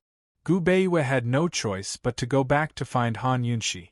Tang Li was so anxious that he punched the wall several times. He was about to go crazy. Han Yunxi and Long Feiyi also came to a fork in the road. The detoxification system reminded her that the direction was still a wall. Helpless, they could only walk together and try the right path first. They didn't know that Ning Jing and Su Xiaoyu were in a dangerous situation at this moment. However, they knew that this was a very rare clue and they couldn't miss it. The black-clothed man was using all his strength to pry open Su Xiaoyu's 5 fingers. Su Xiaoyu secretly used all her strength. She didn't discuss this with Ning Jing, and she couldn't discuss it with Ning Jing. She only said to Ning Jing in her heart, "Sister Jing, this is our life and death battle." After saying that, she suddenly grabbed the black-clothed bodyguard's 2 fingers and used all her strength to pull them up. Her mouth reached the black-clothed bodyguard's wrist, and she bit down hard. This was the last poison she had hidden on her body. She had originally wanted to spit out the poison needle and bite him while she was at it. Unfortunately, her speed wasn't fast enough, and before she could bite, she was flung away. After biting down, the black-clothed bodyguard suddenly became ruthless and wanted to fling Su Xiaoyu away. Su Xiaoyu bit down hard and refused to let go. Suddenly, the black-clothed bodyguard stopped. His face turned black and he suddenly fell towards the abyss. "Ah!" Su Xiaoyu screamed and immediately let go. Her hand slid down the black-clothed bodyguard's body, and she managed to grab hold of the cliff in time, while the black-clothed bodyguard's head fell down from behind her and Ning Jing. So close, but they weren't out of danger yet. Su Xiaoyu had only grabbed hold of a small corner of the cliff, and she was already unable to bear her own weight. What's more, her other hand was still holding on to Ning Jing. Her fingers were obviously moving downwards bit by bit. She knew that if she didn't think of a solution soon, she and Ning Jing would both die. Su Xiaoyu asked, "Sister Jing, are you all right?" Ning Jing's poison was acting up and she was feeling terrible. She knew that if she didn't let go, she would drag Su Xiaoyu down with her into the sea of fire. She said, "Little Yuer, let go." "I'm not letting go," Su Xiaoyu said seriously. "Silly child, Sister Jing's poison is acting up and she can't hold on any longer. It's futile for you to save me. Let go," Ning Jing said helplessly. She had always thought that Su Xiaoyu was a vicious and mean child, but she didn't expect her to be so righteous. "No, Sister Jing, the poison acted up just now and you can still hold on until now. This means that the poison won't kill you so quickly. You just have to hold on until my master and the others find you, and you'll be fine," Su Xiaoyu said seriously. "Silly, I can't hold on any longer. If you don't let go, both of us will die." Ning Jing was fierce. "Let go. I have a way. Sister Jing, hold on to my waist, and I'll be able to hold on to the wall with my other hand. Believe me, I'll definitely be able to hold on tightly. You can climb up from my body. You can definitely do it. Hurry up." Su Xiaoyu wasn't joking. This was a way. However, Ning Jing laughed. She didn't waste any more words with Su Xiaoyu. She reached out to pry Su Xiaoyu's hand away. If she really did that, Su Xiaoyu wouldn't be able to hold on, and Su Xiaoyu would be the one to fall. Su Xiaoyu panicked when her little fingers were pried away. She hurriedly advised, "Sister Jing, you still have a daughter and a husband. I have nothing. I'm just an orphan. It's okay if I die. Actually, I should have died long ago. If it wasn't for my master who saved me, I wouldn't be able to live until now. Being able to live for a few more years can be considered a blessing to me." When these words came out, Ning Jing cried. Ning Jing really wanted to tell little Yu that she wasn't an orphan. She had an elder sister. Her elder sister was the one who saved everyone, Bai Yuqiao. But she couldn't say it. She and Ning Qing had promised Bai Yuqiao that they wouldn't reveal this secret. "Little you're not an orphan. You still have us," Ning Jing choked out. "Sister Jing, I can't hold on any longer. Hurry up and come up, hurry," Su Xiaoyu urged. "You still have to take care of your daughter and husband. I don't have anything to do. My master has many people to take care of her. Don't fight with me. Little you still have a long way to go. How old are you? You still have a long way to go. You still have to get married and have children. Let go," Ning Jing cried loudly. Little Yu would never know that she and Ning Qing had promised by Yuqiao that they would definitely save little Yu and protect her to grow up safely. When little Yu got married in the future, they would prepare a generous dowry for her, and she would get married in a grand manner. She and Ning Qing couldn't break their promise to others. The D clan also couldn't break their promise to others. Ning Jing hardened her heart and pried open all of Su Xiaoyu's fingers. She held her wrist and said seriously, "Little Yu promise me one thing. When my daughter grows up in the future, you will be her elder sister. Take good care of her and protect her to grow up safely. When she gets married in the future, help me prepare her dowry. It must be a grand occasion. It must be." After saying this, Ning Jing resolutely let go of her hand and she fell down just like that. "Sister Jing, don't!" Su Xiaoyu cried and shouted loudly. Unfortunately, no matter how loudly she shouted, it was useless. Her vision was all blurred by tears. Gradually, she couldn't see Ning Jing's figure that was getting smaller and smaller. She also didn't see that just as Ning Jing was about to enter the sea of fire, a figure appeared out of nowhere and swept past. Ning Jing's figure also disappeared. At this moment, Han Yunxi and the rest had just rushed out from a fork in the road and saw the cliff ahead. When they heard Su Xiaoyu's cries, they all rushed over like crazy. But it was too late. They didn't even see Ning Jing's figure. They only saw Su Xiaoyu hanging in midair and her little hand sliding down bit by bit. Han Yunxi hurriedly pulled little Yu up. Little Yu immediately wailed loudly, "Master, Sister Jing has fallen down, fallen down!" Tang Li seemed to have been struck by lightning as he stood rooted to the ground in a daze. Chapter 1134. Tang Li stood rooted to the ground in a daze. His face was facing the scorching flames, and little Yu's cries lingered in his ears. "Sister Jing fell down, Sister Jing fell down." He really wanted to try harder and stay calm again. However, the cries and the words, "Sister Jing," in the cries were like a demon that lingered in his ears, trapping him, trapping his eyes, ears, and heart.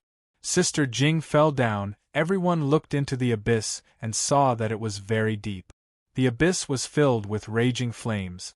Once someone fell down, how could they survive? Han Yunxi looked at the fire pit and then looked at Tang Li. She couldn't accept this for a moment, and her mind went blank. The detoxification system had long lost its notification. She didn't know if it was because they were too far away, or if the fire had burned both the person and the poison away. Han Yunxi unconsciously held little Yu tightly, so tightly that little Yu's hand was about to break. Little Yu didn't feel the pain at all. She kept crying and crying, calling out, "Sister Jing," as if Ning Jing was really her sister. Gu and Gu Beiwei also stared blankly at the raging flames. They always knew that it wouldn't be easy to save the hostages this time, but they really didn't expect this outcome. She was gone. They hadn't even seen her for the last time. She was gone. Gu had always been a simple-minded person. At this moment, when he saw Tang Li's wooden expression, he suddenly felt terrible. He didn't want to look anymore, so he walked to the side and squatted down. Gu Beiwei was a doctor, so he was most used to seeing death. He pitied any patient, but he felt helpless when it came to death. However, in this short period of time, Tang Li, who was full of hope and spirit, instantly dimmed. This was the first time he felt heartache over death. Long Fei Yi lowered his eyes. He walked in front of Tang Li and pulled him into his arms. In the past, Tang Li did not throw himself on his shoulder and cry like he did when he was young. Tang Li was still standing there motionlessly. His eyes were empty as he stared at the raging fire in the abyss. He tried hard to recall the last time he saw Ning Jing. What she looked like, what she was wearing, what kind of hairstyle she had, and what she had said. That was in the three-way black market. She was wearing a loose dress. At that time, she was already pregnant. Unfortunately, he didn't know. At that time, she said, "Men, chop off the young master's right hand." The last thing he said to her was, "Ning Jing, you win." He had no choice but to undo the bracelets that bound the two of them together, not allowing them to be more than 10 steps away from each other. Ningjing, if I knew what you were thinking, I would never undo the bracelets even if I lost my life, much less my right hand. Tang Li was thinking about the first time they met, when Ning Jing was disguised as a man. At that time, he didn't know who she was, and she didn't know who he was either. He lied to her and said, "My name is Chongli. I'm a disciple of Shuangqing Mountain." She repeated it several times. Finally, she said, "That's not a good name. It's too sad." He was deliberately mystifying, saying that all encounters were long parting. Today's encounter was fate. They might not meet again in this lifetime, so it was a long parting. "Miss, farewell." However, she stopped him and said, "Come up. I'll give you a ride. Then it won't be a long parting." Thinking of this, Tang Li was already crying silently. "Ningjing, if I knew this day would come, I'd rather not get on your carriage. I'd rather pass by you and miss you forever. Is that the only way I won't be sad?" Tang Li was still thinking about that day when he went to Wan Commerce Hall to marry Ning Jing. He flirted with the maidservant outside her room. When she closed the door and refused to come out, he blocked the door and warned her, "Ouyang Ning Jing, if you don't come out, I'll block the door and not leave. I, Tang Li, will only marry you, Ning Jing." She even forgot to wear the red veil and rushed out of the room. That was the first time he saw her dressed as a woman. Her hair was tall, and she had beautiful eyebrows. Her eyes were clear and bright, and her lips were red. She was as bright as spring and as beautiful as the autumn moon. She was a feast for the eyes. That time, he was mesmerized. For the first time, he realized that she was actually such a beautiful person. As Tang Li thought about it, his face was already covered in tears. Long Fei Ye's shoulder was already wet from his tears. Long Fei Ye hugged his neck, wanting him to lean on his shoulder and give him some comfort. However, Tang Li pushed away Long Fei Ye's hand and said lightly, "Let me be alone. I want to be alone." Be alone. This word made everyone look over, and they all felt uncomfortable. However, Tang Li didn't react at all. He walked to the wall and squatted down with his head in his hands. He kept muttering to himself, "I want to be alone. Let me be alone." Tang Li's face was still full of tears, but his expression clearly showed that he was confused and not sad at all. He was like a different person from before. This, Han Yunxi immediately sensed that something was wrong. She quickly walked over and squatted in front of Tang Li.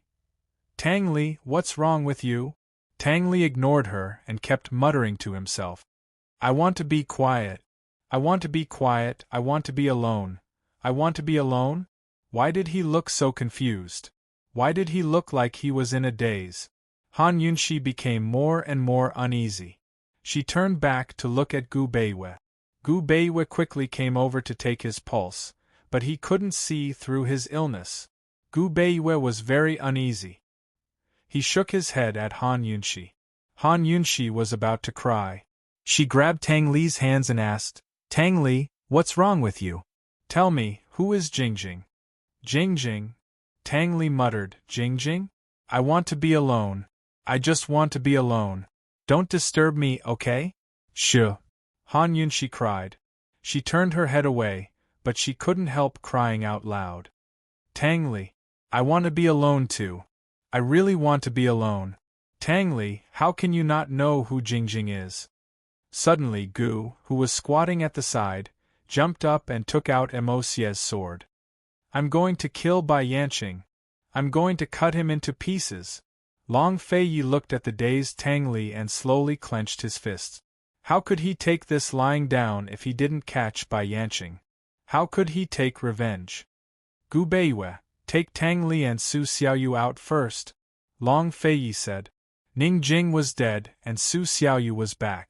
Now, they didn't have any hostages in Bai Yanqing's hands, so they were no longer afraid of him. Little Yuer said with a choked voice, "I heard from the guards that Bai Yanqing would go to the cliff exit of the maze. The guards wanted to take me and Sister Jing to find him." Sob sob. If I knew earlier, I wouldn't have escaped. It's all my fault. It's all my fault for acting on my own initiative and overestimating myself.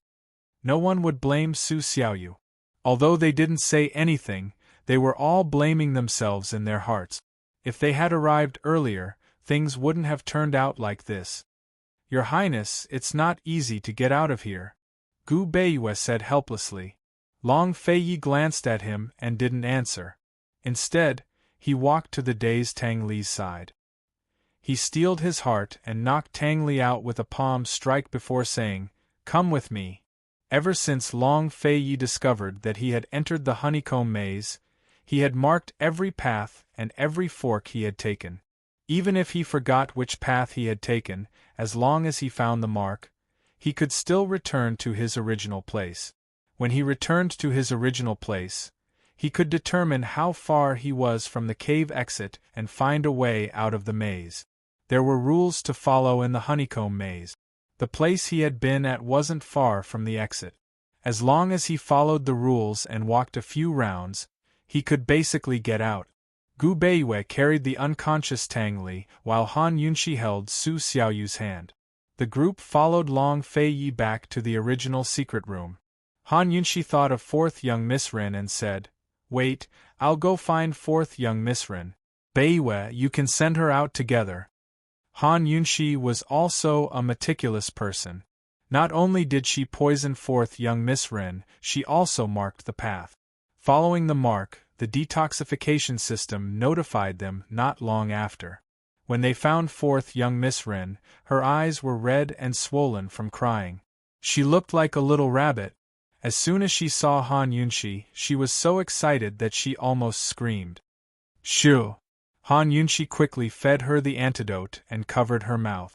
Bai Yanqing must have snuck to the cliff exit from the secret passage below. Whether he had arrived or not, they still couldn't expose their whereabouts for now. Sending the hostages out was the most important thing. Fourth young Miss Ren immediately nodded, indicating that she knew to keep quiet and not attract any enemies. As soon as she walked out of the secret room, she saw Gu Beiyue. Academy Head Beiyue. Fourth young Miss Ren was pleasantly surprised.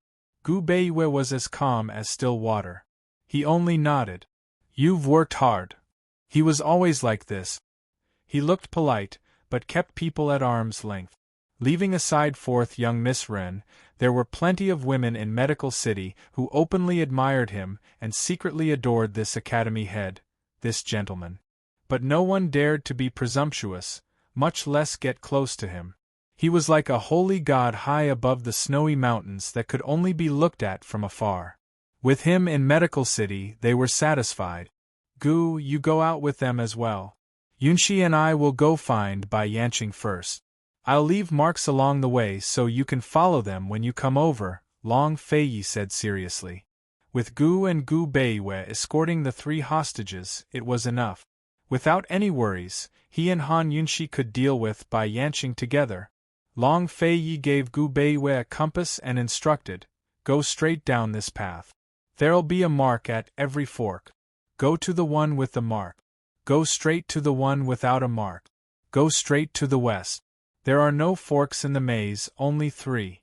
If you take one, you'll only have 2 choices. Remember, go west until you reach the first fork and turn right. Then turn left at the second fork, keep going left and right.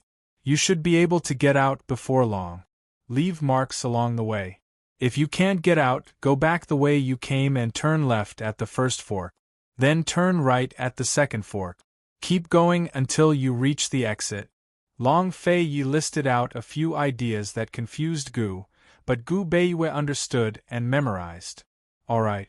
Your Highness, Princess, be careful. 7th young master and I will be back soon," Gu Beiyue said seriously. Thus, they split up into 2 groups, one to the west and one to the east. Chapter 1135. Gu Beiyue followed Long Feiyi's directions and arrived at the exit of the tree hole in no time. He brought the unconscious Tang Li out of the tree hole and returned to help. Little Ure was exhausted and fourth Miss Ren was also exhausted. As soon as Gu Beiyue came down, Gu Gu seemed to have thought of something and hurriedly carried little Yuer away, leaving forth Miss Ren to Gu Beiwe. There was still a long way to go from the underground palace to the entrance of the tree hole. Gu really didn't want to carry an unfamiliar woman and fly up. Gu Beiwe and fourth Miss Ren would never have thought of this. Fourth Miss Ren, please excuse me. Shall I carry you up? Gu Beiwe was humble even though he was the academy's director. Fourth Miss Ren's heart was already beating wildly as she carefully laid on his back. Unfortunately, he was already at the entrance of the tree hole before she could even feel his warmth. His body was warm. However, his speed didn't give off any warmth. Once he put her down, everything would be over. Guarding the entrance of the tree hole were a group of poison guards led by Su Donglin, female mercenaries, and a dozen driving arrow archers personally led by Chu Tianyin. The Chu clan army had been wiped out in western Zhou and Chu Tianyin was only left with these driving arrow archers. What's going on? Where are His Highness and the princess? Su Donglin hurriedly asked. What's wrong with Tang Li? Chu Tianyin also came forward. The situation in the underground palace is very complicated. Ning Jing died in the Sea of Fire and Tang Li's situation is not optimistic. Su Donglin, you have to keep a close eye on him. If you can't, tie him up and inform the Tang sect to come over. Remember? Gu Beiwe instructed seriously. Also, send someone to escort forth Miss Ren and Little Yuer back. Little Yuer's internal injuries need immediate treatment. Su Donglin was stunned. Miss Jing, Gu Beiwe and Gu had no time to waste. Gu Beiwe said seriously, everyone, stay alert. Bai Yanqing is very likely to escape. Don't worry. We will definitely guard it well. Chu Tianyin replied seriously.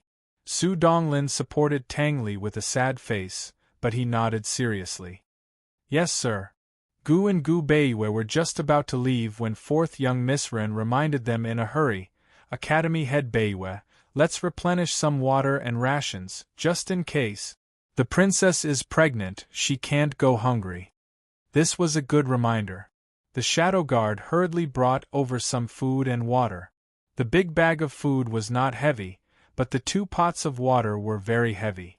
However, Gu glanced at it and was very dissatisfied. Not enough, not enough. Bring 3 more bags of rations and 2 more pots of water. I want big pots. It's best if it's hot. Fourth young Miss Ren hesitated. If it's too heavy, won't it affect you? What are you blabbering on about? Hurry up, Gu said unhappily. Su Donglin immediately ordered people to bring over the items. Gu thought for a moment, then said, Do you have bamboo baskets? Bring one over, quick. The shadow guards who were guarding here were also eating dry rations, which were carried over in a few bamboo baskets.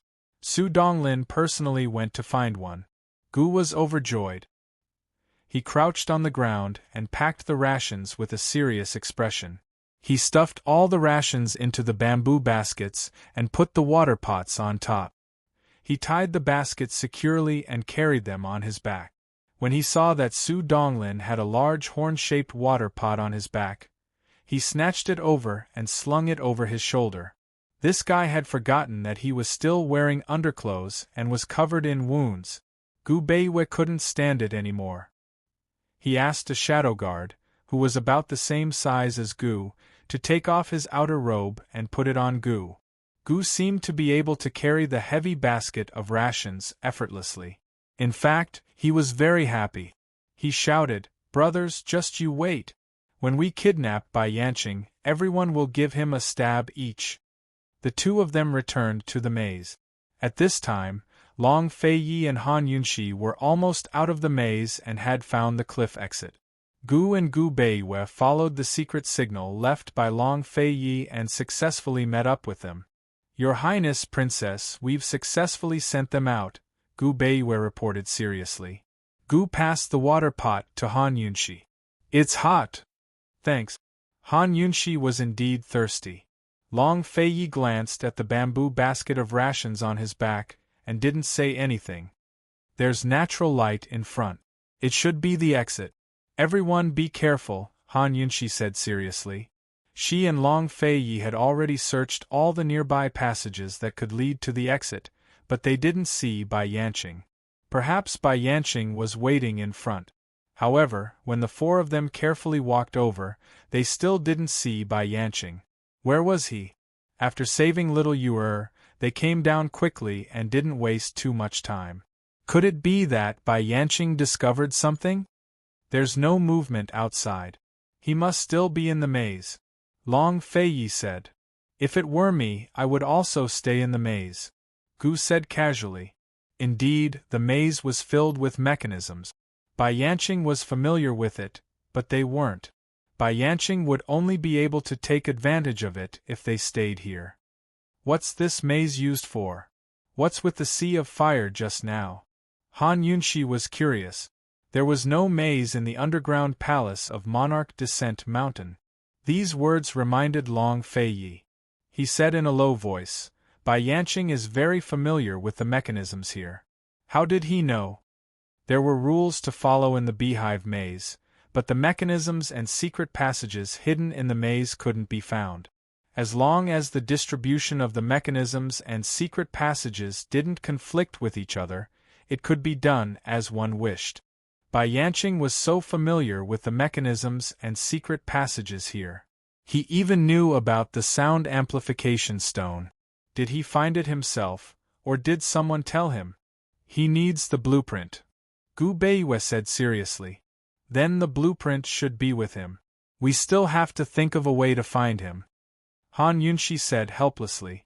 Bai Yanqing was probably very far away from them. She tried for a long time, but couldn't sense the little thing's presence.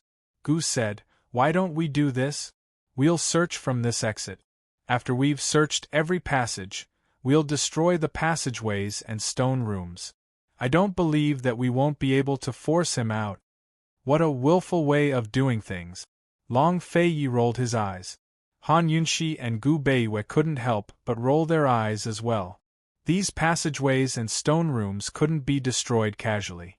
If they triggered a mechanism that they didn't know about, they wouldn't be able to trick Lao Bai, and they would end up trapping themselves instead. When that happened, wouldn't Bai Yanqing laugh at them? Gu Beiyue hesitated for a moment, then said seriously, Your Highness Princess, this place is dangerous after all. The matter of dual cultivation is still delayed. If we're trapped in a secret passage, everything will be in vain. Why don't we? Gu Beiyue didn't finish his sentence, but Long Feiyi and Han Yunxi understood. Bai Yanqing didn't leave. He must be hiding in the maze waiting for them. Although the hostages had been rescued, and they didn't have anything to worry about, Bai Yanqing still had the upper hand in the current situation.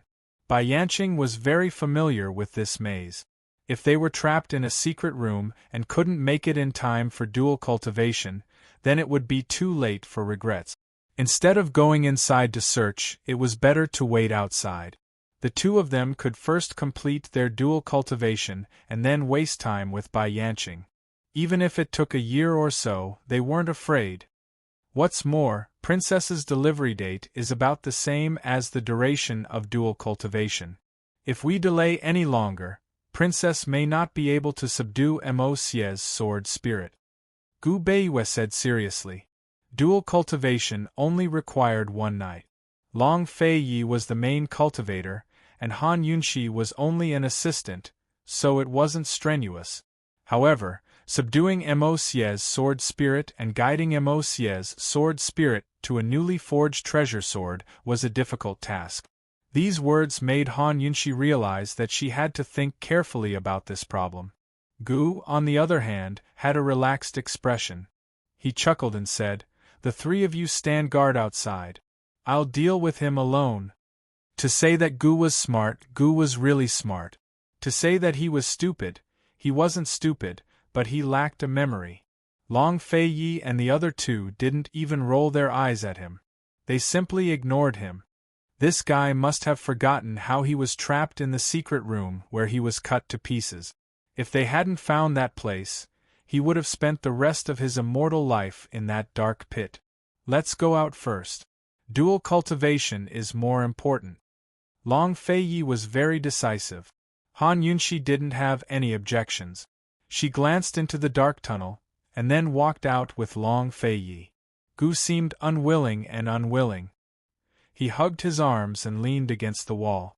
The bamboo basket on his back was against the wall, making him very uncomfortable. He shifted his position. Gu knew that when the bamboo basket slid across the wall, it would make a strange sound.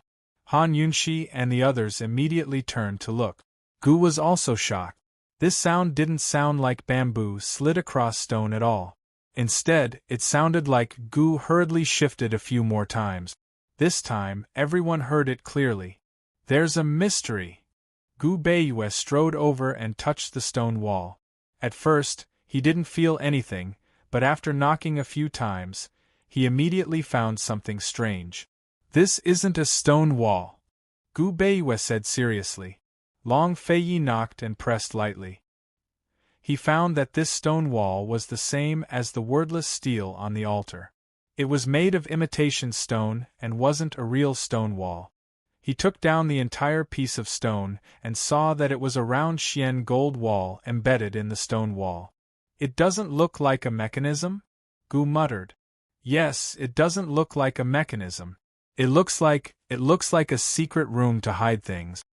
Gu Beiyue said seriously. Long Feiyi searched for a long time, but couldn't find a mechanism to open the Xian gold wall. He looked at Han Yunxi. Gu Beiyue also looked at her. Princess, I'll have to trouble you to try. Previously, the Xian gold door in the sky pit was opened by Han Yunxi's blood. This small Xian gold door in front of them might have to be opened using the old method. Han Yunxi immediately bit her finger and used her blood to lightly smear on the Xian gold door. The blood stains disappeared in an instant. It's absorbed.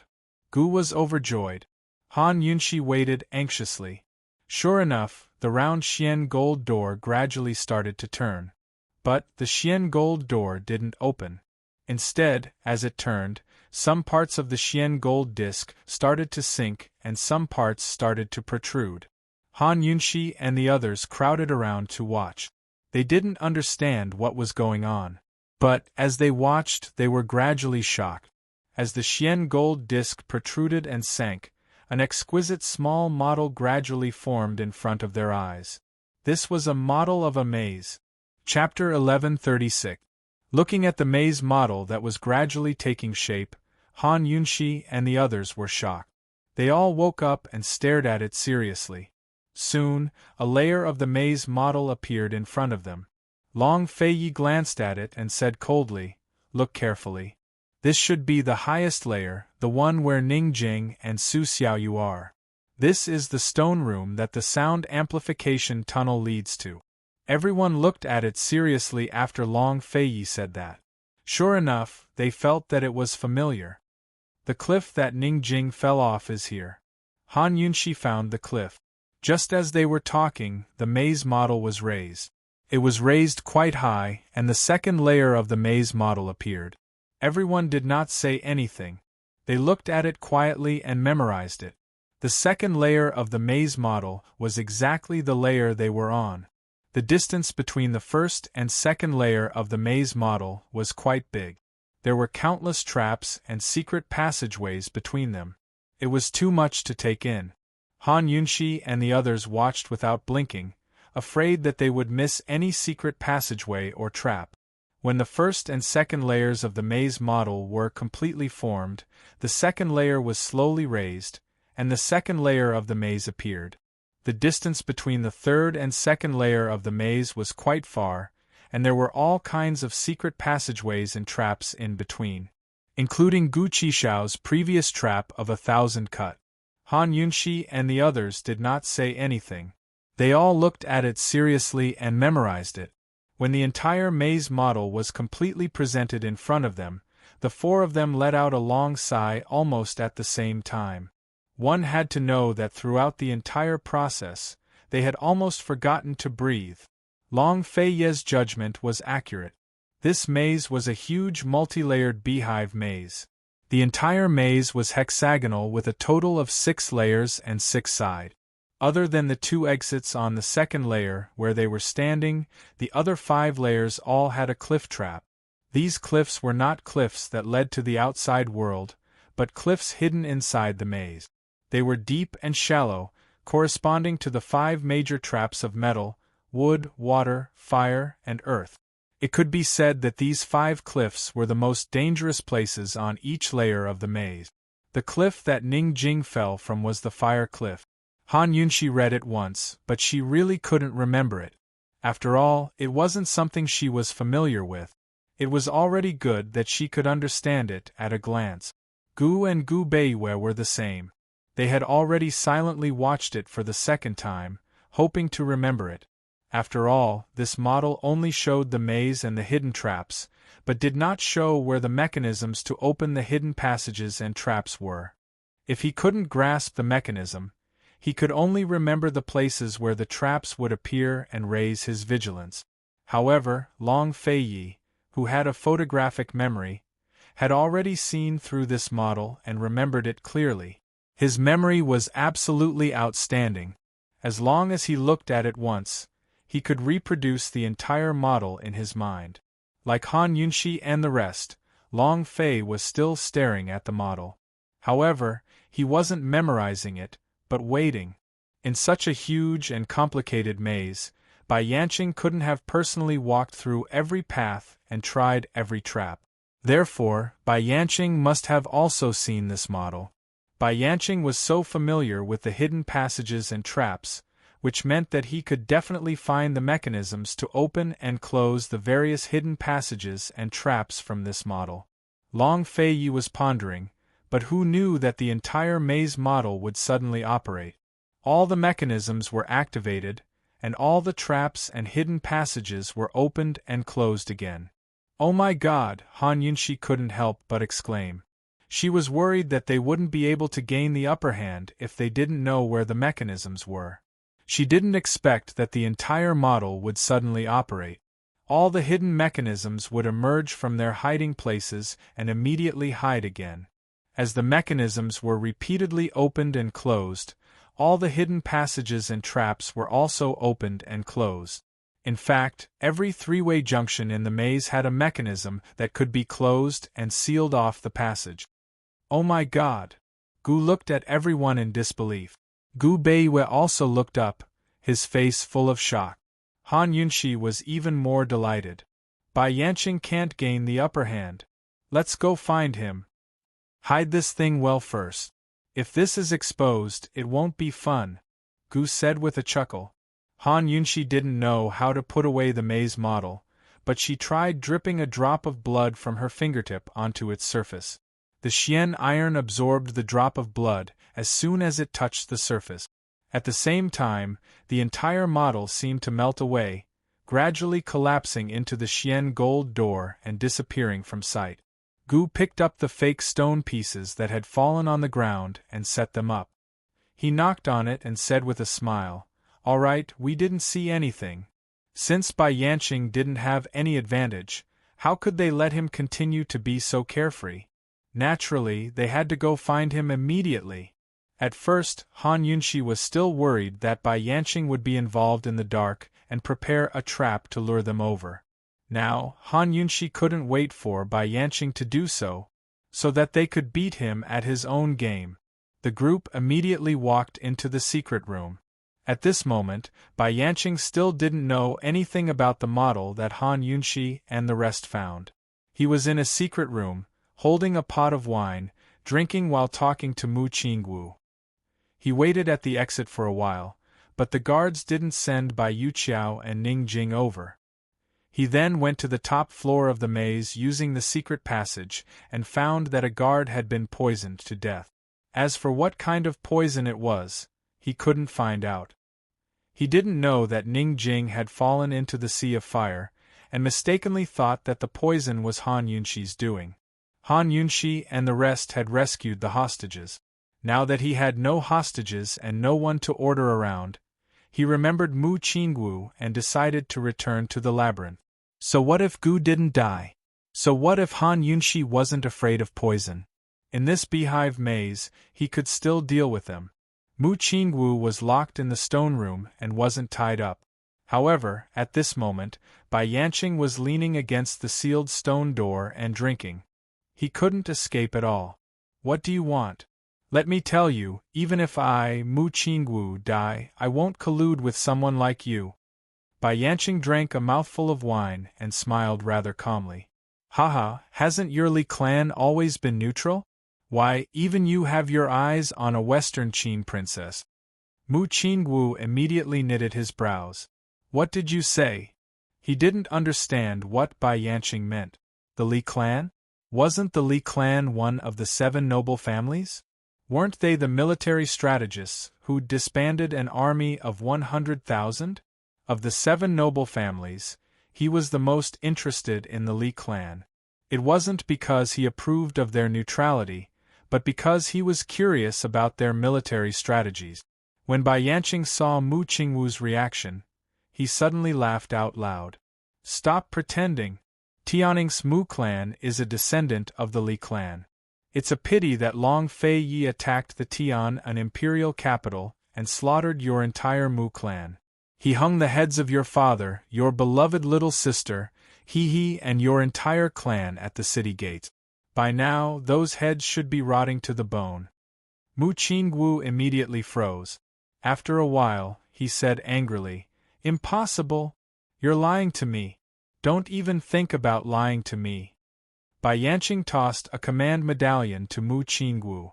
This was General Mu's command medallion with the character Mu carved on the front. Mu Qingwu had seen this medallion before, but he'd never touched it. This was the most authoritative command medallion in the Mu clan's army and was equivalent to a tiger tally. Touch the back and see if there's a Li character on it, Bai Yanqing kindly reminded him. Mu Qingwu didn't believe it, nor did he want to touch it.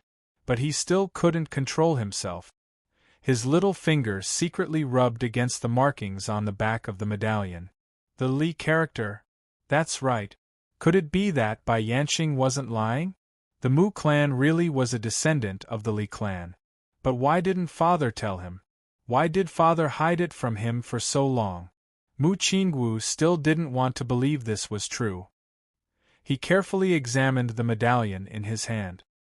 He'd seen this medallion several times before. It was the same medallion in his father's hand. This medallion could be forged, but there was no mistaking the brown tassel pendant his mother had personally tied onto it. It seems that there are many things you don't know, Bai Yanqing said mockingly. He told him about the 100 Poisons sect incident. It was the 100 Poisons sect incident that made him suspicious. Duanmu Yao's spies in Western Zhou's palace discovered the truth. Only then did he know that it wasn't Western Zhou's Emperor Kongqing who led the world to the 100 Poisons sect, but Mu Yuanhua. Mu Yuanhua had sent one of the Chu clan's deputy generals to Emperor Kongqing through Long Tianma. Only then did Emperor Kongqing appear to help him. If not for Duanmu Yao's help, he really wouldn't have guessed that Mu Yuanhua was the mastermind behind the incident, not Emperor Kongqing. To be able to plant a spy in the Chu clan's army and have been a military strategist for generations, Bai Yanqing quickly thought of the Li clan's descendants. Mu Qingwu was dumbfounded. He and Long Tianma had never understood the 100 Poisons sect incident. They didn't understand why his father would do such a thing. They didn't understand how his father could bribe a deputy general in the Chu clan's army when they didn't have any dealings with each other. After hearing Bai Yanqing's explanation, everything could be explained. He'd always thought that his father didn't like war. He'd always thought that his father only helped Long Tianma guard Tian and for his younger sister. He didn't expect that his father was also ambitious. He also didn't expect that the Mu family was the descendants of the Li clan who abandoned the army and fled. Mu Qingwu laughed loudly. His laughter was incomparably bitter and pained. He'd once rejoiced that he wasn't born into an imperial family. If he'd been born into a military family, he wouldn't have had to deal with so many brothers fighting each other, father and son turning against each other, fighting for power and scheming. he'd have been able to be loyal to his country and protect it. When he was very young, his father personally taught him the art of war and told him the history of the military families. Every time he talked about the Li clan, who held 100,000 soldiers but didn't participate in the war between Eastern and Western Qin, he and his father would argue until their faces turned red because of their different opinions. He couldn't help but wonder if it was because he looked down on the Li clan and accused them of being deserters, so his father never told him the truth. Thinking of this, Mu Qingwu's heart ached even more. Bai Yanqing didn't mention his deal with Long Feiyi. He smiled coldly and said, "Your father also hoped that Long Feiyi and Han Yunxi would turn against each other. Unfortunately, Long Feiyi personally led an expedition to the south and fought back to the imperial capital of Tianan. He hung the heads of your Mu family on the city gate and threatened the entire Tian an army to surrender." "Young general, enough!" Mu Qingwu angrily interrupted. Chapter 1137. Mu Qingwu angrily rushed in front of Bai Yanqing. "Enough! Don't say any more. I won't believe you. Long Feiyi isn't that kind of person." This was probably the first time Mu Qingwu had called out the name Long Feiyi so loudly. Before Tianning's internal strife, he had always respectfully called Long Feiyi Your Highness Duke of Qin in front of and behind his back. After Long Feiyi's true identity was revealed, he and Long Tianma both respectfully called Long Feiyi East Qin Crown Prince. That man, that monarch, that crown prince, had always been the most revered and respected person in his heart.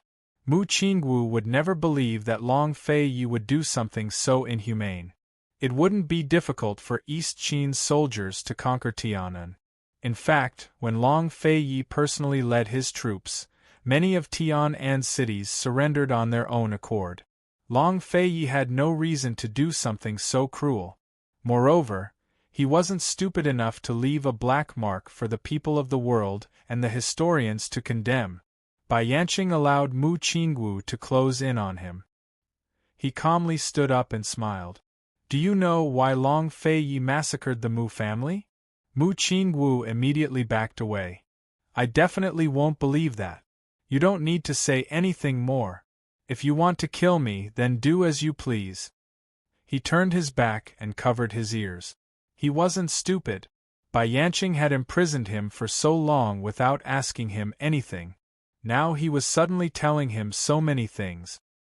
He wanted him to resent Long Feiyi and Han Yunxi and drive a wedge between them. Earlier, he had heard two female voices. One of them was a child's voice that he recognized. It was the girl who served Han Yunxi, Su Xiaoyu.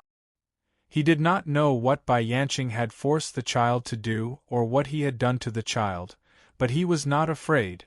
He, Mu Qingwu, had always been upright and upright. He had never done anything wrong, and he would never do it. Bai Yanqing walked over step by step. He went around to Mu Qingwu and stuffed 2 bundles of gunpowder into Mu Qingwu's hands. Mu Qingwu was shocked. What was Bai Yanqing trying to do? It must be known that no matter how good one's martial arts were, it would be difficult for them to escape from gunpowder. Bai Yanqing came to him and provoked him to hate Long Feiyi. What did he want from him? Gunpowder was not easy to obtain. Only the military had it. Moreover, the military did not have a lot of it and they controlled it very strictly. Ning Qing had the red barbarian cannon, but he did not have a lot of gunpowder. Therefore, he could not conquer the world. Where did Bai Yanqing get these 2 bundles of gunpowder? How many did he have? Countless questions flashed through Mu Qingwu's mind. Was Bai Yanqing using him to deal with Long Feiyi? Mu Qingwu's eyes flashed with a complicated look. He quickly threw the gunpowder to Bai Yanqing. "What are you trying to do?" "Young general, if you don't believe me, I'll give you a chance to go to Tian, an imperial city, and take a look. As long as you help me do one thing." Bai Yanqing's eyes flashed with a sinister look. "Can you let me go?" Mu Qingwu asked anxiously. "Haha, it seems that you really want to see those heads in person." Bai Yanqing sneered. "You Mu Qingwu looked at Bai Yanqing for a long time. He seemed to be hesitating, but in fact, he already had a plan in mind. Back then, he'd pretended to join the Eastern Palace to help Han Yunxi investigate the matter of the disaster relief grain. But he hadn't been of any help at all. Instead, Han Yunxi had misunderstood him from then on and didn't treat him kindly. Although he had never explained it, he still felt uncomfortable in his heart. Today might be another chance. After pretending to hesitate for a long time, Mu Qingwu finally said, "What do you want me to do?" Bai Yanqing did not throw the gunpowder to Mu Qingwu again. Instead, he smiled mysteriously and said, "Come with me." He turned and walked out of the stone room, leaving Mu Qingwu standing there alone. After he left, the stone door slowly closed. Mu Qingwu knew that Bai Yanqing did not give him much time to think. Once the stone door closed, he would not have another chance. However, Bai Yanqing had no other choice. Besides Mu Qingwu, he only had Duanmu Yao. Compared to Mu Qingwu, he trusted Duanmu Yao more. Unfortunately, Duanmu Yao could not help him complete this task. Thus, he could only take a gamble. Just as the stone door was about to close, Mu Qingwu suddenly rushed out. "Tell me, what do you want me to do?" Mu Qingwu asked cold. Bai Yanqing smiled but did not say anything. He personally helped Mu Qingwu open his outer robe and tied the gunpowder to him. Then, he turned and left. A trace of unease flitted across Mu Qingwu's eyes. He turned and chased after him. Bai Yanqing brought him to a fork in the road. "In a moment, I'll lure Long Fei Yi and the others here.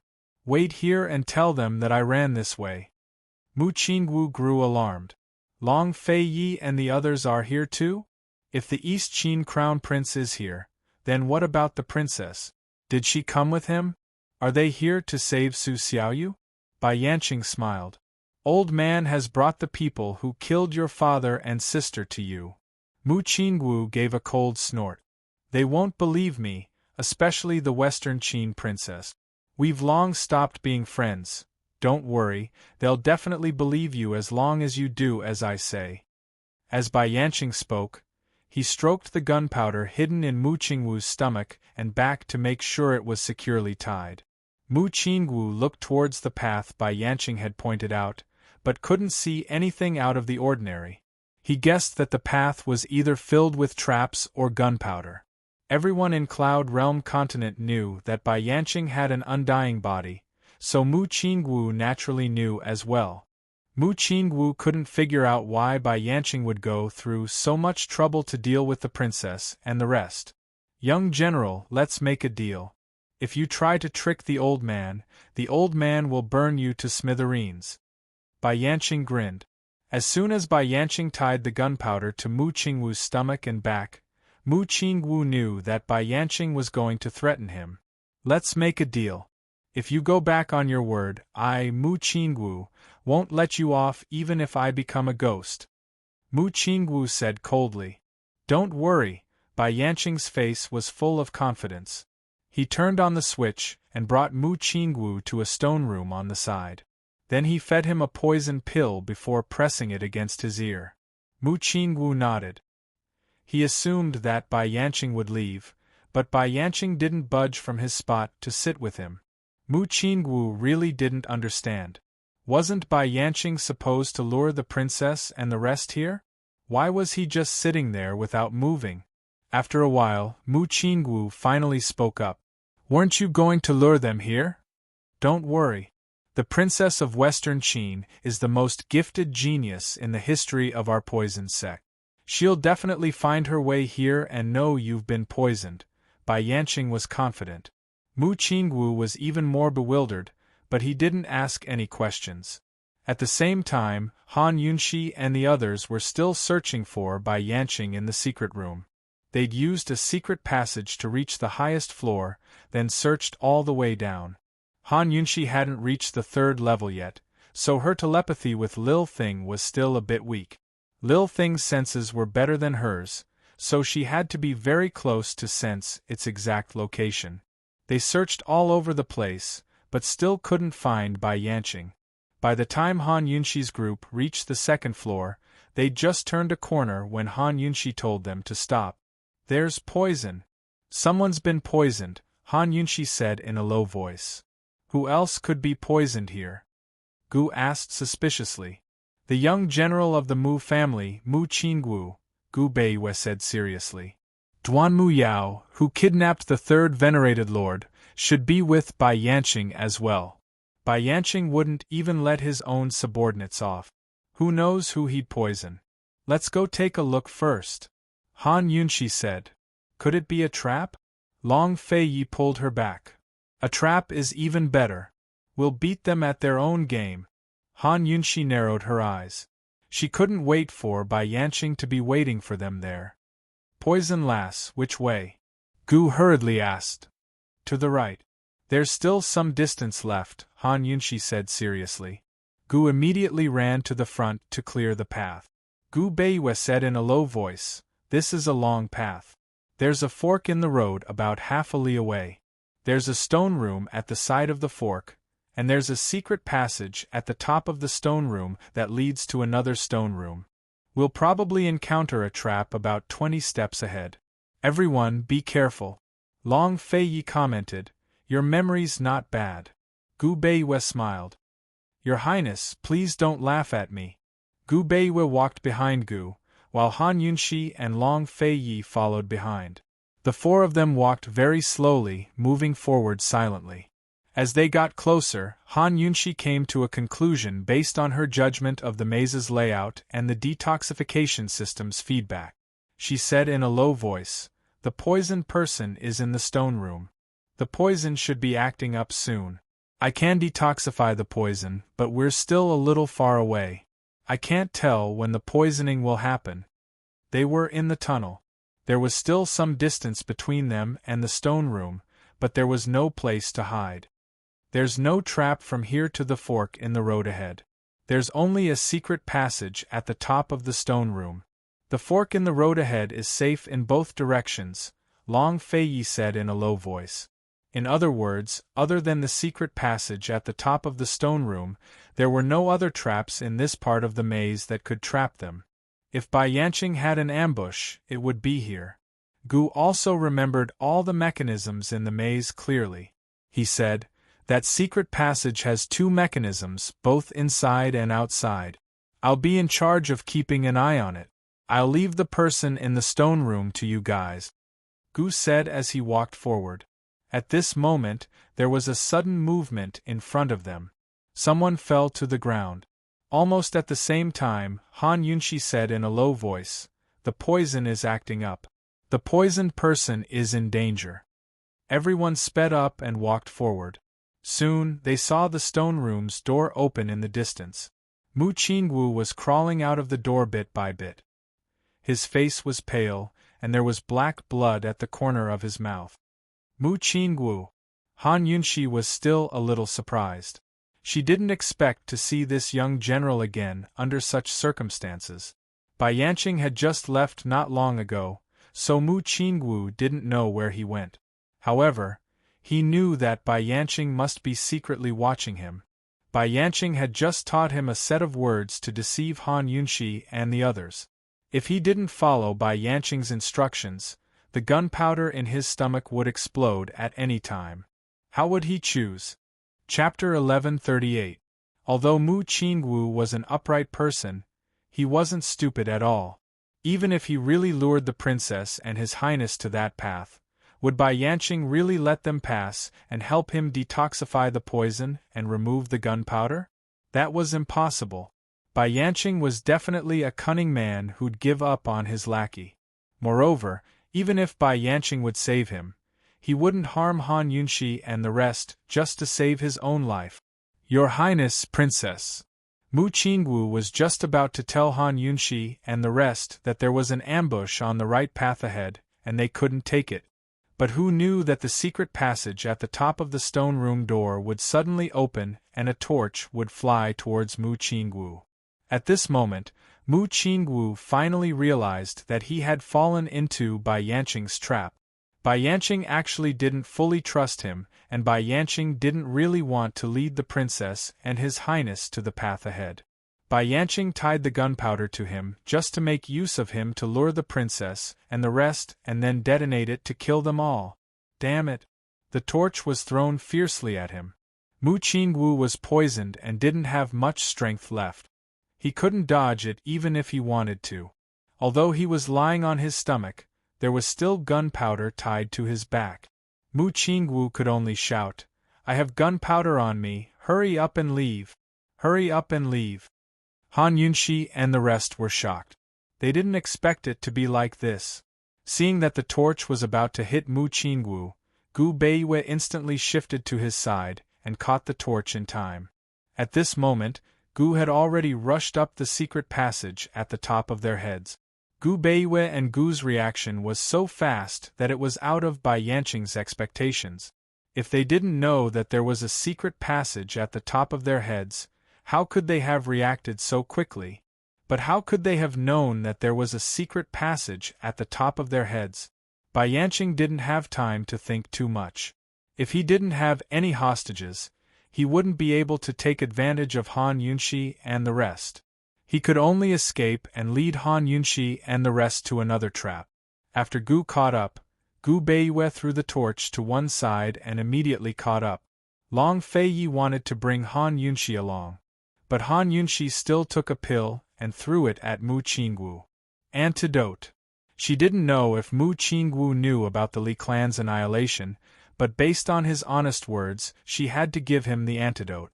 If they hadn't run into the maze by chance, they never would have guessed there was a secret passage at the top of the stone room, much less Bai Yanqing's ambush. If that fire earlier had burnt Mu Qingwu and exploded in such a secret passage, even if he tried to escape, he would most likely be crushed to death by the huge rock. That hateful Bai Yanqing, he even used such a method. Long Feiyi quickly brought Han Yunxi and caught up with Gu Beiwei and the rest. Mu Qingwu looked at the antidote in his hand and went into a daze. After some time, he finally realized that he had to take the antidote. He didn't think that he would be able to escape this calamity. One must know that he was already prepared to die. He laid on the ground for some time before he regained his strength. Once he sat up, he hurriedly removed the explosives from his body.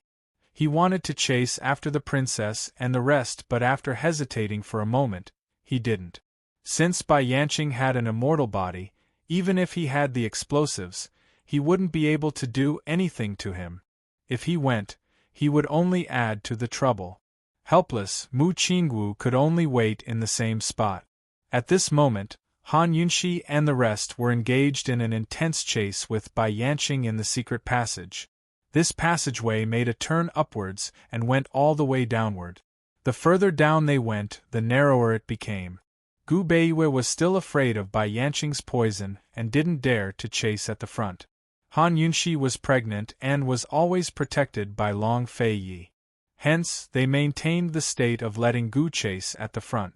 Gu's thorny vines almost touched Bai Yanqing several times, but he still thought that he had escaped. The speed of escaping downwards was always faster than the speed of escaping upward. Although they couldn't catch Bai Yanqing, they couldn't lose track of him either. Han Yunxi and the rest knew clearly that this secret passage led to the stone room on the third level of the maze.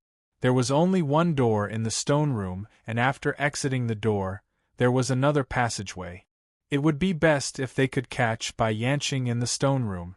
Unfortunately, once Bai Yanqing landed, he immediately injected a needle into the mechanism at the side and activated the mechanism to close the secret passage. Gu kicked open the stone door and saw Bai Yanqing escape from the stone room. Luckily, there was only one direction outside the stone room. "Actually, I'll bring you along," Gu Beiwei said seriously. Gu raised his eyebrows and looked at him, rejecting him in his heart. However, Gu Beiwei grabbed his hand and dragged him away. His speed was like a gust of wind as he chased after Bai Yanqing. With Gu Beiwei's speed, he quickly caught up with Bai Yanqing. However, Bai Yanqing suddenly scattered a cloud of poisonous powder, forcing Gu Beiwei to retreat. Gu faced the poisonous powder and continued his chase. Han Yunshi and Long Fei Yi arrived quickly. Han Yunshi dealt with the poisonous powder before they continued their chase. Your Highness, Princess, there's a trap in front. It's the abyss of the third level of the maze. It belongs to the metal element. Gu Beiyue said softly. Got it. Han Yunshi was alert. When they caught up with Gu, they saw that Gu and Bai Yanqing were facing each other from afar. Gu's thorny vines had already reached in front of Bai Yanqing, but Bai Yanqing grabbed the vine. Between them was the location of the abyssal trap. This abyss was different from the first level's abyss of fire. This was not a bright abyss, but a dark abyss. The activation mechanism was on the wall between Gu and Bai Yanqing. As long as the mechanism was activated, standing at any position in the tunnel would cause one to fall. At the same time, there would be a large rock on the tunnel that would quickly press down, making it impossible to escape and could only fall into the abyss. Other than the second level of the maze, the remaining 5 levels of the maze each had an abyss. Some were bright, some were dark, and they belonged to the 5 elements of metal, wood, water, fire, and earth. The abyss of fire was a raging fire. What would the abyss of metal be? Metal was a weapon. Just like the metal of 10,000 poisons was a dagger. Could it be that there were countless weapons under this abyss? No matter if it was a weapon or not, or what kind of weapon it was, Han Yunshi thought that it would not be a good place. She looked at Bai Yanqing, who was in a deadlock with Gu, and suddenly a plan came to her mind. When Bai Yanqing saw Han Yunshi and the others coming over, he knew that he could not escape. From the corner of his eye, he glanced at the mechanism hidden by the wall and had an idea in his mind. The activation of this trap was the fastest among all the traps in the maze. As long as the mechanism was activated, the large rock would immediately fall, and the trap under their feet would immediately activate. The speed at which the rock fell was so fast that even Gu Beiyue might not be able to escape. He wanted to see how many of the 4 of them could escape. Bai Yanqing grabbed Gu's thorny vines tightly and was about to pull Gu over when 2 thorny vines flew out from Gu's other hand. Bai Yanqing pulled out his sword and swung it away. Gu Beiyue had already been pushed to the back. At this time, he could not be of much help. He might even be poisoned and delay everyone's time. He stood guard at the side, constantly vigilant of his surroundings. Long Fei Yi did not dare to put his arm around Han Yunshi's waist, and could only put his arm around her shoulders. The 2 of them were so close that Han Yunshi's poison storage space could help Long Fei Yi block all the poison. However, Long Fei Yi and Han Yunshi did not go over to help Gu. Instead, they stood behind him and watched. If they guessed correctly, Bai Yanqing wanted to take advantage of the abyss trap in front of them. Han Yunshi's eyes flashed with a trace of craftiness. She shot a hidden needle at Bai Yanqing's hand.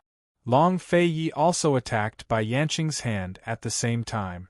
It could not kill Bai Yanqing, but it was enough to make him unable to defend against Gu's thorny vines. Bai Yanqing looked anxious, but he was actually very calm. He deliberately avoided Long Fei Yi's sword and let the thorny vines wrap around his left hand. Haha, let's see if you can be arrogant again. Gu laughed. He pulled hard and pulled Bai Yanqing a few steps away. Bai Yanqing gritted his teeth and held on. His right hand pulled on the thorny vines and pulled Gu a few steps away. The 2 of them were very close to the trap hidden in the ground. The 2 of them were evenly matched and fell into a stalemate. Han Yunshi suddenly shouted, Long Fei Yi, let's capture him. Although they had not communicated their thoughts, Long Fei Yi could roughly guess what Han Yunshi really wanted to do. Long Fei Yi used his usual domineering tone and said cold, Gu, if you can't do it, then scram to the side. They did not know if Gu understood what the 2 of them meant. He smiled cold, Long Fei Yi, let's make a bet. I can tie this old fart up like a dumpling in the time it takes to brew a cup of tea. With Gu's words, Han Yunshi and Long Fei Yi were relieved. At crucial moments, this guy was still reliable and understood what they meant. Gu Beiwei, who was watching from the side, had already seen through everything. He glanced at the mechanism on the wall under the moonlight, and the corners of his mouth curled into a beautiful arc. Shameless boasting. Bai Yanqing said angrily. Take this. Gu took out 2 more thorny vines and attacked Bai Yanqing's legs. Actually, Bai Yanqing could have dodged a kick, but both his legs were tied up. Once the thorny vines bound Bai Yanqing's legs, Gu immediately retreated and pulled Bai Yanqing over. Bai Yanqing staggered a few steps and stood on top of the trap. A cold smile flashed past his cold eyes. Of course, he knew that he was standing on top of a trap. However, he did not struggle and allowed the thorny vines to wrap around his body and bind him tightly. He waited, waiting for Han Yunxi and the rest to walk over. He hid a golden needle in his mouth. As long as they walked over, he would immediately spit out the golden needle to activate the mechanism. He was willing to accompany Long Fei Yi and the rest to fall into the abyss. There was a sea of arrows at the bottom of the abyss. Countless arrows were stuck in the ground with the arrowheads pointing upward.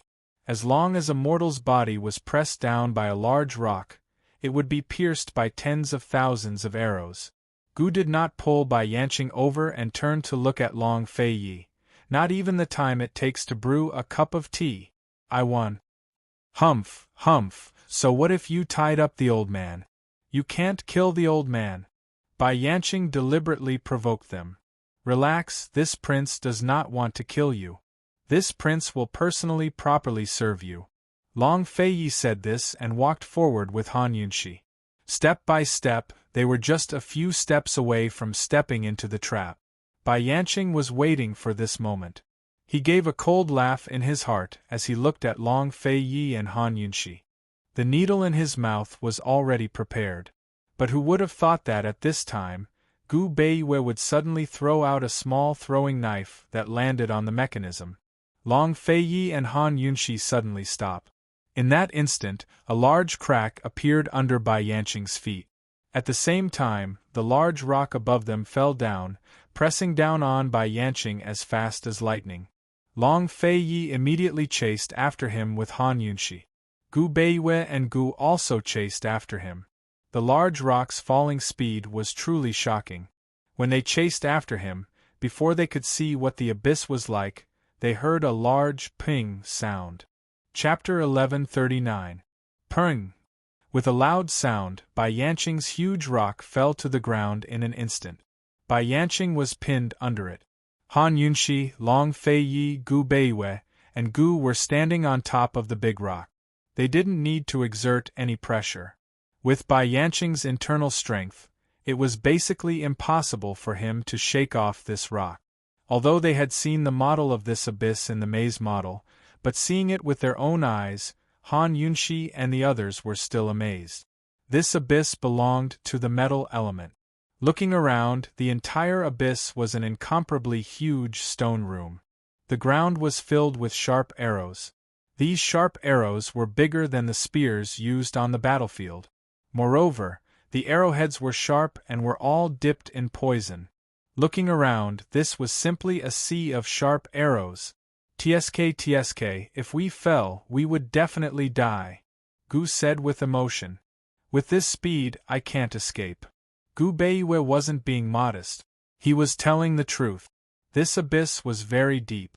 The speed at which the big rock fell was simply in an instant. The bottom of the abyss and the top of the big rock were very far away. Bai Yanqing couldn't hear what they were saying.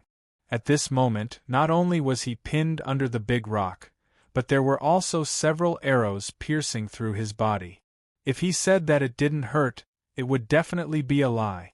If he didn't have an immortal body, just this big rock alone would be enough to crush him into pieces.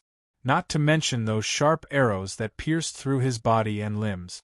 Adding up the arrows that pierced through his body and limbs, there were at least 20 arrows.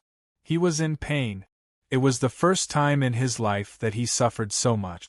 There wasn't a single part of his body that didn't hurt. It was so painful that he broke out in cold sweat. It was so painful that, for the first time in his life, he thought of dying. However, this thought only flashed through his mind. Since Mu Xian left him, there was only one obsession in his heart. Before this obsession was settled, how could he want to die? He wanted to live well. He wanted to see whether he was right or Mu Xian. Obsession arose, and so did hatred. Hatred calmed Bai Yanqing down quite a bit. He also realized that he had been tricked by Han Yunxi and the other three. They must have known that there was a trap here, so not only did he fail to scheme against them, he fell into the trap himself. Thinking of this, Bai Yanqing's hatred grew even stronger. Those young people, especially the descendant of the East Qin imperial family, Long Feiyi, how could they beat him? He would wait for them to move the boulder away. He knew that they wouldn't accept this, and their unwillingness was his opportunity. Bai Yanqing was not overestimating himself, but he had underestimated Long Feiyi. At this moment, Long Feiyi had already asked Gu Beiwei to check the surroundings. After walking one round, he found that this abyss was indeed like the model of a maze. It was hidden deep in the maze, and it was an incomparably huge sealed stone room.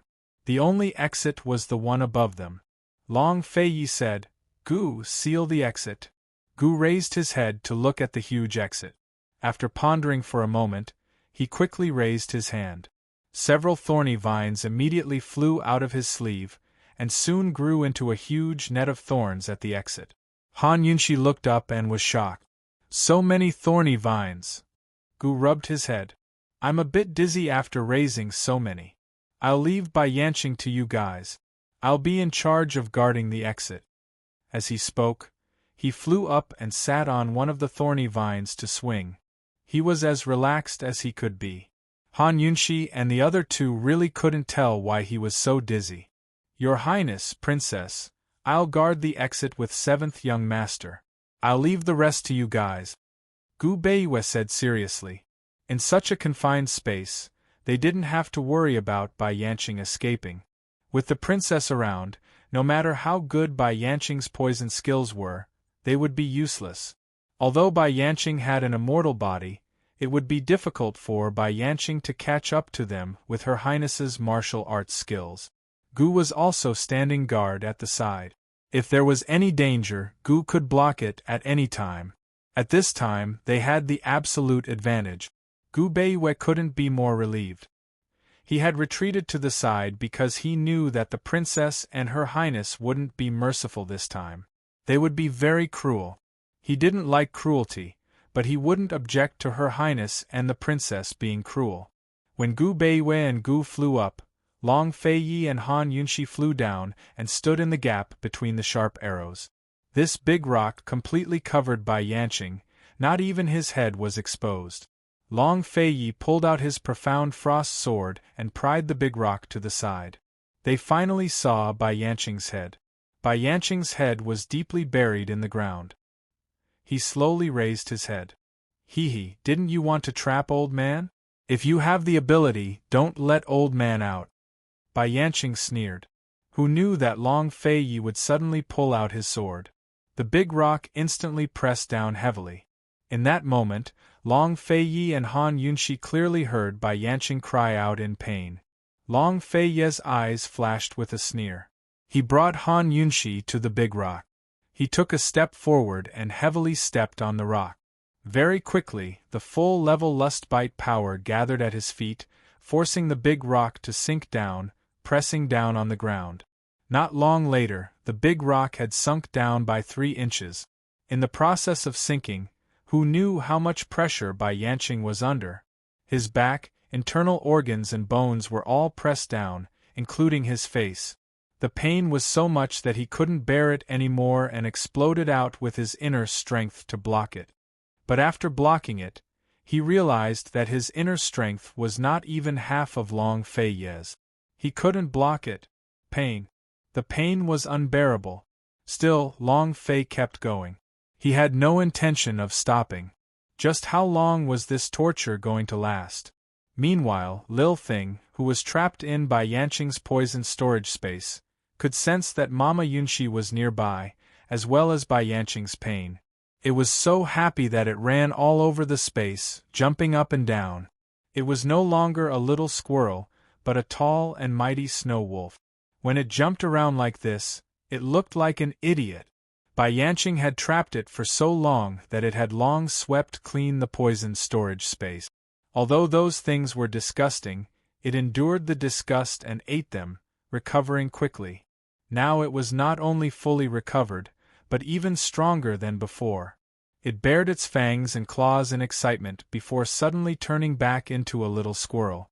It flew high into the air, then landed back on the ground as a snow wolf. Very soon, it seemed to be addicted to playing, turning into a snow wolf one moment and a squirrel the next. In the end, it tired itself out from playing. Bai Yanqing, on the other hand, was still suffering in pain. It sat on the ground with its paws tucked in front of its chest like a little squirrel, wondering what Mama Yunxi and the rest were doing outside. How did they torture Bai Yanqing? Why did it take so long? It couldn't figure it out, so it picked up its secret stash of poisons and was about to eat them when it saw its own white paws. It gave a start before realizing that its snow wolf form wasn't suited for such adorable movements. It immediately stood up and raised its noble head. Whoa! It gave a howl to salvage some of its wolf image. Lil Thing had already messed up its own form. Bai Yanqing was still suffering from unbearable pain. He had already sunk an entire foot into the ground. Finally, he couldn't take it anymore. But even if he wanted to shout, his face was buried in the ground. Besides enduring the crushing pain of his flesh, bones, and organs, there was nothing else he could do. Long Fei Yi and Han Yunxi naturally wouldn't let Bai Yanqing suffer alone. They wouldn't be able to quell their anger until they paid back everything Bai Yanqing had done to them. They wouldn't be able to calm down until they avenged Ning Jing. It was good that Bai Yanqing didn't die. They wanted him to live a life worse than death. On top of the boulder, Long Fei Yi was looking at Han Yunxi and waiting. Meanwhile, Han Yunxi was sitting leisurely on the boulder, leisurely eating her rations and drinking warm water. Han Yunxi was used to chewing slowly, so now that she was eating rations, she chewed even slower. But Long Fei Yi didn't think she was slow at all. Instead, he asked her to eat slowly and not choke. Gu Beiyue and Gu, who were sitting high up on the thorny vines, were also waiting and watching. If Bai Yanqing knew that Long Fei Yi, Gu Beiyue, and Gu were leisurely watching Han Yunxi eat, how would he feel? After a while, Han Yunxi finally filled her stomach. Long Fei Yi found that this woman's appetite seemed to be bigger than before. Not to mention that she had to feed two people. Even when Han Yunxi wasn't pregnant, Long Fei Yi often asked her to eat more. Eat more? Long Fei Yi asked seriously. No, it's uncomfortable to eat too much. I have to eat more. Han Yunxi touched her stomach and said seriously. Don't you want to rest for a while? Long Fei Yi asked again. It's okay, I'll work when I'm full. Han Yunxi said with a smile. She smiled so contentedly that Gu and Gu Beiyue also unconsciously smiled. The two inadvertently looked at each other and their smiles suddenly froze. They were a little embarrassed. Gu took out a small bag of dry food. Here. I'm not hungry, leave it for the princess. Gu Beiyue declined. I'm not hungry either. Gu said to himself. Were these four guys here to deal with Bai Yanqing or to take a vacation? Of course they were here to deal with Bai Yanqing. Han Yunxi stood up and moved her hands and feet a little. She gently patted her stomach. Little guy, let's go deal with the bad guys with Daddy and Mommy. Long Fei Yi and Han Yunxi finally landed on the large rock. Long Fei Yi used the profound frost sword to pry up the large rock like before.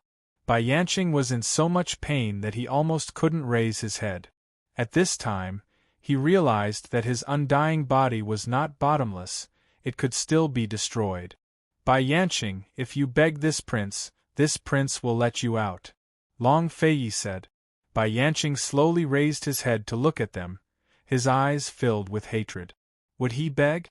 Chapter 1140. Would Bai Yanqing beg Long Fei Yi? He was still thinking of escaping, so he figured he could only make a move against Gu Beiwei under these circumstances. Using Gu Beiwei to divert their attention, then escape the maze. Han Yunshi and the others must have discovered the maze model. In that case, he would not have any advantage in the maze. He could only escape. Han Yunshi could protect Long Feiyi from being poisoned, but she definitely could not protect the world from being poisoned. Once he escaped, he would make them regret it. A cold light flashed past Bai Yanqing's eyes, and he said without hesitation, "Long Feiyi, old man, I beg you let go of old man." "Bai Yanqing, you should act like you're begging," Long Feiyi said. Actually, he had been hoping that Bai Yanqing would come out from under the rock. If Bai Yanqing did not come out, how could he and Han Yunshi torture him? If he did not beat this old thing full of holes today, he would not be able to face Tang Li's tears. Long Feiyi's anger had been suppressed in the bottom of his heart, and he could no longer suppress it. If he did not take it out on Bai Yanqing, who would he take it out on? "Your Highness, old man, I beg you to let me go." Bai Yanqing finally had a pleading tone. Unfortunately, Long Feiyi was not satisfied. "Say it again." He used a commanding tone. Bai Yanqing was furious, but he still held it in and repeated it again. However, Long Feiyi was still not satisfied. He said expressionlessly, "Say it 10 times. You." Bai Yanqing was furious. Long Feiyi pulled Han Yunshi and turned to leave. Bai Yanqing had no other choice. In order to get out, he could only compromise. In one breath, he begged Long Feiyi 10 times. However, Long Feiyi refused to let him go. He said, "It's a pity that this crown prince can't decide whether to let you go or not." Long Feiyi. Bai Yanqing finally couldn't hold it in any longer. He roared furiously, "Long Feiyi, don't push your luck. Then you can stay here. Gu, find some firewood for this prince. This prince will burn it for 3 days and 3 nights. Long Feiyi said. Bai Yanqing's face immediately turned pale. The pain of being burned was extremely unbearable. "Okay, wait for me, I'll be right there," Gu shouted, but he still sat high up and didn't move. Who knew that Long Feiyi would look up and ask cold, "Still not going?" Gu was shocked. He looked at Gu Beiwei and asked in a low voice, "Is that guy serious?" "I'll go. You guard it well, just in case." Gu Beiwei smiled and immediately left through the thorny vines. "How do I burn it?" Gu pondered. Bai Yanqing finally understood what it felt like to be afraid. He said, "Princess of Western Qin, old man begs you, I beg you to let the old man out. Then if you want to take revenge, the old man is yours, as long as you let the old man out of here." Long Feiyi said that he couldn't make the decision. It was clear that he wanted him to beg Han Yunshi. "How about this, you beg me 10 times. I'll let you out and we'll fight again. If you're still tied up by us, you'll tell me what's your relationship with my mother," Han Yunshi said seriously. Han Yunshi's words were much more believable than Long Feiyi's. Bai Yanqing saw hope, but he still pretended to be angry. After a while, he agreed to Han Yunshi's request. He begged Han Yunshi 10 times, but Han Yunshi laughed loudly. "Bai Yanqing, didn't it feel good to play with us back then? I think it's quite fun to play with you now." Finally, Bai Yanqing's face darkened completely, and he stopped talking. He only stared coldly at Han Yunshi and Long Feiyi. Not long after, Gu Beiwei brought over a pile of firewood.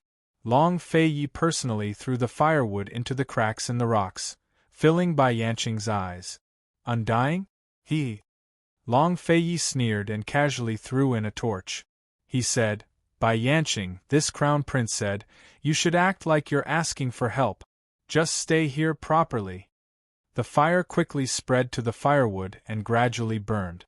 Bai Yanqing buried his head in the ground. Although he wasn't burned, he soon felt the scalding heat rush over him. After a while, the surrounding rocks started to heat up. The temperature of the rocks was much higher than the temperature of the flames. The rocks were stuck to Bai Yanqing's body. He was undying, but his flesh would be injured. Although the injuries would heal quickly, they would continue to be injured. If he was injured, it would hurt. How long could he last? Long Feiyi and Han Yunxi stood far away and watched as the flames gradually engulfed Bai Yanqing. However, the two of them were indifferent.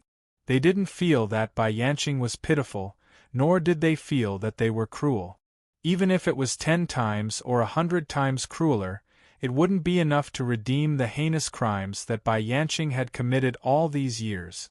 The falling out between the eastern and western Qin camps, the massacre at the peak of Tianshan Mountain, Bai Yuqiao's death, Ning Jing's death, Xiao Yu'er's suffering, and so on. All of these were things that Bai Yanqing couldn't make up for by cutting him into 1,000 pieces and burning him in flames. As the flames burned, the rocks became hotter and hotter. Bai Yanqing's back was stuck to the rocks, and it was scalded until it festered. The poison Gu human's physique allowed these injuries to heal quickly. However, because it was stuck to the rocks, the skin immediately festered again. The pain that Bai Yanqing endured was far greater than being burned by the flames. He gritted his teeth and endured it. What supported him was none other than his hatred for Mu Xian and Han Yunxi.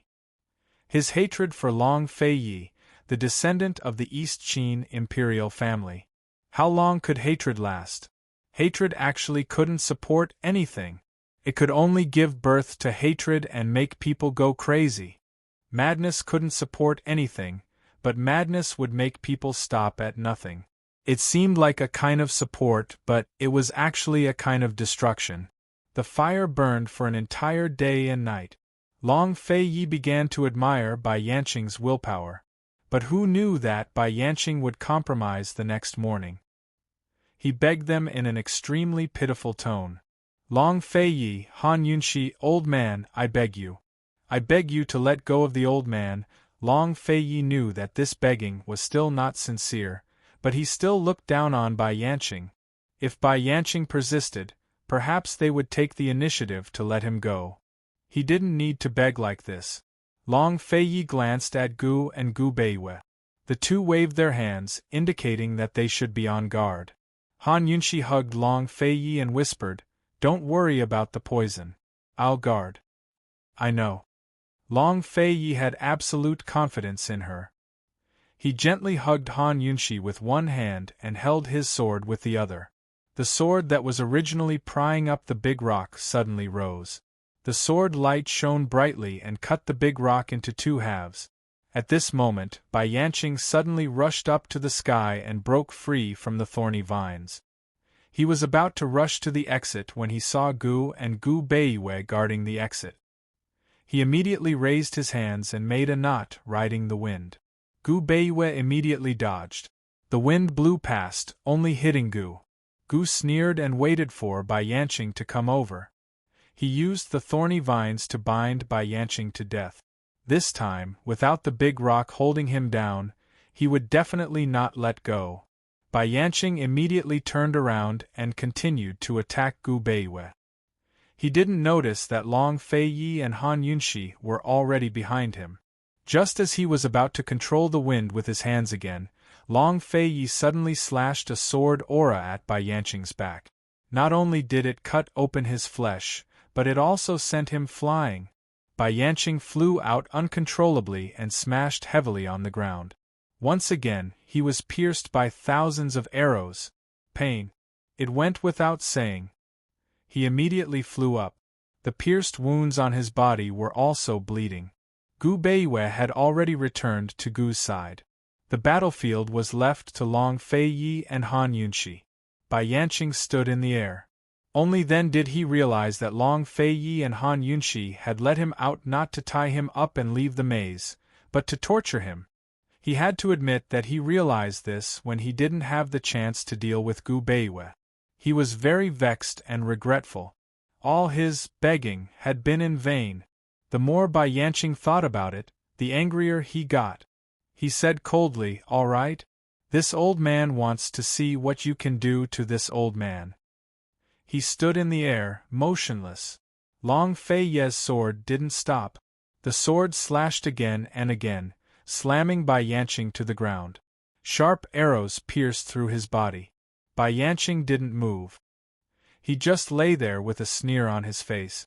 Long Feiyi raised his sword from bottom to top. Bai Yanqing was lifted into the air by the sword aura. Long Feiyi's sword slashed down again. Bai Yanqing fell to the ground again. Long Feiyi's sword moved faster and faster. In a short while, Bai Yanqing's body was riddled with holes. His healing speed couldn't keep up with the speed of his injuries. He didn't look like an immortal person. Instead, he looked like a soulless body that could be tortured by Long Feiyi. Pain. He admitted defeat. He suddenly laughed. Long Feiyi, you can't kill me. One day, I'll watch you grow old and die. Han Yunxi, do you think the child in your womb will be a match for me? After saying that, Bai Yanqing immediately laughed maniacally. Maybe Long Feiyi and Han Yunxi's son could learn their ultimate martial arts, but he might not necessarily have the poison storage space. He would win for sure. Long Feiyi and Han Yunxi were indifferent. They knew that no matter how powerful their child would be in the future, he wouldn't have anything to do with Bai Yanqing. Because they would definitely get rid of Bai Yanqing. They definitely would. Long Feiyi's sword didn't stop. He slammed Bai Yanqing down again, facing the sharp arrows head-on. Old man, let me tell you. Everything that the old man suffered today, I will return to your child 100-fold. Definitely. Bai Yanqing roared. Long Feiyi and Han Yunxi still didn't make a sound. Long Feiyi's sword continued. Sword after sword, again and again. Bai Yanqing was tortured until he was in a sorry state. He didn't look human anymore. Finally, Bai Yanqing couldn't keep up the act anymore. He roared, Long Feiyi, what's the point of this? You just… Long Feiyi directly slashed his sword at his face. He didn't even want to listen to him. Gu watched with interest. Haha, the old thing can't take it anymore. Gu Beiwe watched. Isn't he being pressed under a big rock now?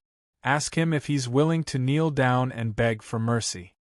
Gu immediately shouted, Bai Yanqing, if you kneel down and kowtow to me 3 times, I will plead for mercy for you.